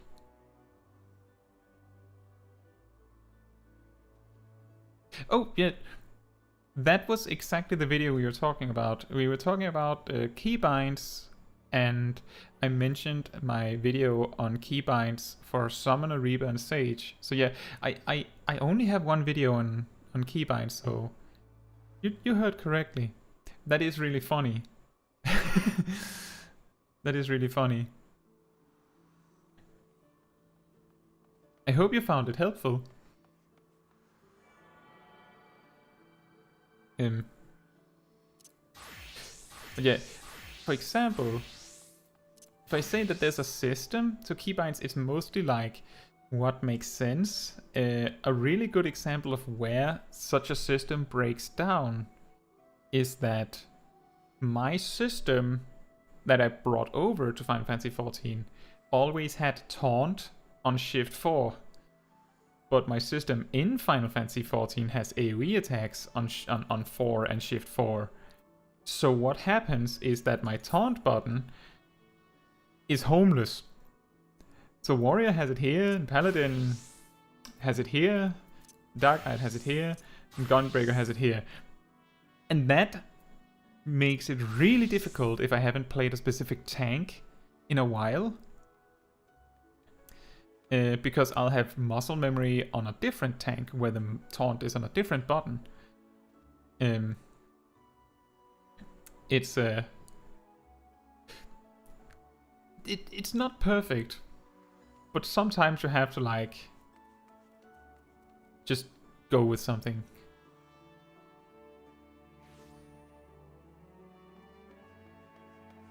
Yeah, I do that too, and I recommend doing that. The thing is that sometimes if I say you need to use similar buttons on the same, like similar actions on the same buttons, it really matters if there's two different kinds of buttons that are competing for the same slot. It really matters that you choose the more important one to get the priority. For example, the reason why taunt doesn't get priority on the 4 and Shift 4 situation over here is because this is consistent. My AoE buttons on Red Mage is 4, on Black Mage it's 4 and 5, on Machinist it's 4, Bard it's 4, Dancer, well, I mean,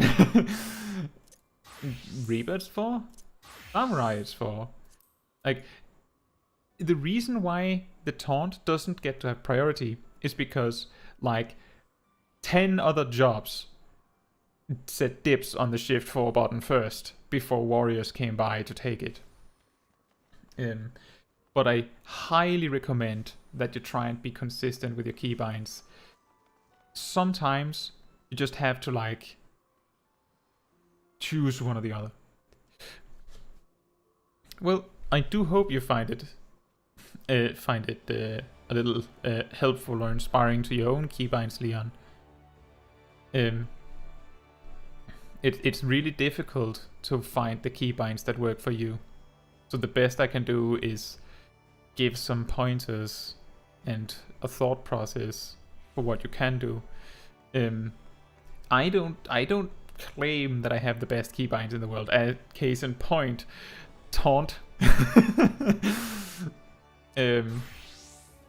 But one thing that I, for instance, might reference a few times in my Sage keybinds in that keybinds video is, I'll be like, oh yeah, I put Caracol there because my Scholar has Sacred Soil there and it's basically the same button. And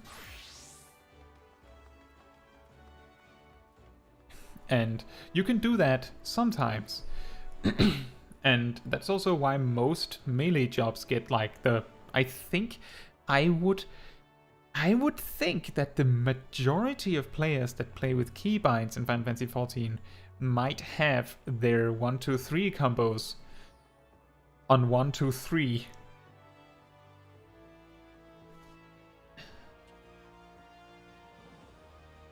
Oh, you just got an MMO mouse. Well, I hope that you come to like it. It can be really difficult to get used to at first, but I do highly recommend that.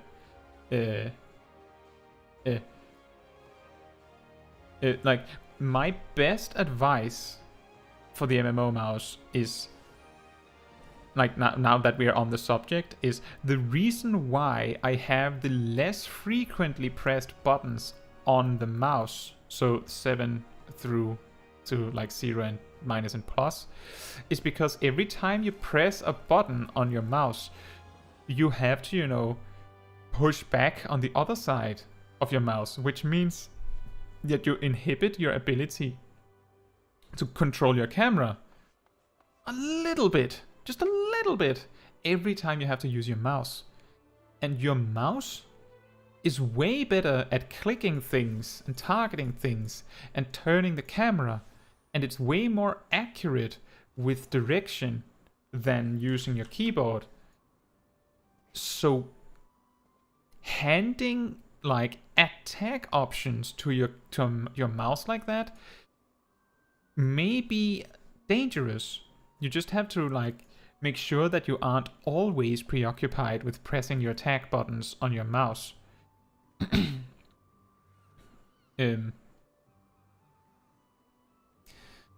And I'm not saying that it's a problem for everyone. I will say that I think that it's easier to like not have everything on the mouse. And that's like, I think most people, when they get an MMO mouse, the first thing they do is try to work it.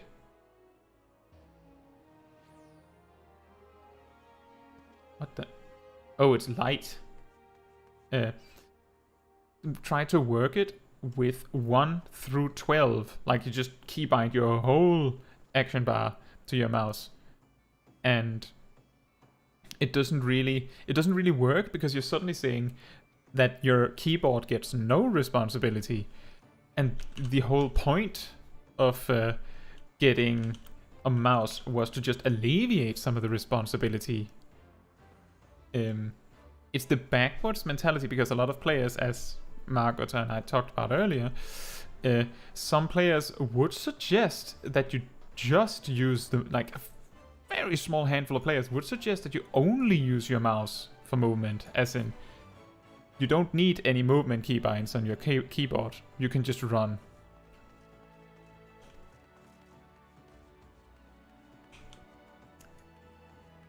I had my Sam 1, 2, 3 on. Okay, fair enough, Margot. Well, I have my keybinds on 1, 2, 3. But that's, I mean, if that works, it sounds really strange to have it on 1 E Shift Q, but I mean, I have it on 1, 2, 3, 1 Shift, 2 Shift 3, and 1 Alt 2, so anything works. Can an MMO mouse get me into the top 500 tank rankings? What do you mean, like in like passing on like logs, or do you mean like PvP? Ralu?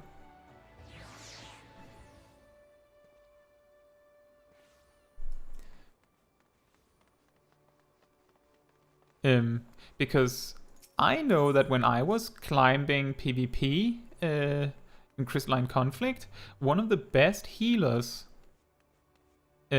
turned out to be a clicker. I found that out when I joined a Discord that he happened to also be in. So if you're really good at what you do, it doesn't matter how you keybind things, or keybind things at all. I think if you feel like there's something missing when you're keybinding, like if you feel like, for instance, before I had an MMO mouse, I would click, like, I would use my left hand for most of the buttons that I could reach, but I would have to use my mouse to click buttons far out on the right. So I got an MMO mouse because that was something to be desired. I refused to change the keybinds to something else.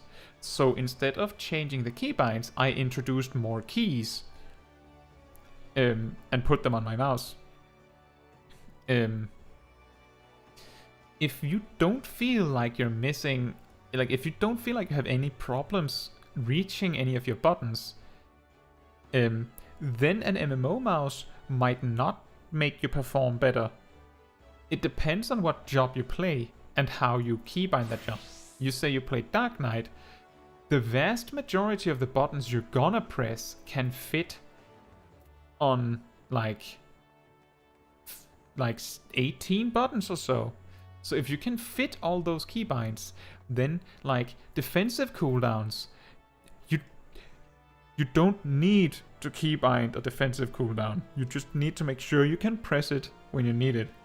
But you don't need to keybind it. Like, in fact, most things on a cooldown, like over 60 seconds, I would say, you don't need to keybind. The problem is that when you want to do a lot of things in quick succession, which is inherent in Dark Knight, you will suddenly need to find the button really fast, and that's where clicking can become a little scary. I think, like, if you're a clicker, I think Warrior is a lot easier to play because of the fact that they don't have that many weaves they need to do.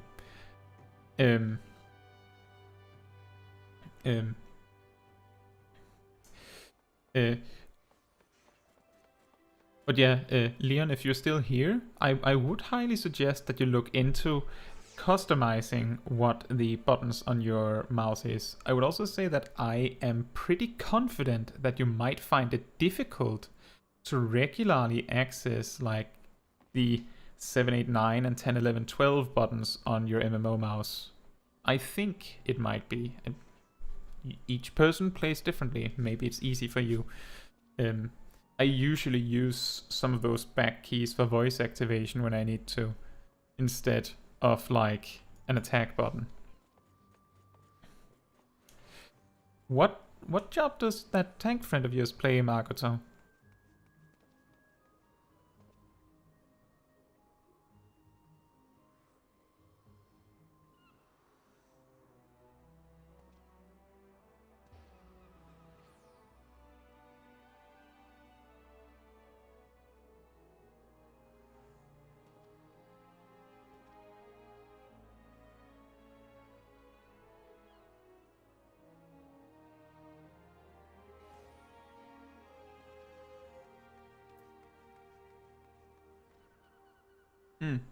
A paladin would work too.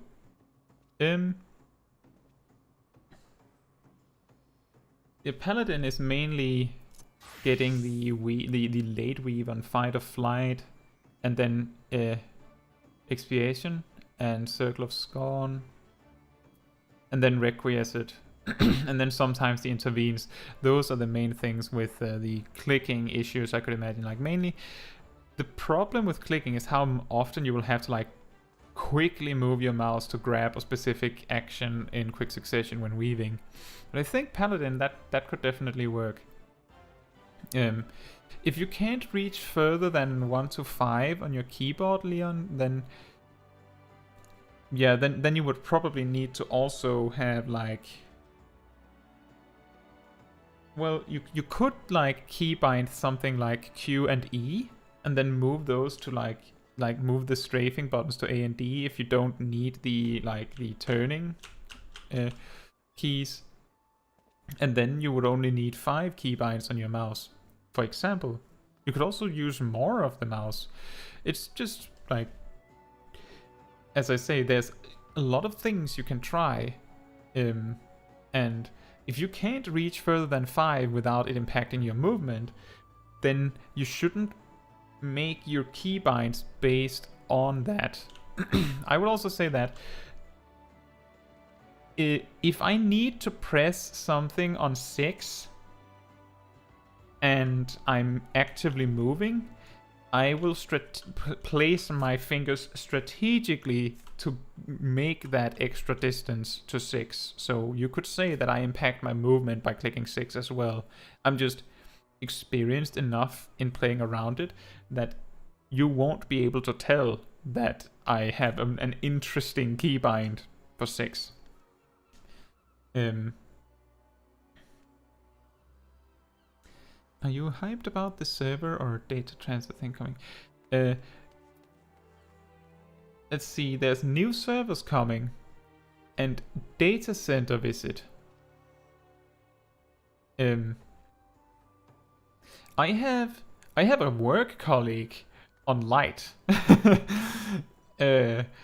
but he said he wouldn't come back before the island sanctuaries.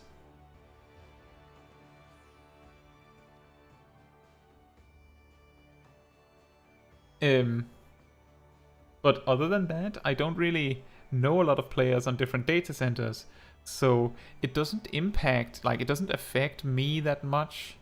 But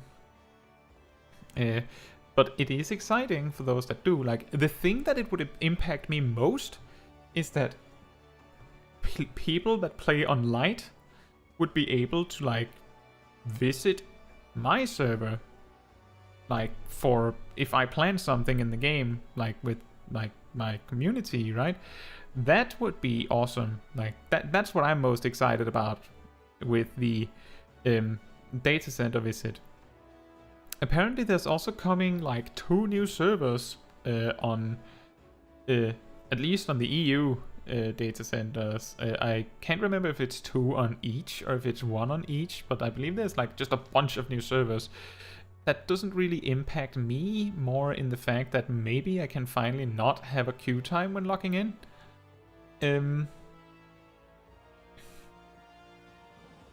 It's not that the queue time is long.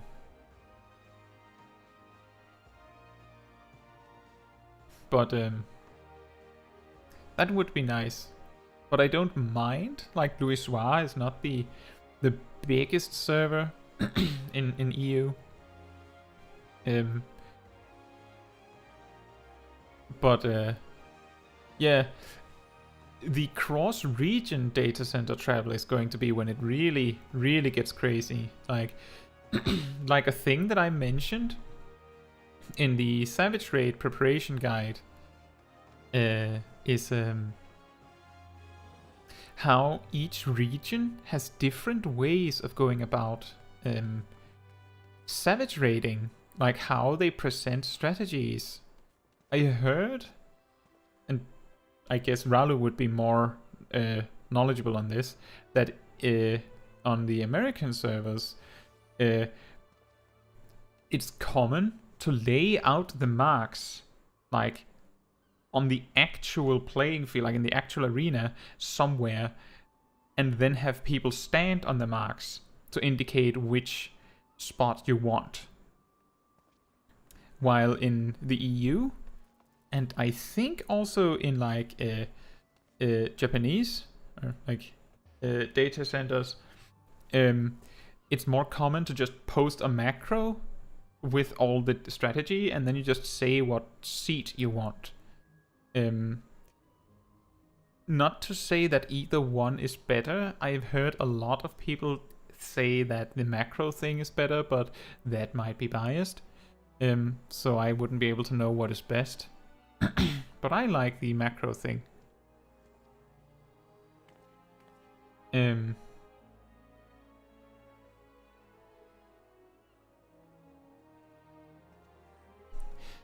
so what I think would be very interesting to see is that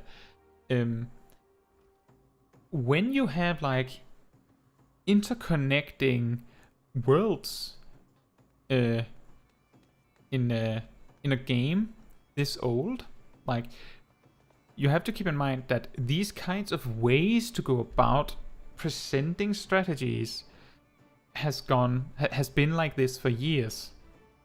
And suddenly one day we might have like a static raid team where half are Americans and half are Europeans. What way will they do it in?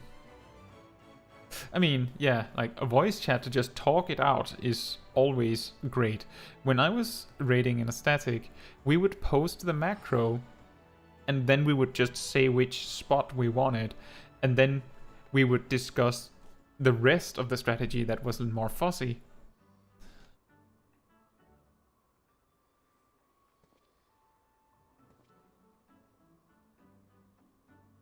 You know, Margoto, I remember when I saw this that Europeans were also a little bit stressed. But yeah, I do remember, I think actually it was Yoshi P himself that said that the difference in how communication happens on servers, like on European and American servers, shout chat is often very active, like very, very active. And on Japanese servers, they just do the /tell to each other. They just talk in private. So there's like just silence. And that is a completely different universe. But just in terms of savage raiding, it reminds me of how,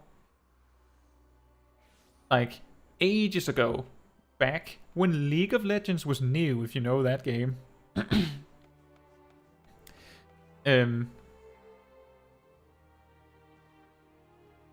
I saw the first international, global tournament in League of Legends where the Europeans were playing against Americans, and the American servers had a completely different meta strategy than the European servers.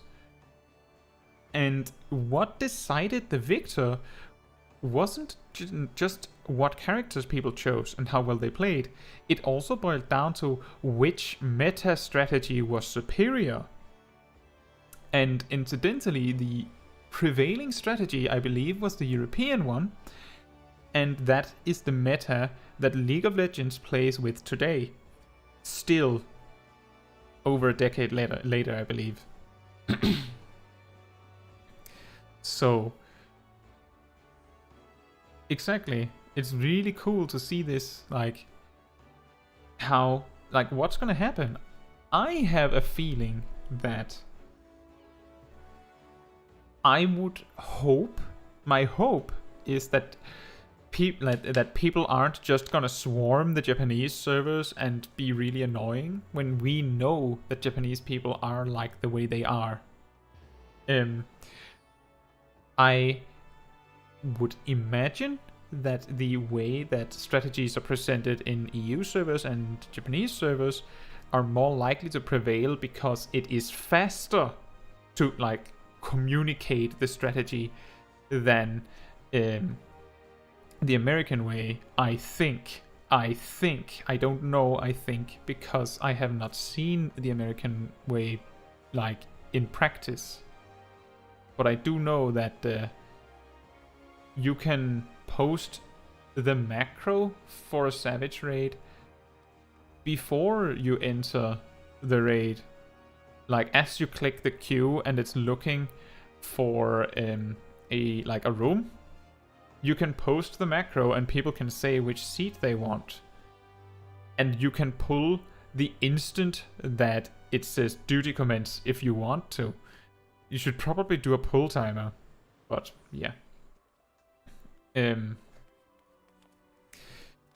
my impression is that the American way requires a little bit of moving around, in character. It's visual. I'm sure that some players benefit extremely well from this and makes it a lot easier to approach. I am sure that's the case. I just have a feeling that the faster way will just prevail because it's faster.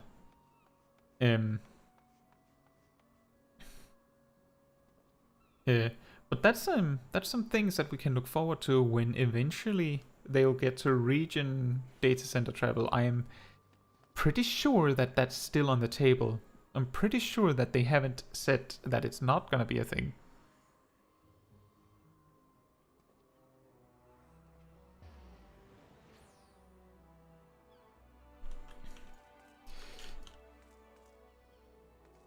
Okay, so Rano, maybe if I show you what I mean, you can tell me if it's pretty much the same for you. If I wanted to do, I don't know,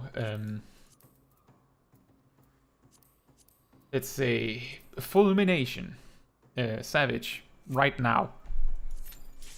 I just enter it to show you what I mean.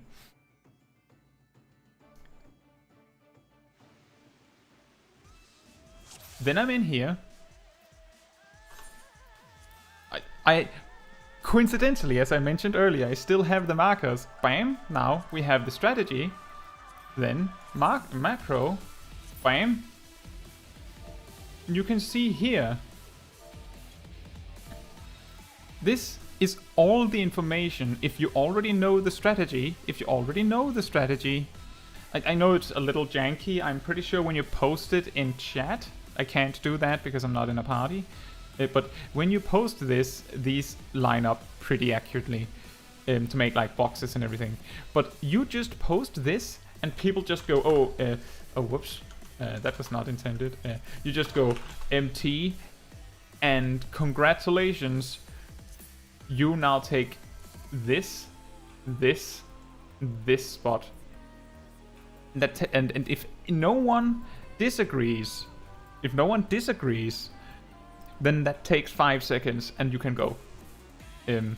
Is the way that you do it, Rallo, is it similar to that?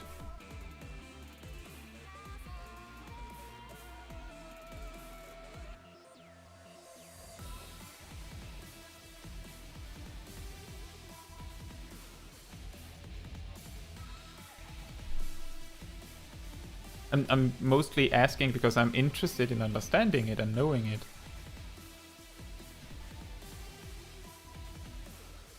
Oh, okay. You know, there is a really good chance that in that case, it's a really good chance that it's just a misunderstanding. Because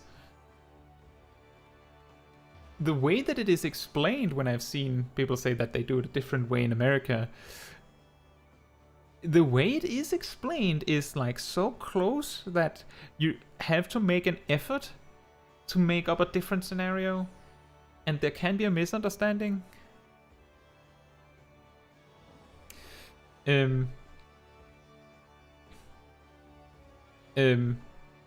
So I would find it hilarious if we have if we have region data center travel, and everyone's worried that, oh, what's gonna happen with the Savage raid scene because we have these clashing methods of presentation, and then it turns out that it's the exact same way, but no one realized it. That would be so funny.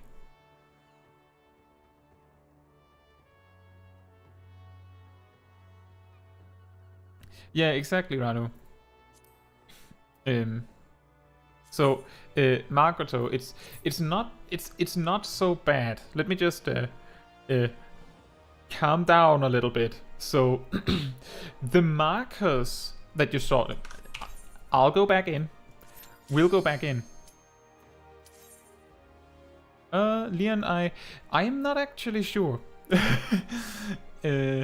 I've been going while we could find things to talk about, but the party has to end at some point. Is there a particular reason that you're asking?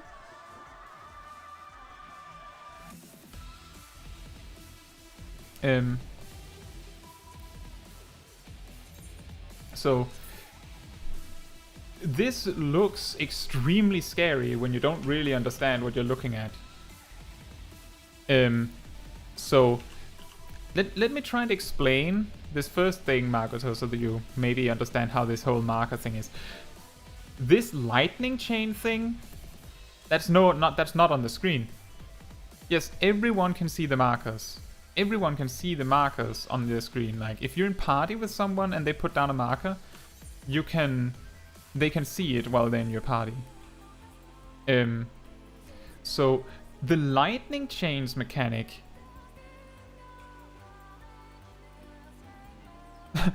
Oh, well, I'm glad to hear that, Leon. That's awesome. So lightning chains isn't on the screen, what will likely happen, and the thing is, I can't really show you, because if I get too close, then Ramu is gonna get really mad. But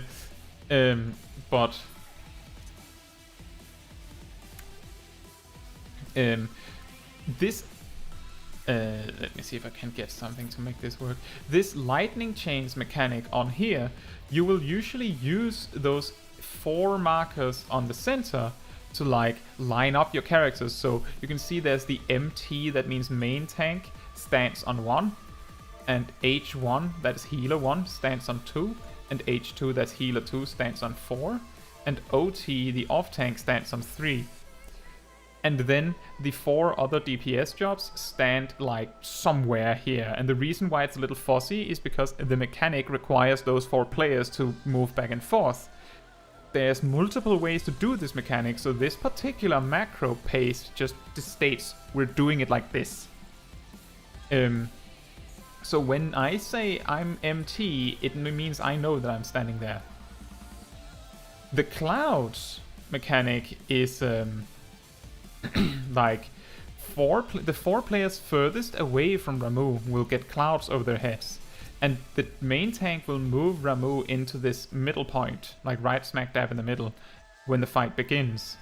Which means that the main tank, the off tank, melee 1 and melee 2 will be standing surrounding the boss. Which means that ranged 1 will be standing behind the main tank, ranged 2 stands behind melee 2.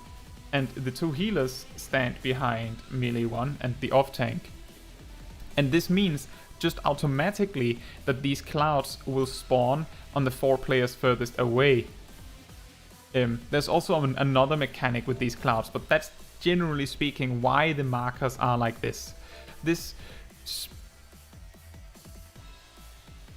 The 14 spears mechanic is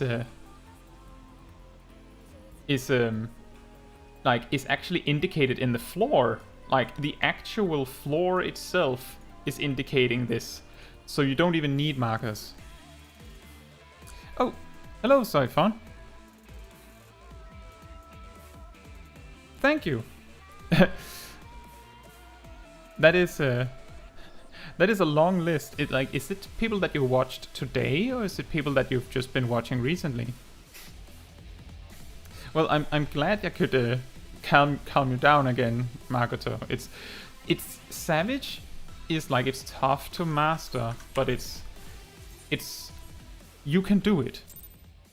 It's just whether you want to do it and you want to practice, and you can do it. Thank you so much, Soifon. Yeah, I know that Sepla and MTQ Capture, those are popular.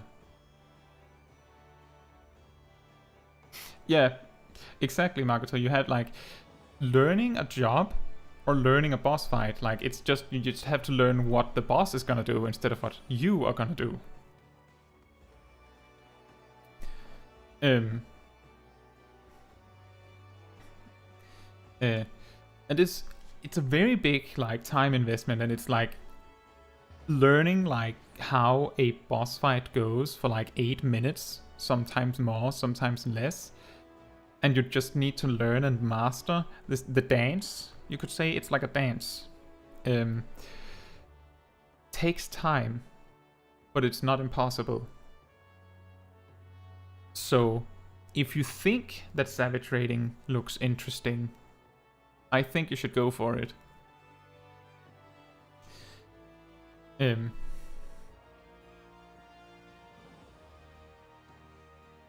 Oh, yeah, okay.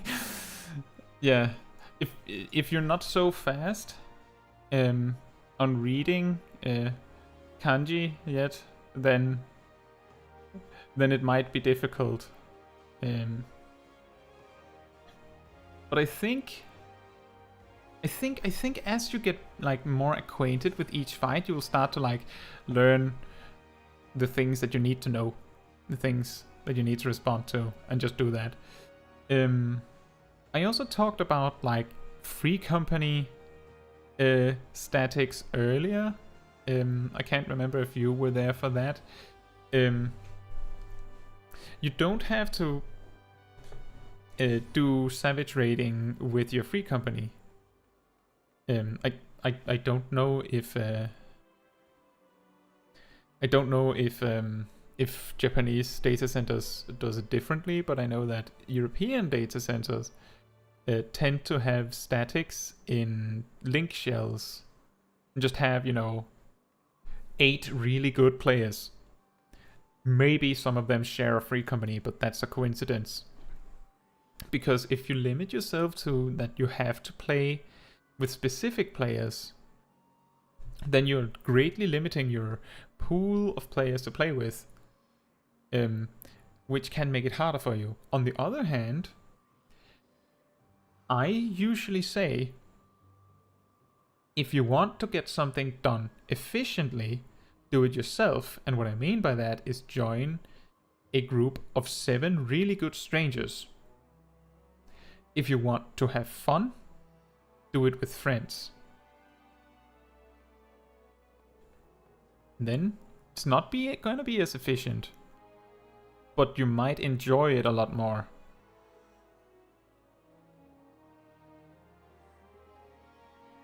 And yeah, as Ralo says, you just gotta believe in yourself.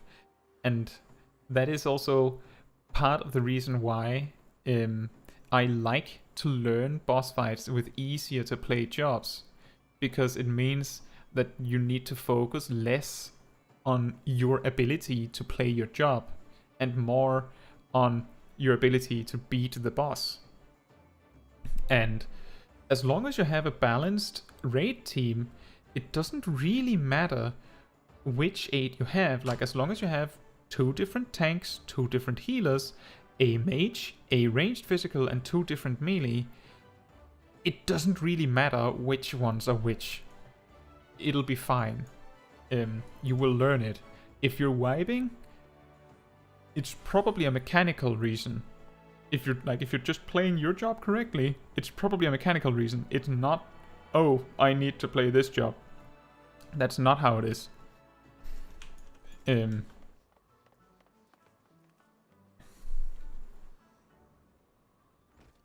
I can't remember, Margoto, had you reached endgame, or are you working on the main quest? Like, I asked earlier, but I can't actually remember if you were one of those that responded on that one.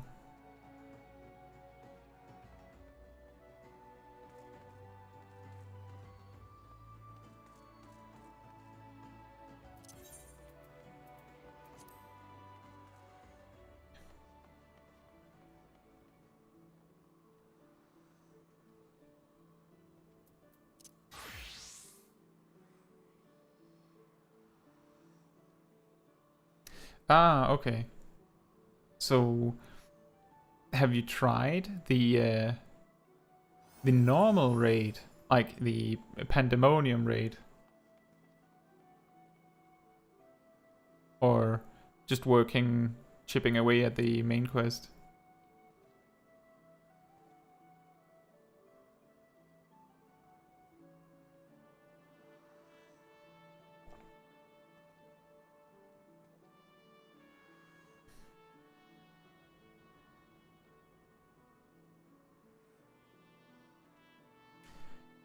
Oh, well, that is not that hard. That is something that I maybe can give you a little tip on, because when I started on this game, I avoided raids because I thought even the normal raids required a static or something like that. So I didn't really do Alliance raid. I didn't really do the actual raids. I just stayed away for a bit, did my own thing. I came back to the game and then learned, but I can say it's not hard to get into raids, like normal raids.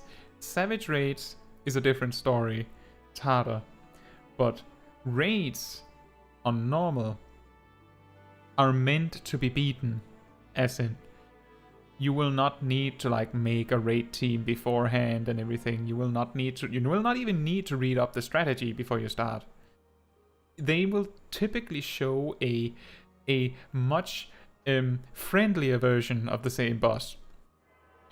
Where some of the mechanics get translated over to Savage later.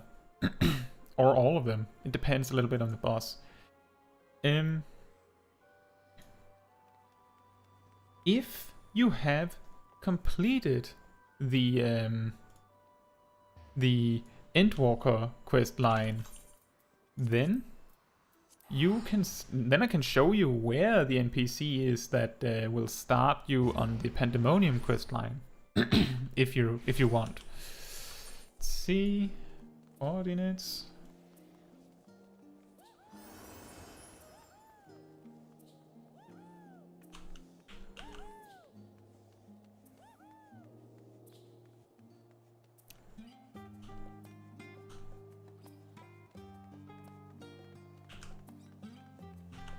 Oh boy, console wiki really eats my computer's resources sometimes. So right around here,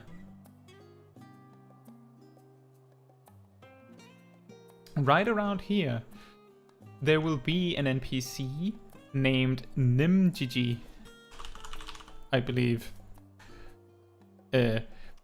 with a blue plus quest. You take that one and you just do whatever they say, and as you follow them, you will get to the raid. So I would say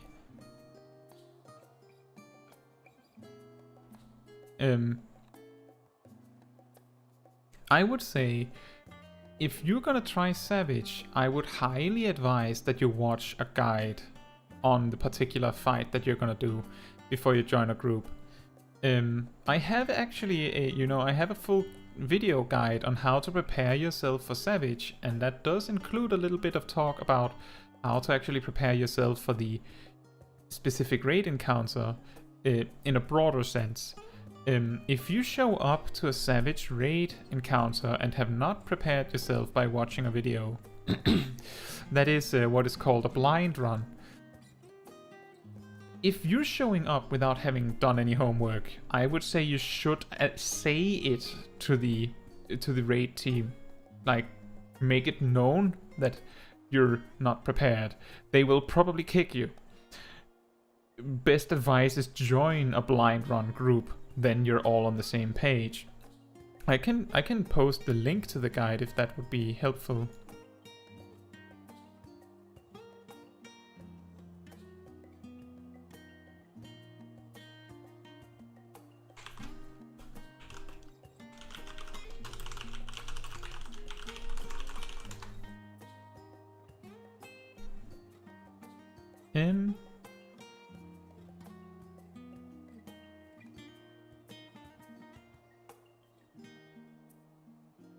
Yeah, that's like what to think about when you're choosing what job you're going to raid as, how to get your starter gear so that you're ready, materia melding, food buffs, potions, like all these things that you can bring to be more prepared. And then also just like thoughts on what you can do. This actually also briefly shows this thing with the macros and that I talked about earlier, in a comparison where I just mentioned that each region might do it differently. There's a genuine probability, because I don't know, but there is a probability that the Savage guides, like on Japanese or in Japanese, are completely different to the English ones. So you might be prepared by having watched multiple guides, but lo and behold, the strategy that is done on Japanese data centers is not that. So it can be really difficult. That's why when you said earlier that you might have a hard time quickly reading the kanji, is as you learn the fight, like in general, you start to learn, oh, well, people are using this particular strategy more often than not, or they're using this or this strategy, and then you just need to identify which one of the strategies people are playing, and then you just do that. Like, as soon as you know which one it is, you just have to respond correctly to the macro question, like, if they do that. Like, oh, which role do you want? I'll take ranged 2, please. Or whatever. But yeah, it might be a good idea to at least, like, cross-reference and see if the two guides are significantly different if you watch an English one and a Japanese one. I don't know if they're different. That's the thing. I can't know. But I do know, as Soifon mentioned earlier, a very common guide channel is the MTQ Capture site. It's not the only one. There's usually multiple, and sometimes there are way better guides, like extremely well done guides for just specific mechanics on a specific boss if it's really difficult. Like with really detailed custom animations to show off how exactly it works and things like that. But what really matters is that you know what the boss is gonna do, and you know what your party is gonna do about it. And if you agree with that, then it should work out fine.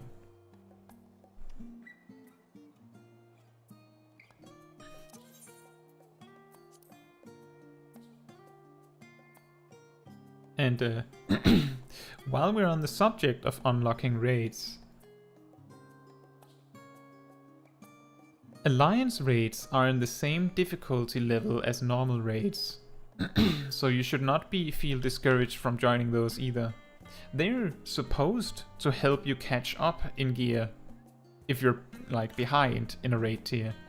I touch a little bit more on that in like a gearing in a raid tier guide that I have, and that one is linked in the Savage raiding preparation guide. So like there's like a list of links in the description of that guide. So like if there's any of the subjects that you feel like isn't detailed enough, you can get a longer version. So if you really feel like you want to get prepared for Savage raiding, that's what I would recommend. Like, go through these. But maybe start with seeing if you like normal raiding.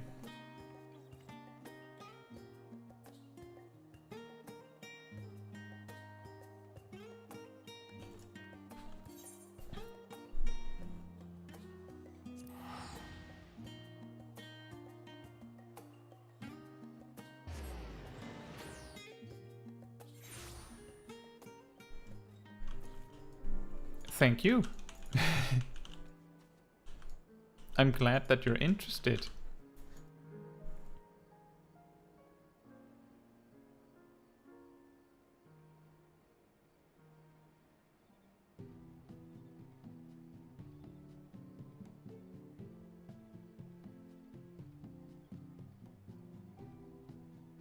Something that I would want to fix in this game. That's one of those questions where in the moment you say something that is kind of like, oh, that would be nice, and then like 2 weeks later you're like, of course.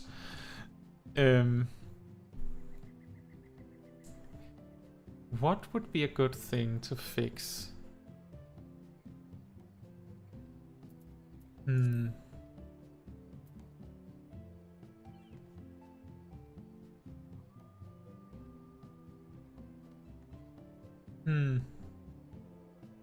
That is a really hard question. I feel like I have like something.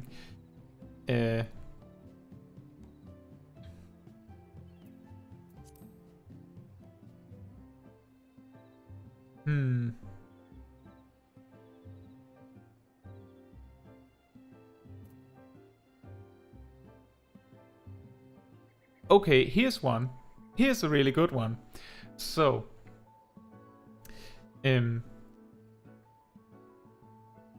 if you have a bad connection to the server you're playing on, the delay from your lag is actually doubled in terms of weaving.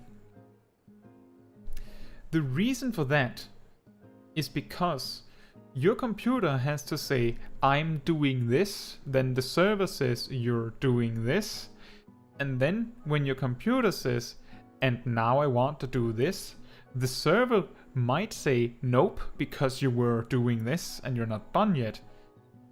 And that means if you have like 0.2 seconds of delay because of your like connection, then it means that the message that you're doing the thing comes 0.2 seconds later to the server, which means that the server will keep declining you until then.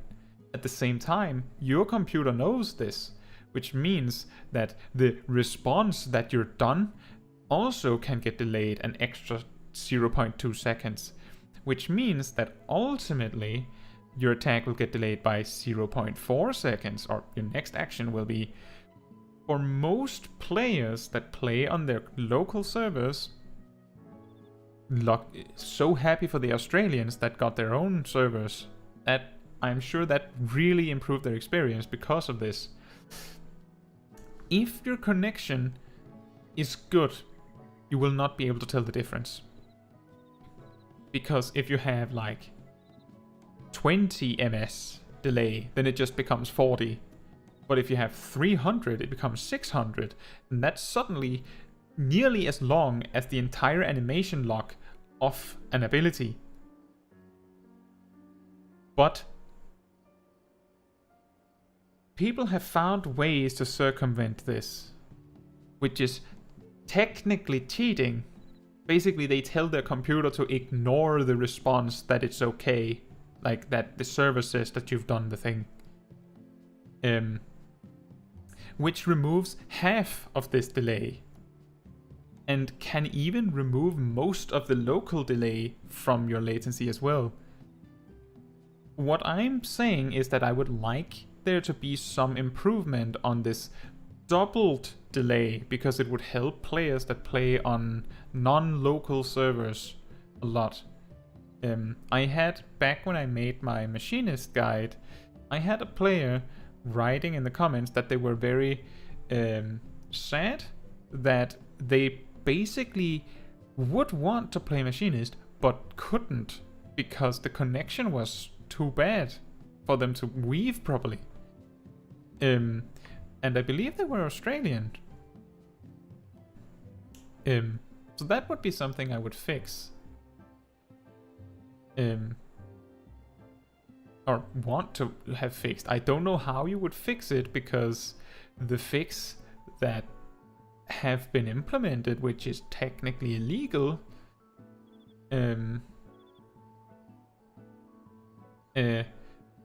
puts too much power on the client and makes it very easy to cheat with, hypothetically, if they implemented this as an actual solution. But that's what I think.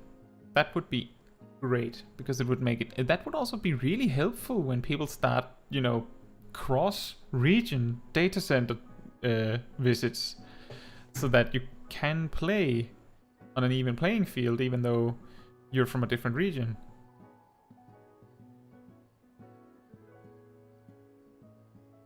And yeah, that's a really complicated problem, and I don't know if it is fixable with how Final Fantasy XIV is coded. But it would be great.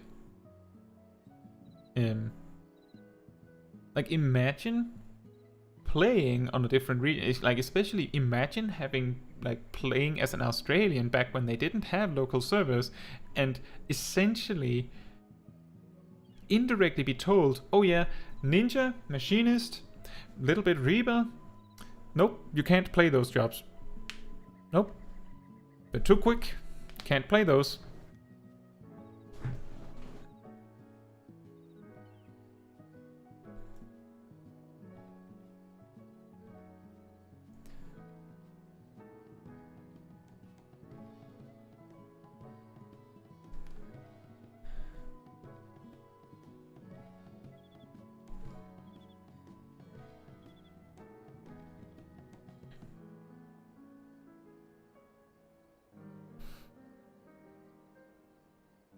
Yeah.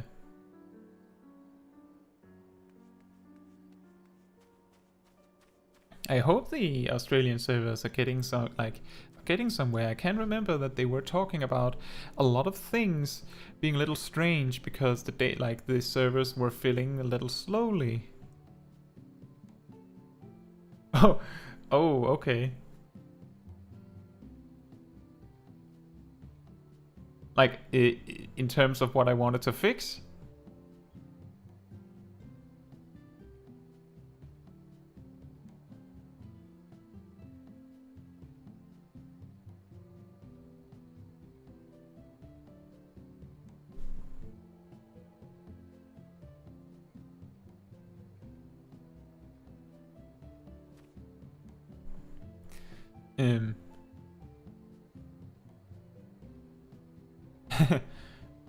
Well, I'm glad. A job fix, but that's also really difficult because the thing is that it can be really hard to know what's good, what would be a good change or fix for a job.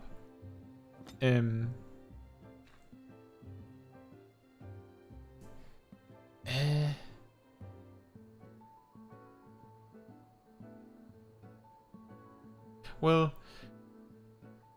if I were to present a job fix, I think what I would suggest would be get rid of useless buttons. For example,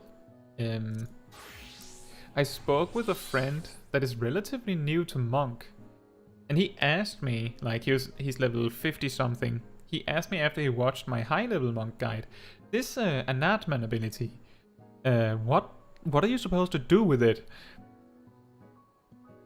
And the answer is, it can do something. It can do something.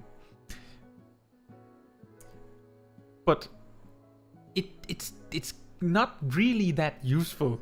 Like, it's so specific that it just feels like it's there because it used to do something. Like back in Shadowbringers for some time, it halted the duration on Greased Lightning, which was a buff.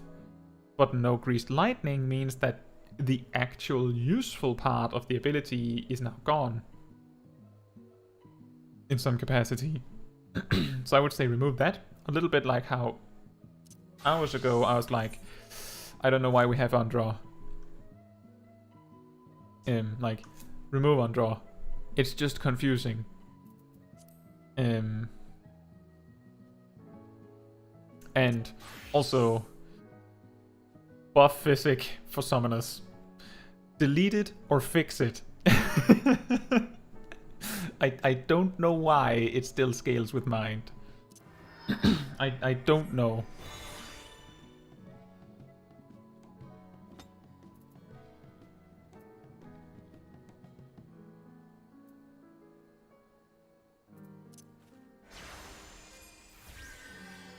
Like, maybe they left it there as like some code snippet if they one day would want to use that feature.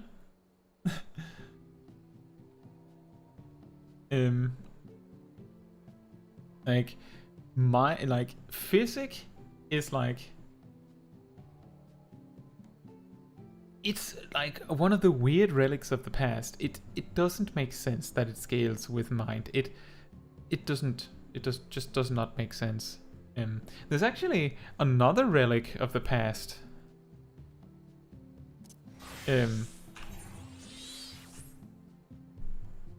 Oh yeah, and that was actually kind of sad that Monk lost its fist stances.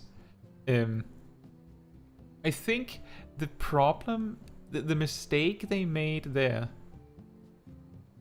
the mistake they made with the fists on Monk is that they introduced one that increases damage done. That was the mistake. Then suddenly all the other fists become redundant, as we talked about earlier. But does it do damage? They could have, I don't know, added a fist that made you heal a little bit, like Fist of Water instead of Fist of Fire. The problem is that Fist of Fire makes Fist of Earth and Fist of Wind a damage loss. So I think I agree, Ralo. They should bring back Fist of Earth and they should bring back Fist of Wind,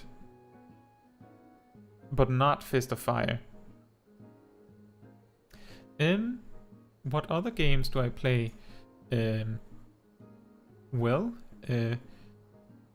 Just yesterday I was actually playing this game called Monster Sanctuary, which got a large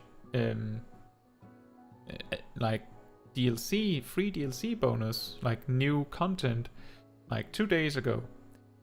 Incidentally, right on top of Monster Hunter Rise getting a new expansion, which is also something that I've played.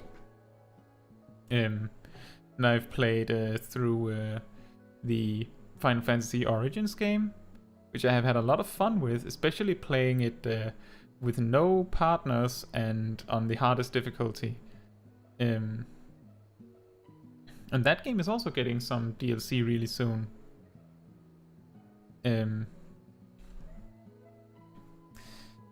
Just in the past week, I've also played Terraria. But like many of these games, I feel like that's not the best choice to present on a Final Fantasy XIV focused channel.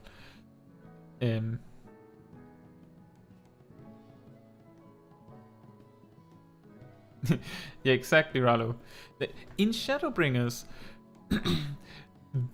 there was a trait you learned that made it so Fist of Wind gave you access to a 4th stack of Greased Lightning, which meant that the way you played was that for the first like 15 seconds of a boss fight, you would use Fist of Fire, and then you would switch to Fist of Wind and just stay in Fist of Wind for the rest of the fight, or until your stacks dropped for whatever reason.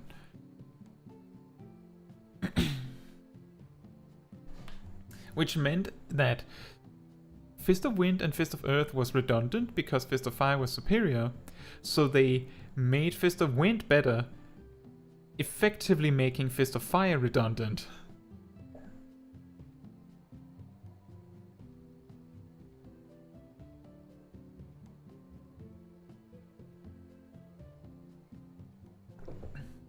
The big problem with introducing utility actions is if you have to choose between utility or damage, then the optimal choice is almost always damage.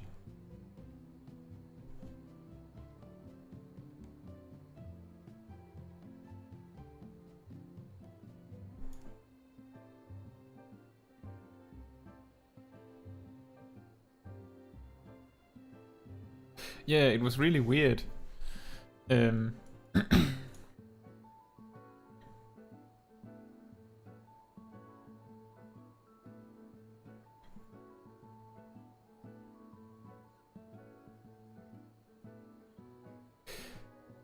But yeah,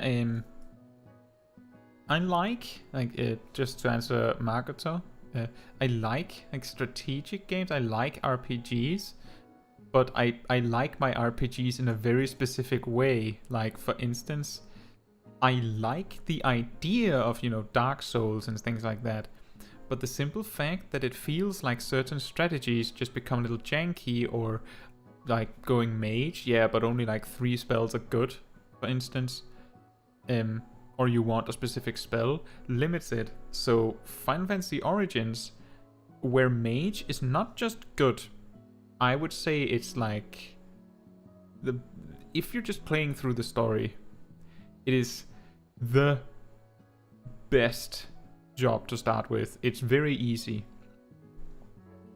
to go through with mages. So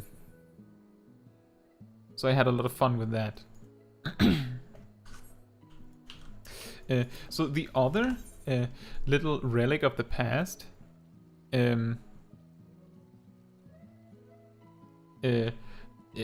based on like the physics thing, is that back in the day, you had like, you could take like cross-class skills. So like for instance, Paladin could take Cure, you know, the White Mage spell or Conjurer spell.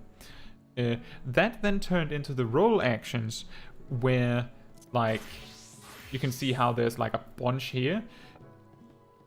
In Stormblood, you could only take 5, and there were like 10 or 12 things. But you can only take 5, but if you were a class, you could take 10. So classes could take 10, jobs could take 5, which confused some players into thinking that there was a reason to play a class and not a job. Like, I don't know why, but here we are. And then sometimes Shadowbringer, they removed the cap, like just said, you just get all of them. Gave you all of them. And that's how it is. But botanists and miners and fishers are classes that can take 10 role actions, quote unquote role actions, which are cross-class actions. Based on how you use gatherers, you wouldn't do this. You don't need this. You can, but in most cases there's no need. There's really no need, but you can. But there are not 10. There's only 8, but there are 10 slots. So you can take however many you want. I'm guessing that the limit is 10 because it doesn't matter. That is a fun, like that is a weird, that is a weird fun fact.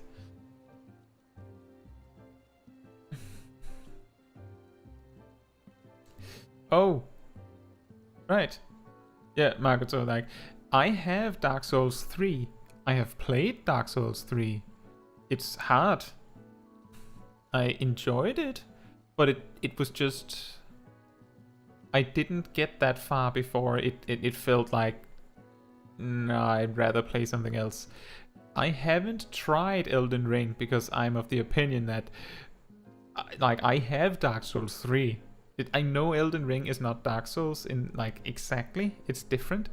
But I feel like I should maybe play the Dark Souls game first before I buy another one. Right? But I have seen a lot of Elden Ring, and it looks fun.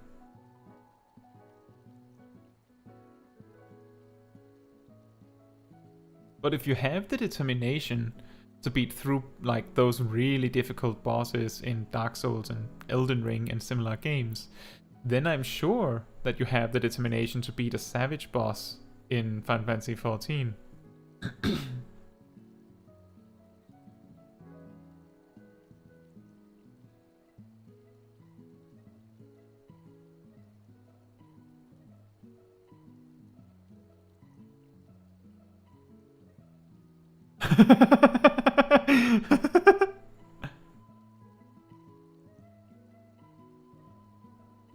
I mean, I guess like Dark Souls and, let's see, Demon Souls and Bloodborne, like there's like a whole slew of games, but I would say I could imagine that they're not gonna make a Dark Souls 4. I could imagine that. So you could say that spiritually Elden Ring is Dark Souls 4. And Rado? Yeah, I have always been a female aura. Actually, my first character when I tried the game on day 1, like my first day on the free trial, I made a male Mikote. And it was a gladiator. Then I discovered that you could be orders. And at that time, they were not part of the free trial. So I bought the game, deleted my character, and made a female aura. This Fantasia I have here is the one that you get awarded for free through the main quest. There's not a sticker on it that says that it is, so you'll have to take my word for it, but it is that one.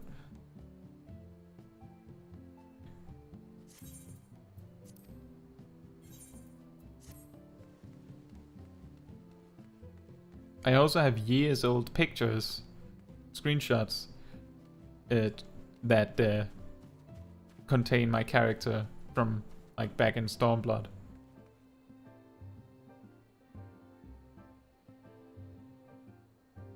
But I think today, like if I had played the male Mikote character,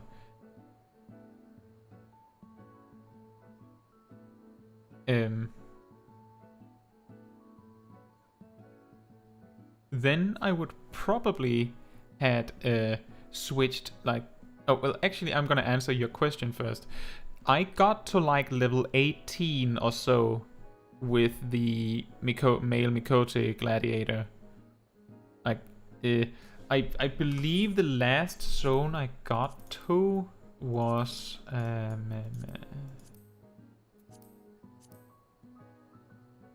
yeah, I do recall that I got somewhere to Camp Drybone, and that's when I stopped. But the thing is that I did a lot of side quests, so even though I believe I got to like level 18, my main quest wasn't that far. Actually, this is the reason why most of my low-level guides explicitly state that you need to do a specific main quest to get access to your job.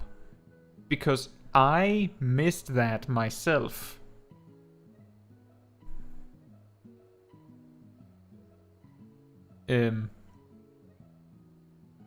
So I played like the first 12 or 13 levels of the A Realm Reborn story twice, but the rest of it I've only played once. And around level 50, I believe, in the main quest, you're just handed a Fantasia. Like, just, there you go. You've qualified for redo if you want. You get one. And I just never needed to use it. I don't know if it's boring to be male here. Funny thing is that, like, I think most like statistics would say that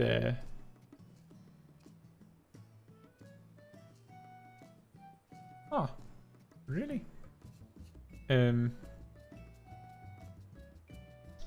I would have thought that there it is. Yeah, exactly. Like, male here is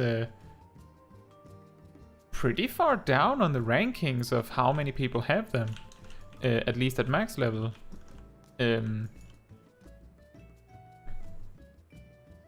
Like, female Mikote and female Aura are probably definitely the most popular from what I can find.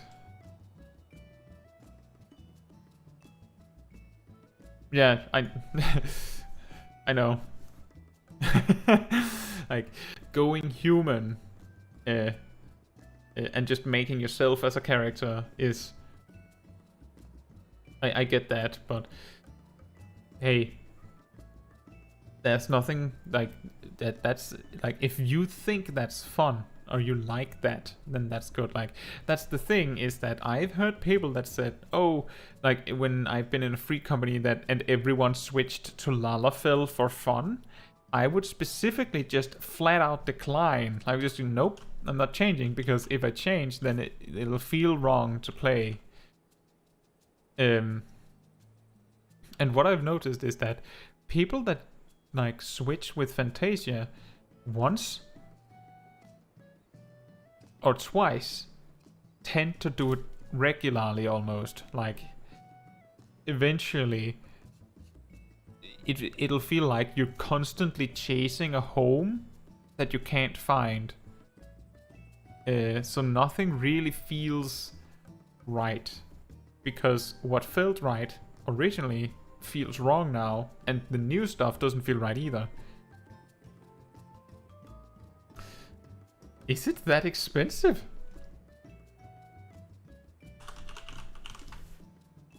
Is it 10?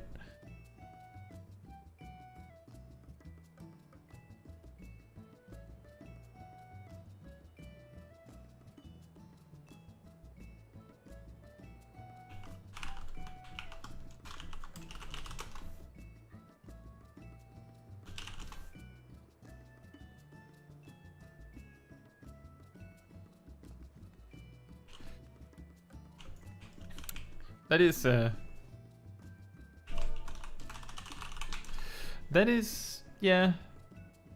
Well, I believe in World of Warcraft it was more expensive, but $10 is still steep.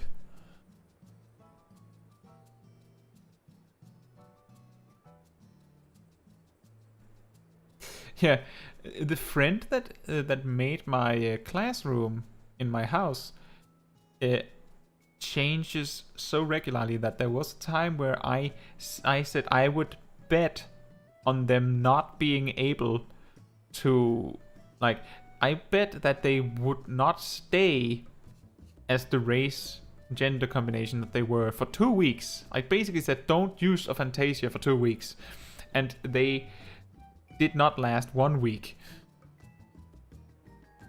It's like at some point you'll just get too, like, you will not really remember what you liked.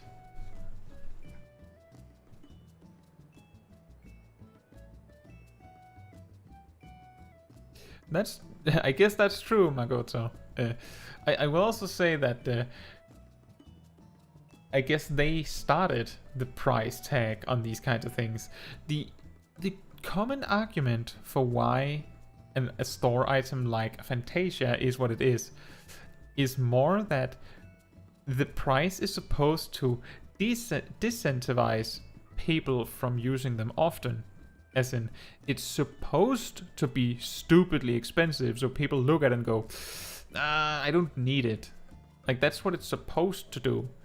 It's very convenient for a company to do that, because if people do it anyway, that's just a win for the company. But yeah, imagine if a Fantasia cost like $1. Like that's like the, or imagine if a Fantasia was an item that you could buy in game, like for gil. It's just an NPC that sold it for 500,000 gil. I could imagine that it would be even worse of a problem, that if you think that it's a problem that people change all the time. I sometimes have a hard time recognizing friends if they've changed their character, even though I see, oh, it's a friend, like it's there on my friend list. I get uncertain who they are because the character doesn't match.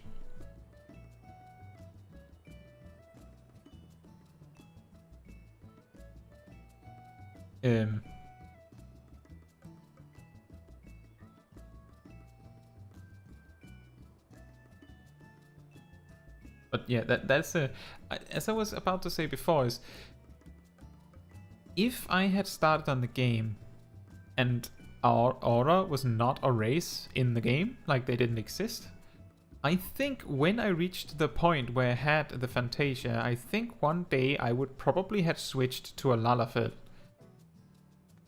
which would have been a very interesting prospect when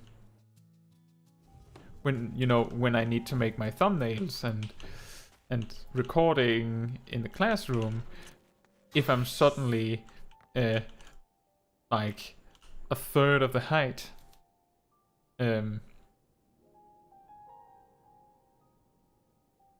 So, but that would be my second choice. But that's very different from when I made the character, because I made the male Mikote because I wanted to play that on that day, and I could have just made a Lalafell and called it a day.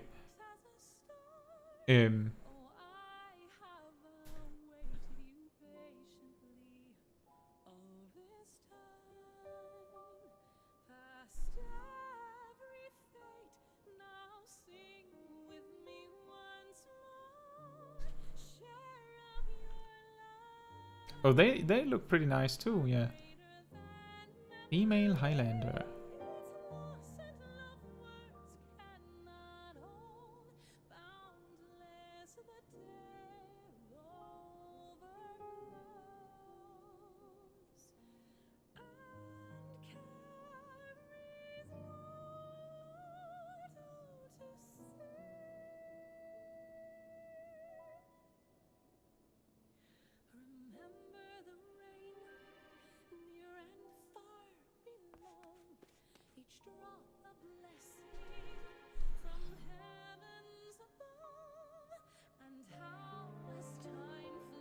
Welcome back, Sussex.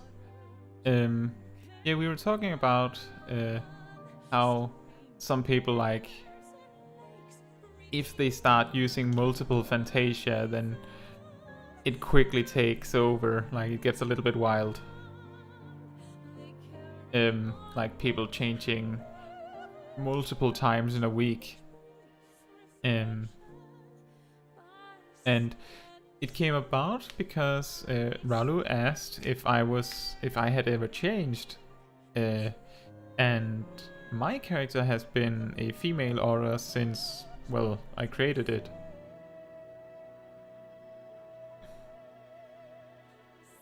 Well, elves are not completely useless.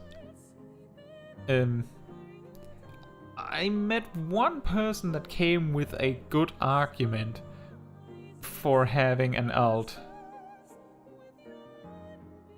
In Stormblood, in the first free company I was in, there was one that did savage raiding that had an alt that they were also savage raiding on. Now, the reason for that is that meant they had two separate lockouts. Which also meant that they could focus entirely on gearing one of them for one job and focus entirely on gearing the other one for another job. And then if for some reason they wanted to swap something, they had two jobs geared. But that's a lot of main quest for that. And a lot of maintenance of two characters for just that. Like, all that maintenance almost takes away the time that you just had for raiding in two Savage Raid teams in the first place. Another argument for having alts is that I have met some players that have gone to war against the gone to battle against the Fantasia addiction they have. And what I mean by that is they have alts that are the race and gender combinations that they are interested in having Fantasias to become.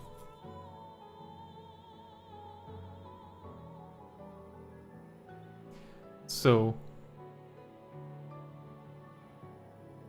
they would basically just switch to those and play them for a little bit when they got very like, oh, I really feel like being this, I really, really want to be a Regadin for a few days just for the memes. Or, oh, I think I really want to be a Lalafell. And then they go there and then they go, I actually don't like how short I am. I can't find myself in a crowd. Or can't really find any glamour that I like when I'm this big as a Regadin. And then they come back to their main. Fortunately, still whatever they left it as. The problem is being motivated to play an alt. The main reason I could see myself playing an alt would be to like re-experience the game from the start. There was a time where I had a very short thought about seeing if I could manage to play the game in like Japanese and see if I could actually manage. But I think that would be very time consuming.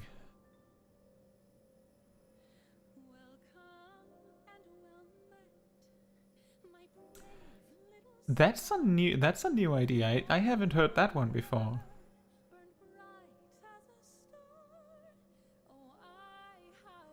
I think if they had released the Fantasia with a month-long cooldown, then this would have worked. This would have been a good idea.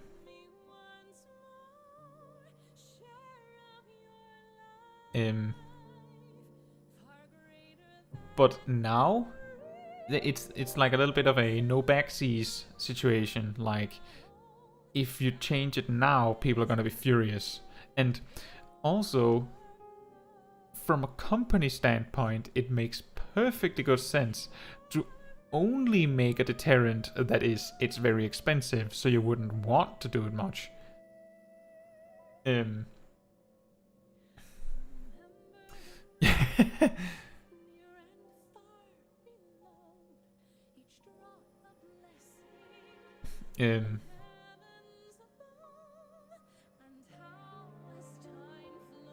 But yeah, wonder how future lighting changes are gonna affect people. Maybe there are gonna be more customization options with it. Maybe people are gonna stop liking the character because the lighting makes it look weird. Well, I feel like if you like, I think if you pay close attention to your character in like main quests, I feel like I don't know about you guys. I've only seen the main quest mainly from my perspective, right? But I feel like it's way too common that the lighting in the room makes the scions look great, and then the camera pans to me and there's like this bright light right under my character's eyes that makes her look so tired.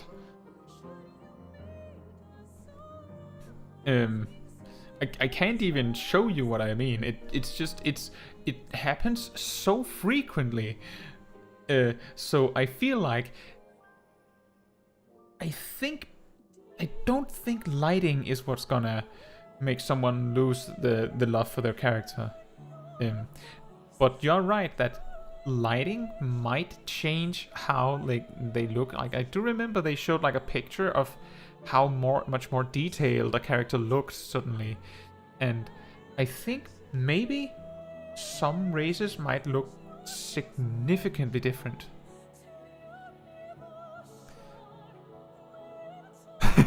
Always makes my character look like he's working on 2 hours of sleep. Yeah, exactly. Thank you so much.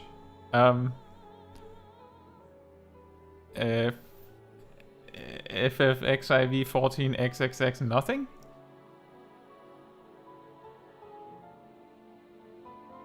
I really appreciate it. That's a really hard name.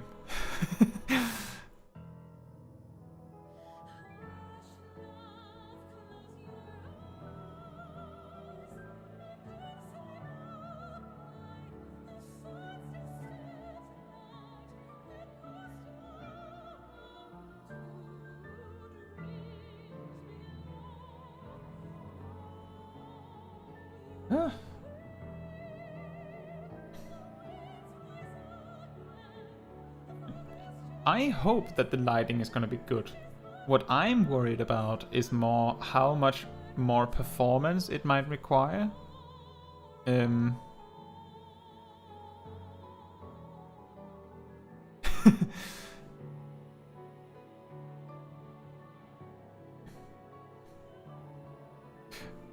Yeah, I have a really good friend that plays, I believe he's male Highlander, and even with the biggest beard option in the game, it's not that much. So it would be nice. I'm guessing that they just didn't want too wild beard options.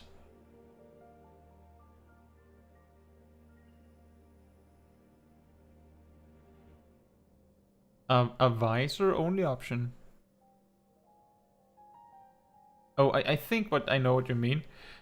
I have multiple times thought a feature I want is a glamour option, like an extra hat glamour slot.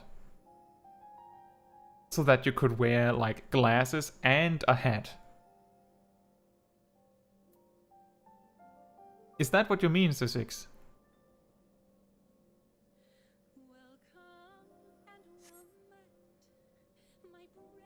Yeah, that is what I'm thinking about, Makoto. Like, I have pretty high graphic settings, but I don't have the highest because of my monitors, like 4K. So if they increase anything, then I will probably have to reduce something in turn, like my shadows aren't the highest setting because it just doesn't work. It's too much to keep my frame rate steady.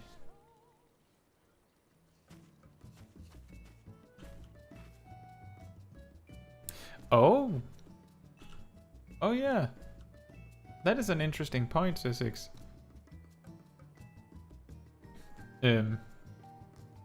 I guess if you had a specific glamour slot for glasses, then, or face masks in general, then if you put something with a hat and glasses or a hat and a mask in that slot, it would probably make sense that it would be just the face part.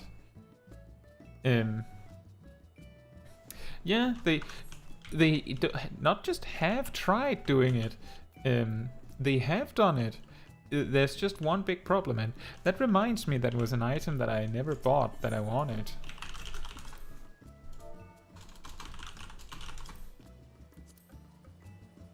Oh. Oh.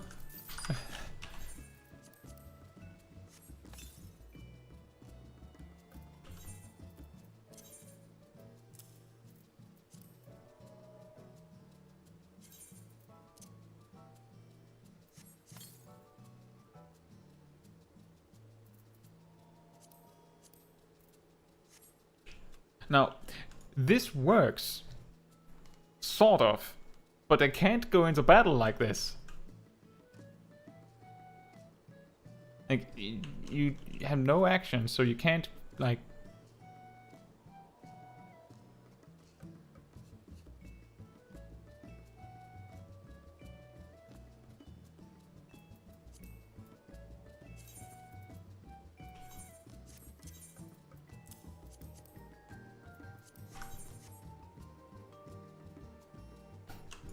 The concern that I have with being able to wear it into battle is that I imagine that a lot of people will run into battle like this. If they can have wings or glasses. I think a lot of people will be wearing wings and it can get a little wild. I've seen some older MMOs of some kinds where you can have glamour wings. So everyone has wings. And they could have given us, well, the builds never had any visual aspect, but they could have given us that as an item slot, yeah. Ralu, I don't understand the question. You plan on adding different onto your video or stick with the ones you've been using?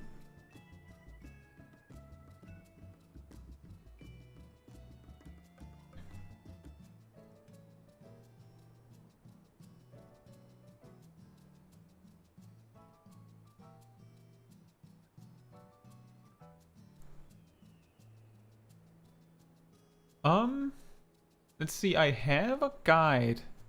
A small like 1 minute guide on something for Dragoon where I used a long fall. Also known as meme dance. If you know that, if you remember. Not a lot of people have seen it. It's very specific. I have thought of using other music. When I made my Summoner 50 to 80 guide, the one that is like a history guide, I originally planned to use the Amarot dungeon music instead, because it's a more intense version of the same song. But again, it felt very aggressive. I have thought about using other quieter songs, at least for guides, because I get the impression that the thing that a lot of people appreciate about my guides is that they're not like super loud and aggressive. Hello, banana.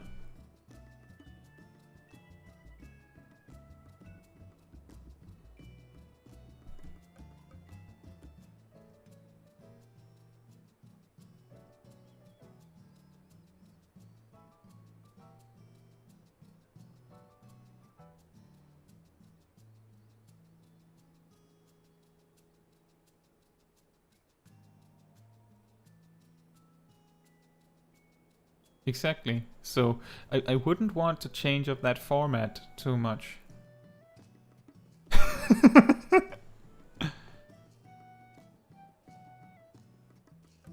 Oh. Well, welcome to Eorzea then, banana.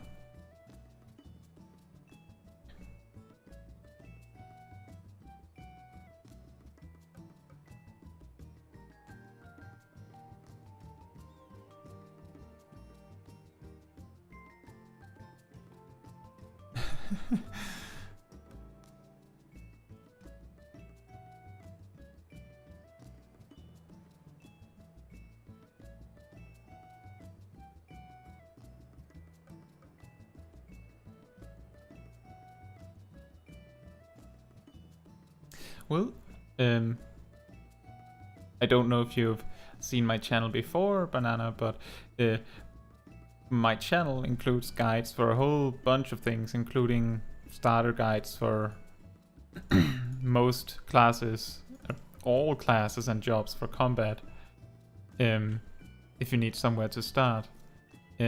But I do think that you might benefit from trying the game first and seeing like the basics, so that you can get a feel for how the game works. If you feel like the things that I say in the guides don't make sense, then it's... I've heard some people that said they didn't get it because they didn't know. But if you can follow, that's great. And you start with Lancer. That's a popular choice, and it's really good. Yeah, it is. I would say it's mechanically one of the easier jobs to start with, so it's a good choice. And remember that you can switch between all of the starter classes like around level 15 or so if you follow the main quest.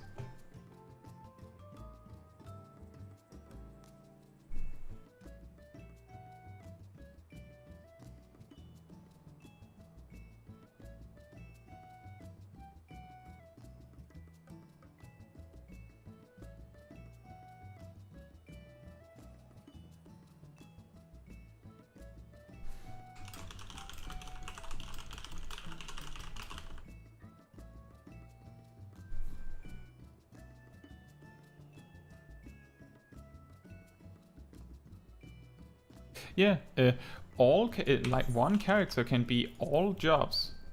That's how I can make all those guides, because I just have to do it once. So you get your job from what weapon you're wearing.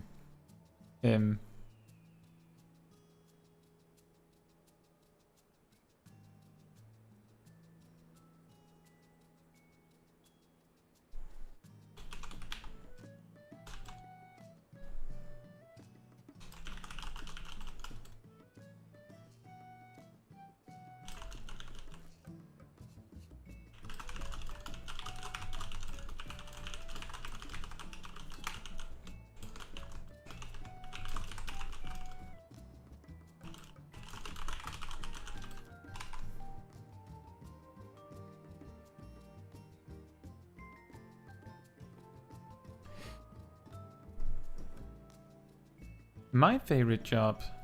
Well, earlier we talked about that. Sorry, I wasn't sure if you could hear it.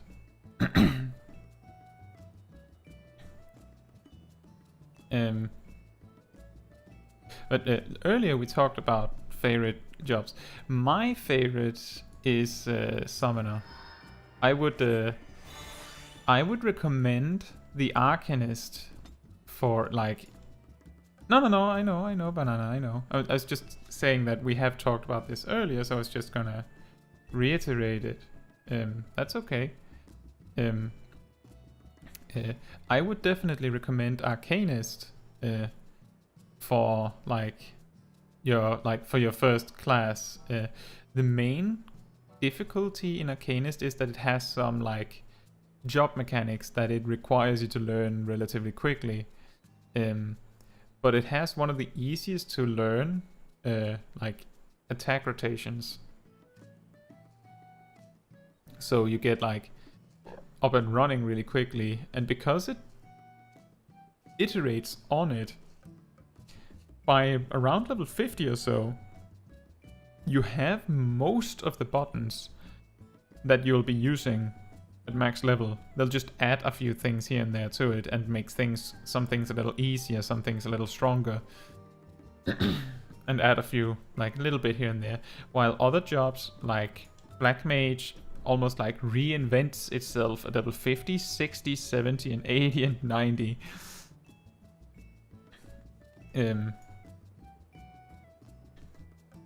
But I still think that like it depends on what you're up to, like what you like. I've heard people that said that they felt Lancer was like really slow at the start because there's like your actions are learned gradually, so you don't have a lot of buttons at the start.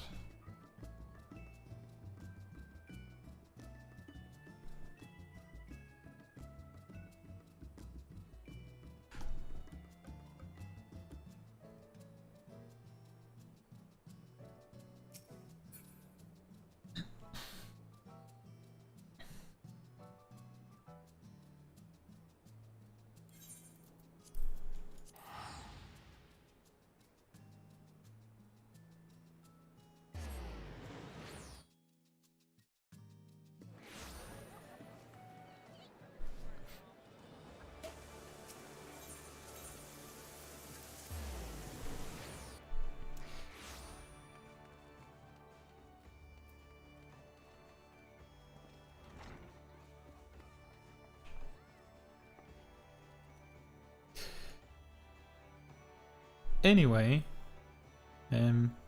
this stream has gone on for like... Well, I can... That is a tough question.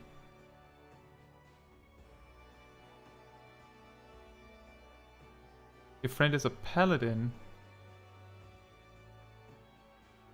Yeah, paladin is one of the jobs that gets the most buttons.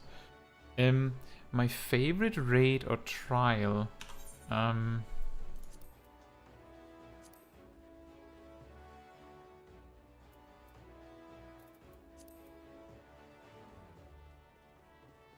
think I would say Seed of Sacrifice. The combination of the music and the fight, lore-wise, mechanically, it's really great. And the fact that it is one of the few fights where there's like splitting paths in the boss mechanics, so that you not only have to learn what the boss can do, but how to react to different sequences, is I think that's just perfect.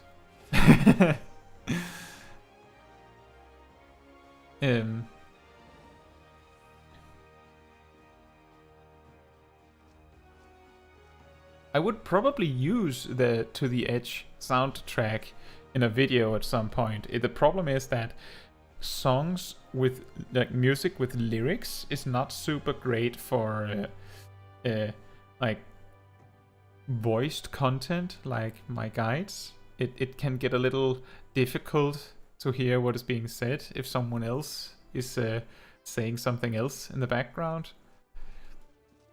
So to make sure that it's clear what's being said, I prefer to use like quiet music and mostly without singing. There's the one exception so far where part of the Ninja High Level Guide includes a different song.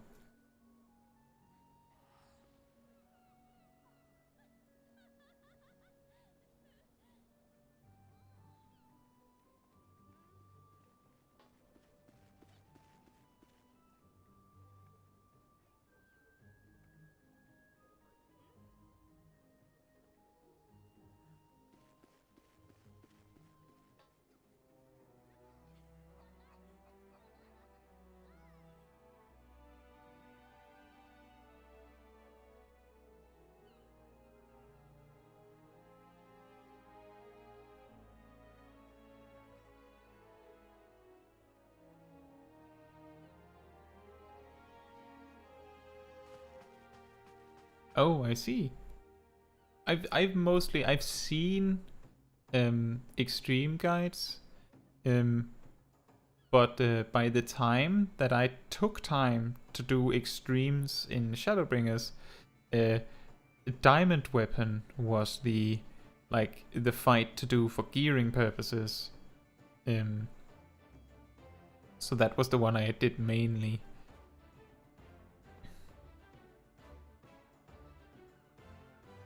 But I will probably go back and do extreme Seed of Sacrifice.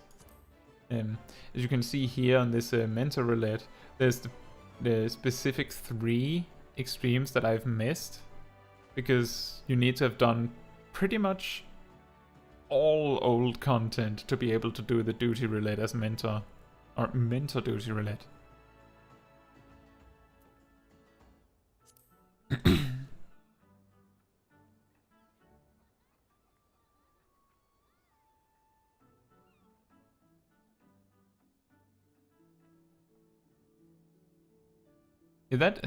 That would be fun, like a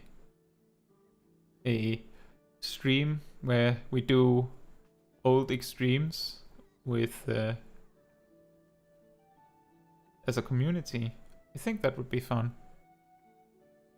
But that was actually something like that I was thinking about. Like if a bunch of people had shown up here in person, then maybe would have done 4-man content or 8-man content on stream. But I guess that it was just fine with just a chill hangout talk stream. I hope.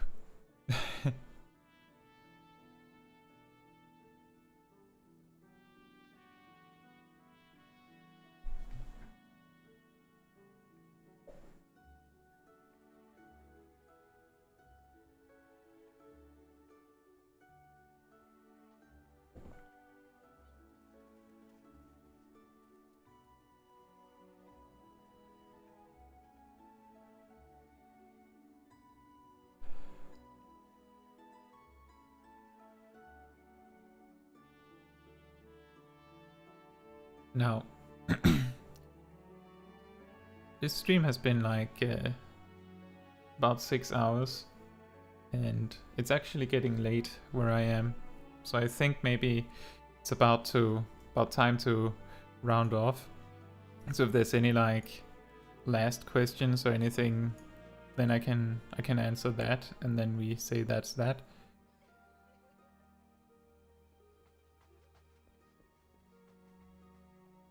Oh, what do you mean? I'm sure it makes sense. That is maybe now that's a guide for the future.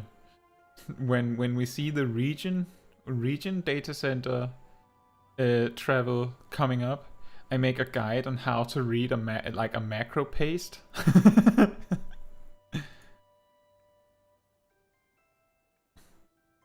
Thank you, Sysix. And I also really want to thank Ralu. You've been here like almost from the very start of the stream, I think, and asking a lot of good questions. So I really appreciate that. Also, Sysix, you've also been here for a large amount of the stream, but I specifically, Ralu has been here like, I don't know, have you been here from like within the first hour and then just hung out? I really appreciate that.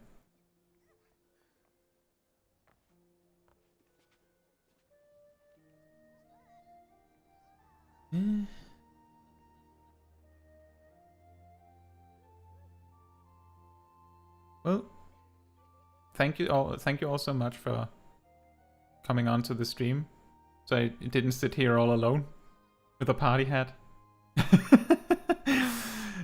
This is really nice. And good night. And good night, Leon.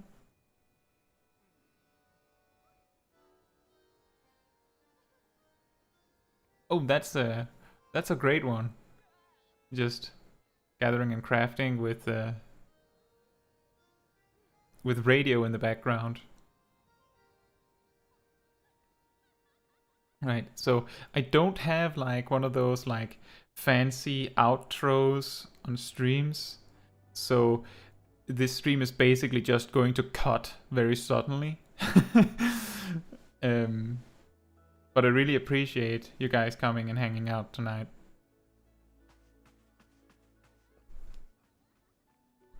And see you in the comments or on my next video and the next stream. And good night.